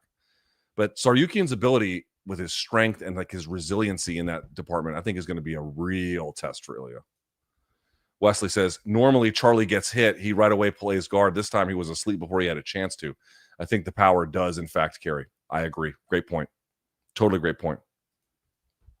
Blazer says, Luke, going back to the undercard, did you hear what Tracy Cortez had to say in Spanish? Yes. Essentially, she was talking about the ice raids. And could you let us know what it was? Yes, she basically said, I don't know if I'm the person to talk about it, but there's a lot of, like, I don't know what word she used exactly. I have to go back and hear it, but basically there's a lot of bad things happening to, she said, La Raza, like the people. And, she's proud to be Mexican and she wants to show the world you can be proud and be Mexican, and that she's thinking of everybody. So, something along those lines. I have to go back and double check, but she didn't say ice, but that's what she's talking about. She's talking about the ice raids. Jesus, just Jesus. Yeah. How about that, Ilia, huh? Brandon says, Ilia and Aspinall are going to lead the UFC Renaissance. Yes. Now, Aspinall's got a tougher job, not so much with the competition, but because of that, to stand out, he's going to have a little bit, like Ilia's got foes. You know what I mean? Oh, is it going to be Paddy? Is it going to be Justin? Is it going to be Armin? Like, he's got foes. Tom doesn't have as many of those. We think he doesn't have as many of those yet. That could be a challenge for him. Adrian says, nights like this bring me back to love MMA. Is there anyone who thinks Paddy had any shot? I miss Jones's rise at light heavyweight, but I have Topuria. Yep. Congratulations. You caught the next big thing. Humphrey says, all the trash talk and weight cut yesterday from Armin and Paddy gets the shine. Armin has pissed off UFC. He must have, dude, Armin, I don't know what I know like what happened with the weigh-in or what his inability to dude, he pissed off UFC hardcore. Like, not enough to be cut or whatever, but like they're not going to do him any favors. I do think eventually he's going to get a title shot one way or the other, but you're right. Like, he pissed him up. They pissed him off. Oh, Jake Paul's up 79-73. Great. Terrible ass fight. Will you watch the Jake Paul fight on Sunday? No. Unless he gets knocked out or something. No. Alan W. They're willing to give Conor a shot at Ilia so he can take his soul and make him a megastar. I mean, Ilia would send his fucking chin into orbit too. I don't know how that would go. Will says, forget Conor comps. We are in Mike Tyson territory. Not yet, but he's got the magic for sure. Steven says, time for that European Stadium show. Let's fucking go. Yes. Let's go to Barcelona or Madrid or fucking Malaga or, you name it. Let's go. What do you think of the Paddy match? Promotionally, it makes sense, but should Paddy really look to revamp despite his comments thinking he can't be knocked? Yeah, I mean, he's saying that, but, it's just going to make it sweeter when he gets his chin sent into the fifth dimension. Otter Pops, great win for Ilia. Islam is still pound for pound number one. There's an open debate about that as far as I'm concerned. Johnny says, imagine if UFC promoted this like they did 205. Conor was bigger before. I know what you mean, but Conor was bigger before. Trey says, Oliveira is my favorite current fighter, but I've liked Topuria since he knocked out one of my other favorites in Ryan Hall. Topuria is special, and that's why I bet on him by KO and TKO. Yeah, I like all those guys too. Hey, LT, I'm 24 and I've been struggling to find a job for the last couple of months. Just in a bad place right now mentally. Any advice? First of all, you don't have to donate to me. Advice. Email me. LukeThomasNews@gmail.com. Email me. Please email me. Alan says, career-wise, has Ilia surpassed McGregor?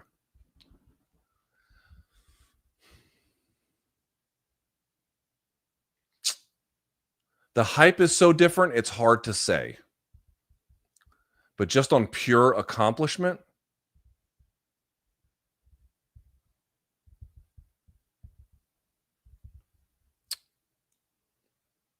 Maybe. I have to think about that.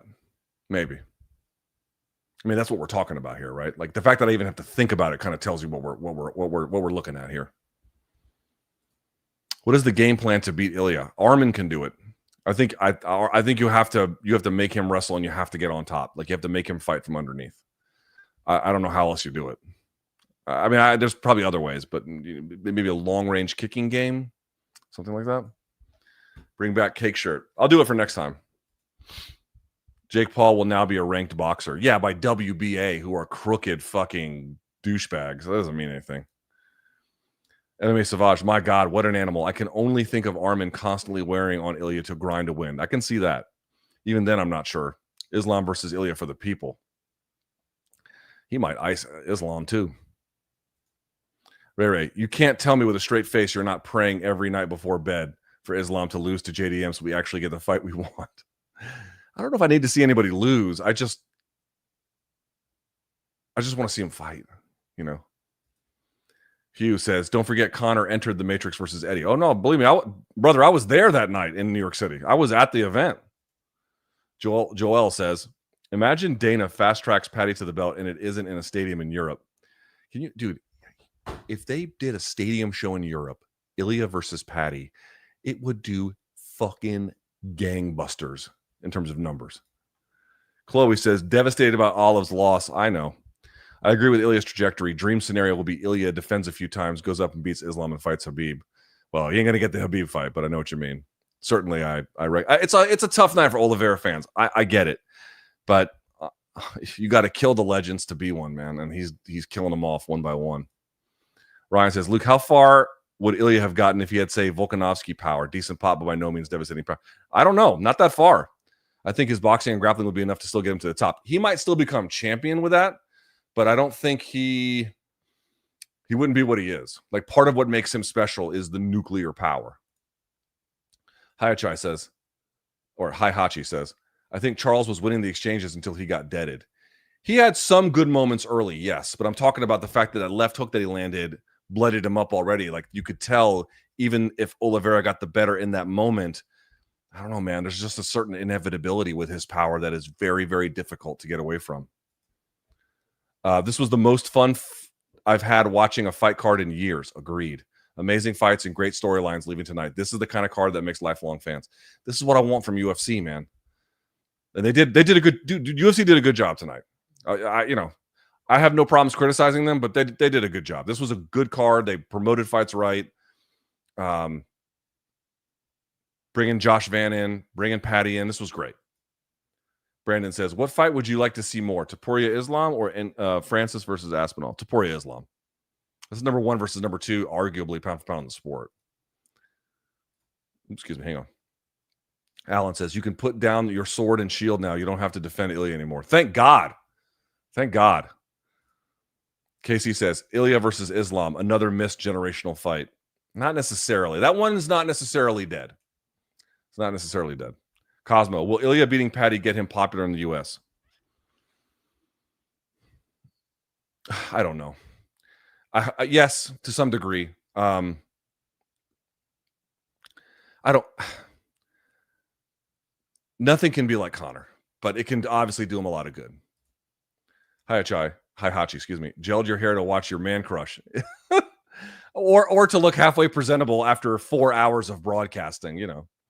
Joshua says, only way I see Ilia becoming a star as big, if not bigger than Conor, is if Dana softens the stadium stance and gives him the Bernabeu versus Paddy.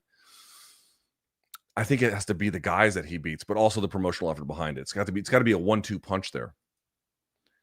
Ryan says, if Islam beats JDM and does it impressively, is Islam versus Ilia at 170 the biggest fight in the UFC since Khabib Conor? It could be, yes. Is it top 3 biggest all time? It could be. I mean, the factors you're talking about they're very difficult to arrange. Like things have to go right. But yes. Danny says, Luke, could you not go on a rant against us fans as if there's no Topuria fans among us? No, I don't mean that. But dude, he got booed walking out tonight.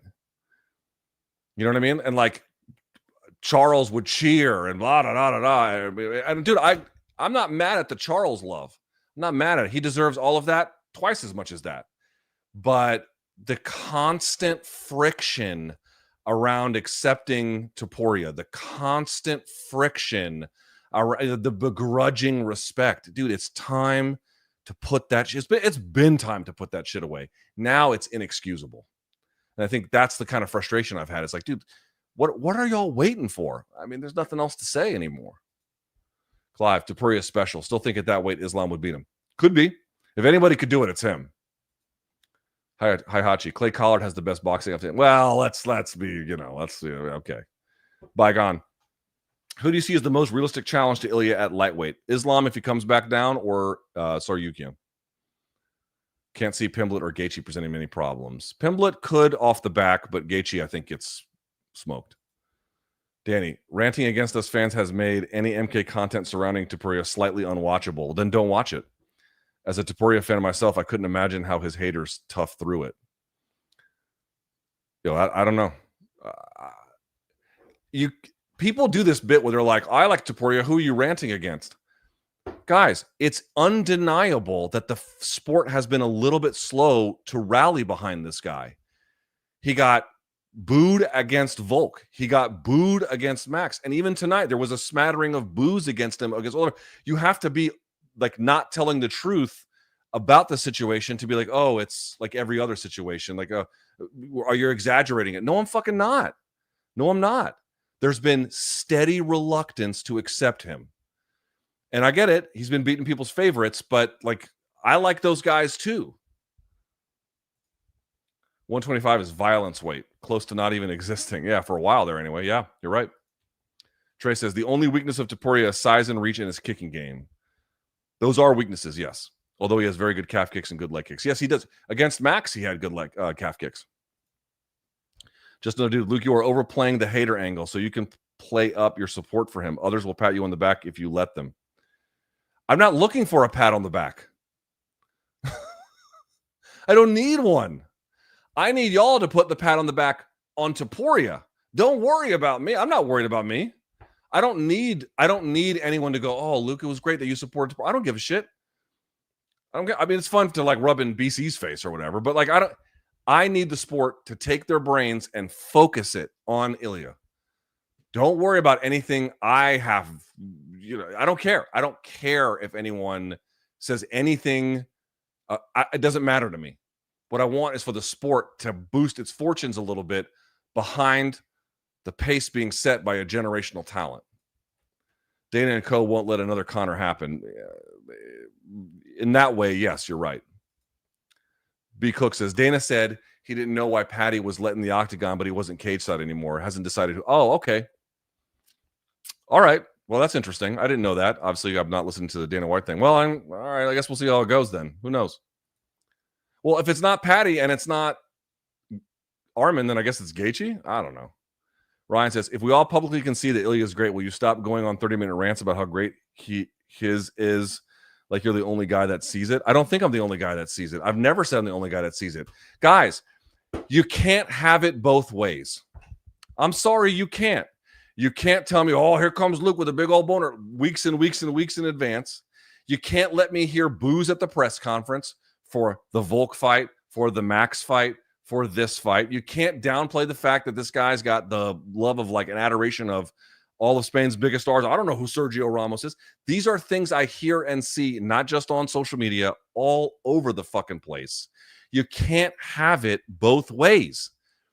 If there's going to be a fairly, not the biggest portion of the fan base, but a fairly significant one, that while a guy is going on a historic run like this, and while he's walking out still getting boos, the argument cannot possibly be that everyone already knows he's great and everyone's already always known he's great and he's always got the love and the respect and the fan adoration that he deserves.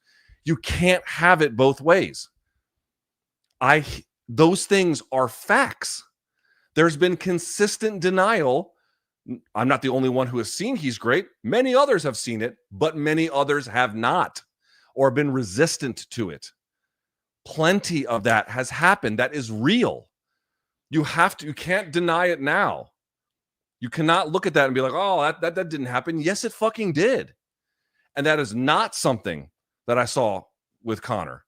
Trust me, at that point in time, that is not something I saw with John Jones. This is unusual relative to both of them. So that's the issue. If everyone was on board, I'd shut my fucking mouth. But that's not the case. Now, your point, well, some fans did. Of course. Of course.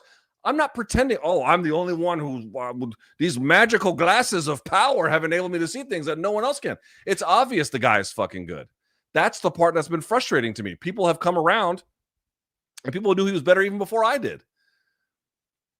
But the steady drumbeat of resistance is real, or up to this point anyway, has been real.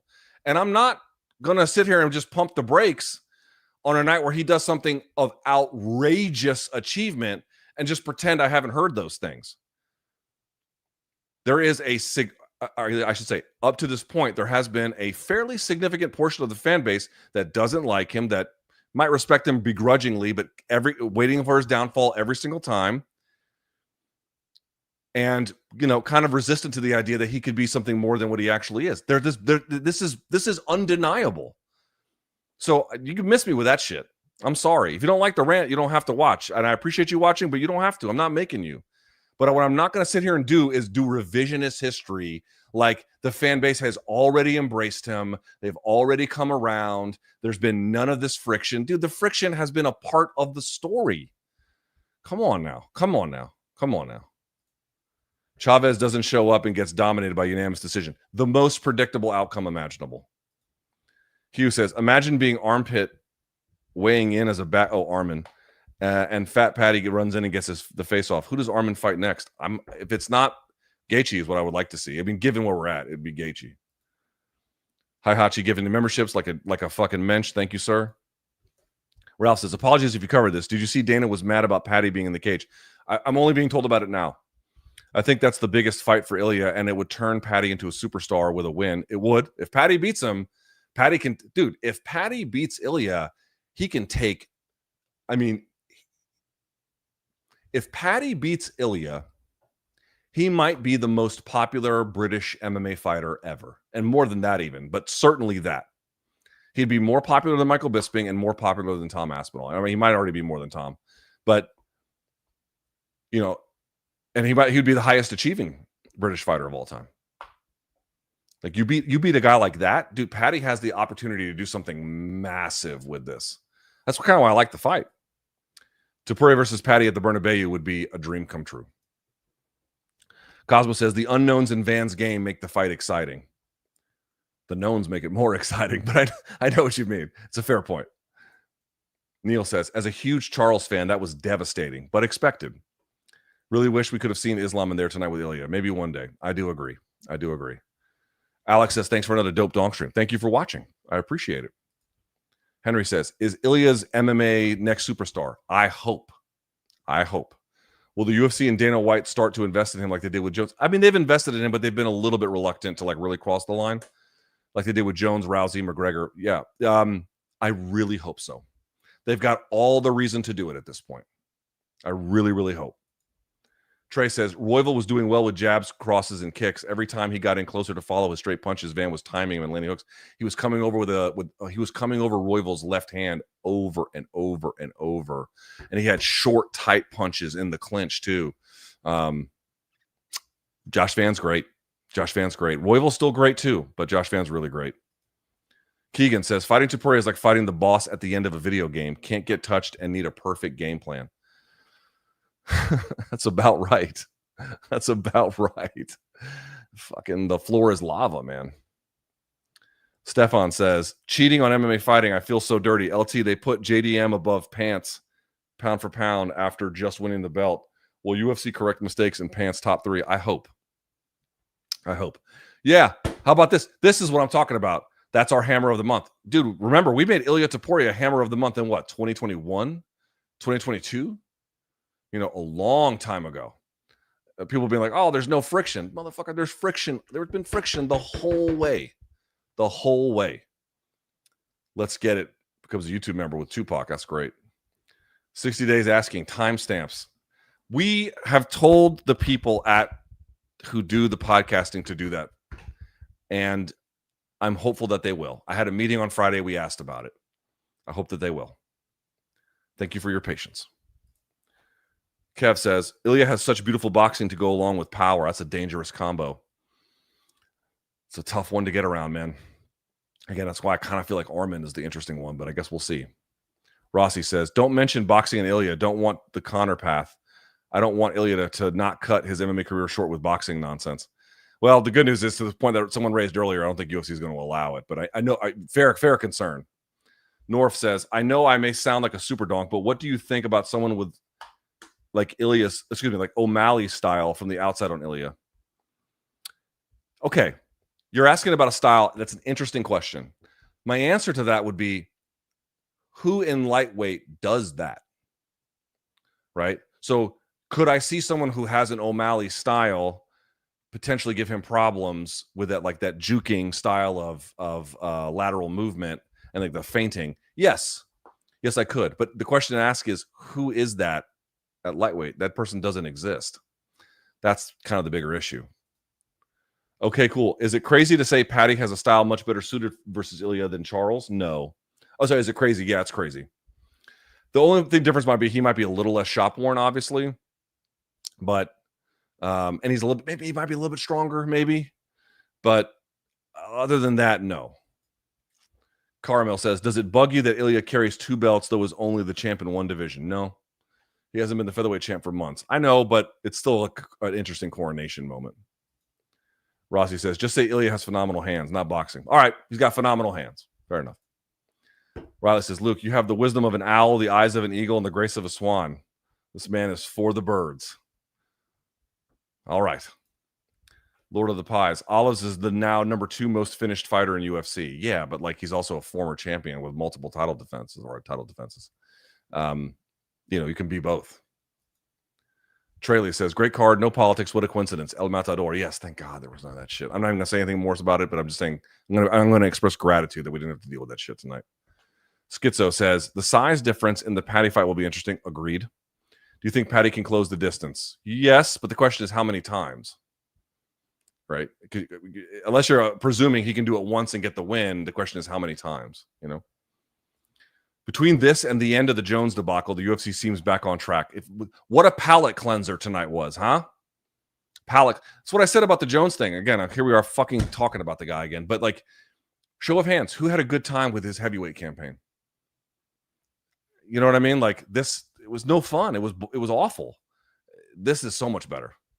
Not saying this is me, but can you boo a guy while still respecting his abilities in the fight itself? Yes, you can do both. Again, you can have a few different competing ideas. But the point I'm trying to make is that booing represents friction and resistance and a lack of embrace. And I'm trying to get the sport over the hump about that, my own little way. UFC not going to Spain and underpromoting purposely to make sure Ilia doesn't become bigger. No, I don't buy that. No, I don't think that's true. Julia says, I literally had a shouting match with my brother and cousin 2 years ago about Ilia arriving. Now he's here. I believe you. I've had a few of those shouting matches on MK myself. Jake says, let Luke be a goddamn fan. Holy smokes. No, it's all right.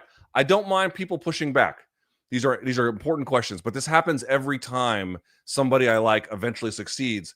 People change the subject and they're like, oh, we've always known he's great. They've always loved him. No, they haven't.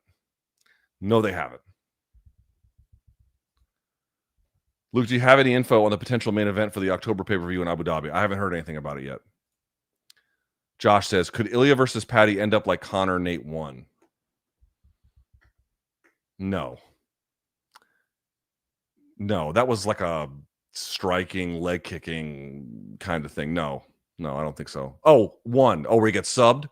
Yeah, but Nate came in on short notice, and I mean, if Ilia is being dumb, yeah, it could. But if he's dialed in, no.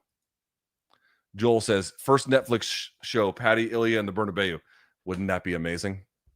To debut on Netflix with Ilia, Paddy, in a fucking historic football stadium. Incredible. Jean says, Ilia versus Emmett made me think he would remain unbeaten. Yeah, that was the first time, too, because that guy has nuclear power as well, right? And Ilia just kind of dispatched him. David says, can't the booze be for his personality and not his fighting ability? It doesn't matter. It doesn't matter. Oh, I respect him, but I don't like him. That's the fucking problem. How can he be a star if you only have begrudging respect for him? He can't be. That's the point. First, it was, we don't think he's that good. Well, okay, after beating Volk and then beating Max, you saw a bunch of people turn. But then they still just didn't really like him. This is what I'm talking about. Yes, to answer the question, can the booze be for his personality and not his fighting ability? Sure. Guys, this is a sport where I see people cheer people who like Hitler. This is a sport where I see people cheer woman beaters and criminals and racists and anti-Semites. And we don't like Ilia because he's fucking European Spanish suave and talks a big game. And I'm supposed to believe that, like, you know, I've seen what people cheer for in this sport, and some of it is people who like fucking Hitler.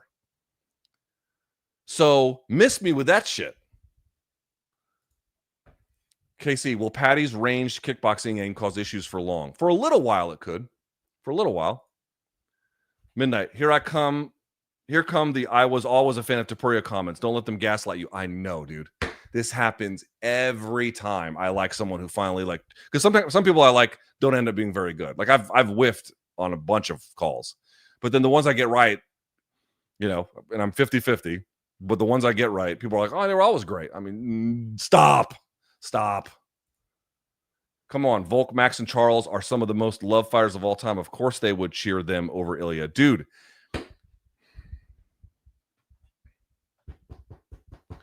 Connor was such a force. He had people booing Aldo, who prior to that, there was some parts of that where he was, you know, making fans upset with not enough effort in certain cases, but like a beloved figure. His force was so overwhelming that it just turned the tables on everything, right? That's the point I'm trying to make. Now, here's the point I also want to say. With enough of these wins, I do think this will be a turning tables moment.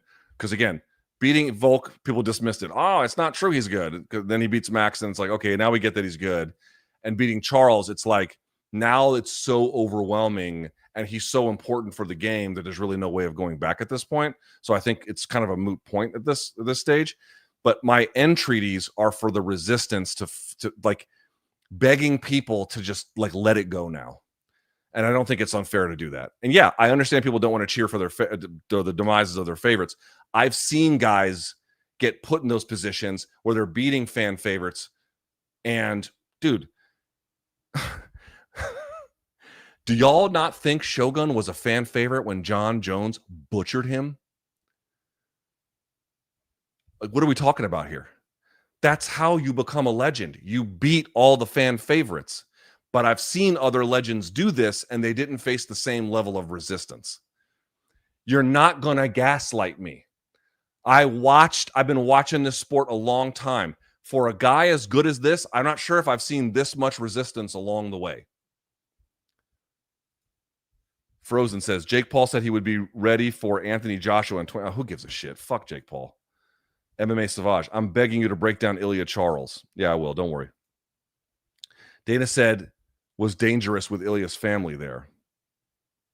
I don't know what that means. This could be the Paddy story, Chuck Mindell. It could be. It could be. Bio says, I think the Ilia pushback has more to do with who he is fighting. It has some to do with that. His personality is off-putting. Not to me, but we can still see the greatness. These are just... I'll leave it at that. I've said enough. Hi, Hachai. Who tunes into MK to only hear topic number 3? Timestamps is a weird request for a fan. No, it's not. It's a fair request. We've asked. We've asked. Let's get it. Says Ilia is now the face of the UFC, but I really want to see him against young contenders who don't have the mileage of Holloway and Oliveira. Agreed. Time to fight 20-year-olds. Totally fair. Totally fair. Totally agreed. I'm with it. I share your opinion. John T-Bones. Oh, Jesus. Hamza says, do you think there's a chance that Islam decides to move down to 55 after watching. No, because I think that weight cut's killing him and he wants that second belt. No, I don't think so. I mean, possible, but unlikely. Otter Pops. Thoughts on Jake Paul calling out Anthony Joshua and Gervonta Davis? And who gives a fuck about Jake Paul? Blade says, thank you for the donation. I appreciate it, but I just don't care. I just don't care. Blade says, happy that Jack is okay after his live execution. Oh, yeah. Jack Hermanson. Dude, that was terrible. Plus that follow-up shot was like, woof.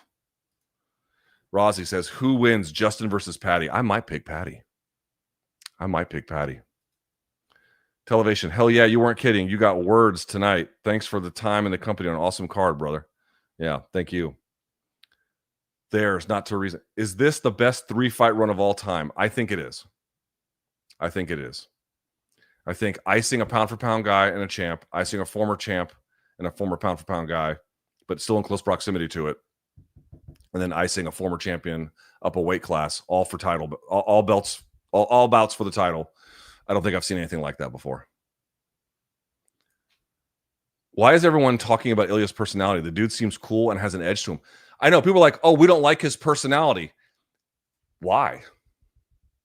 Because he said, well, okay, congratulating himself on Instagram was fucking stupid. All right. I mean, no one's perfect. All right. There's annoying shit about him like there is about anybody.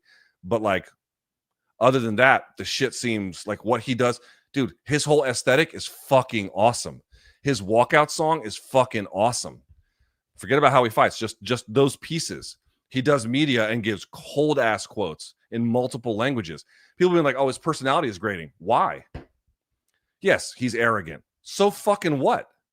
So what I mean, Conor was way more arrogant or just as bad. I didn't see people have the same pushback. That's what I mean, dude. Like there's been this kind of resistance to him that just seems so fucking silly to me. Will the UFC actually promote Ilia versus Paddy in a competent manner? I'm hopeful after tonight. Or will they just make the fight card and say, here, love us? I'm hopeful after tonight they're going to put a little bit extra spin and rub on it, yeah? I'm hopeful. Yusuf, gifted 1 membership. Thank you, Yusuf. You're the man. What does Oliveira do now? Take a break, I hope, and still compete. And I think he can maybe fight for a BMF title, depending on how things go. He's still in there. I missed the Machida era. Well, not so much me. But Conor and John are the exceptions that prove the role. You mean the rule. Fan faves like Volk, Islam, and Izzy, to an extent, Islam, Pantoja, were not loved on their rise. There is definitely resistance to Izzy. That's true. There's definitely resistance to Islam. That's true. Volk didn't have angry resistance. There was a little bit of skepticism. Usman to some extent. Pantoja, again, I don't think there was resistance, but there was just like ambivalence. It's a little bit different. Yes, this is true. There is friction for all guys who do big things. It's the late stage friction for me. Like people not getting it at first, fine. And it wasn't altogether clear. But as it became pretty clear, and they're still like, I don't like his personality. Meanwhile, I have to go to UFC events and watch Bryce Mitchell get mobbed by fans. It's like, what is this conversation? Does this put Topuria at number 1 pound for pound? It might. I don't. It doesn't have to. Also, why do you think he gets this much pushback? Because people are dopes. There's very little about what he does that, again, congratulating himself and changing his nickname and stuff is a little much. But like, I want my MMA fighters who are good to be like outrageously confident. I want that. Riley, Ilia has fast hands, but I know a guy who works under the Queensboro Bridge with much faster hands. Okay, very cool.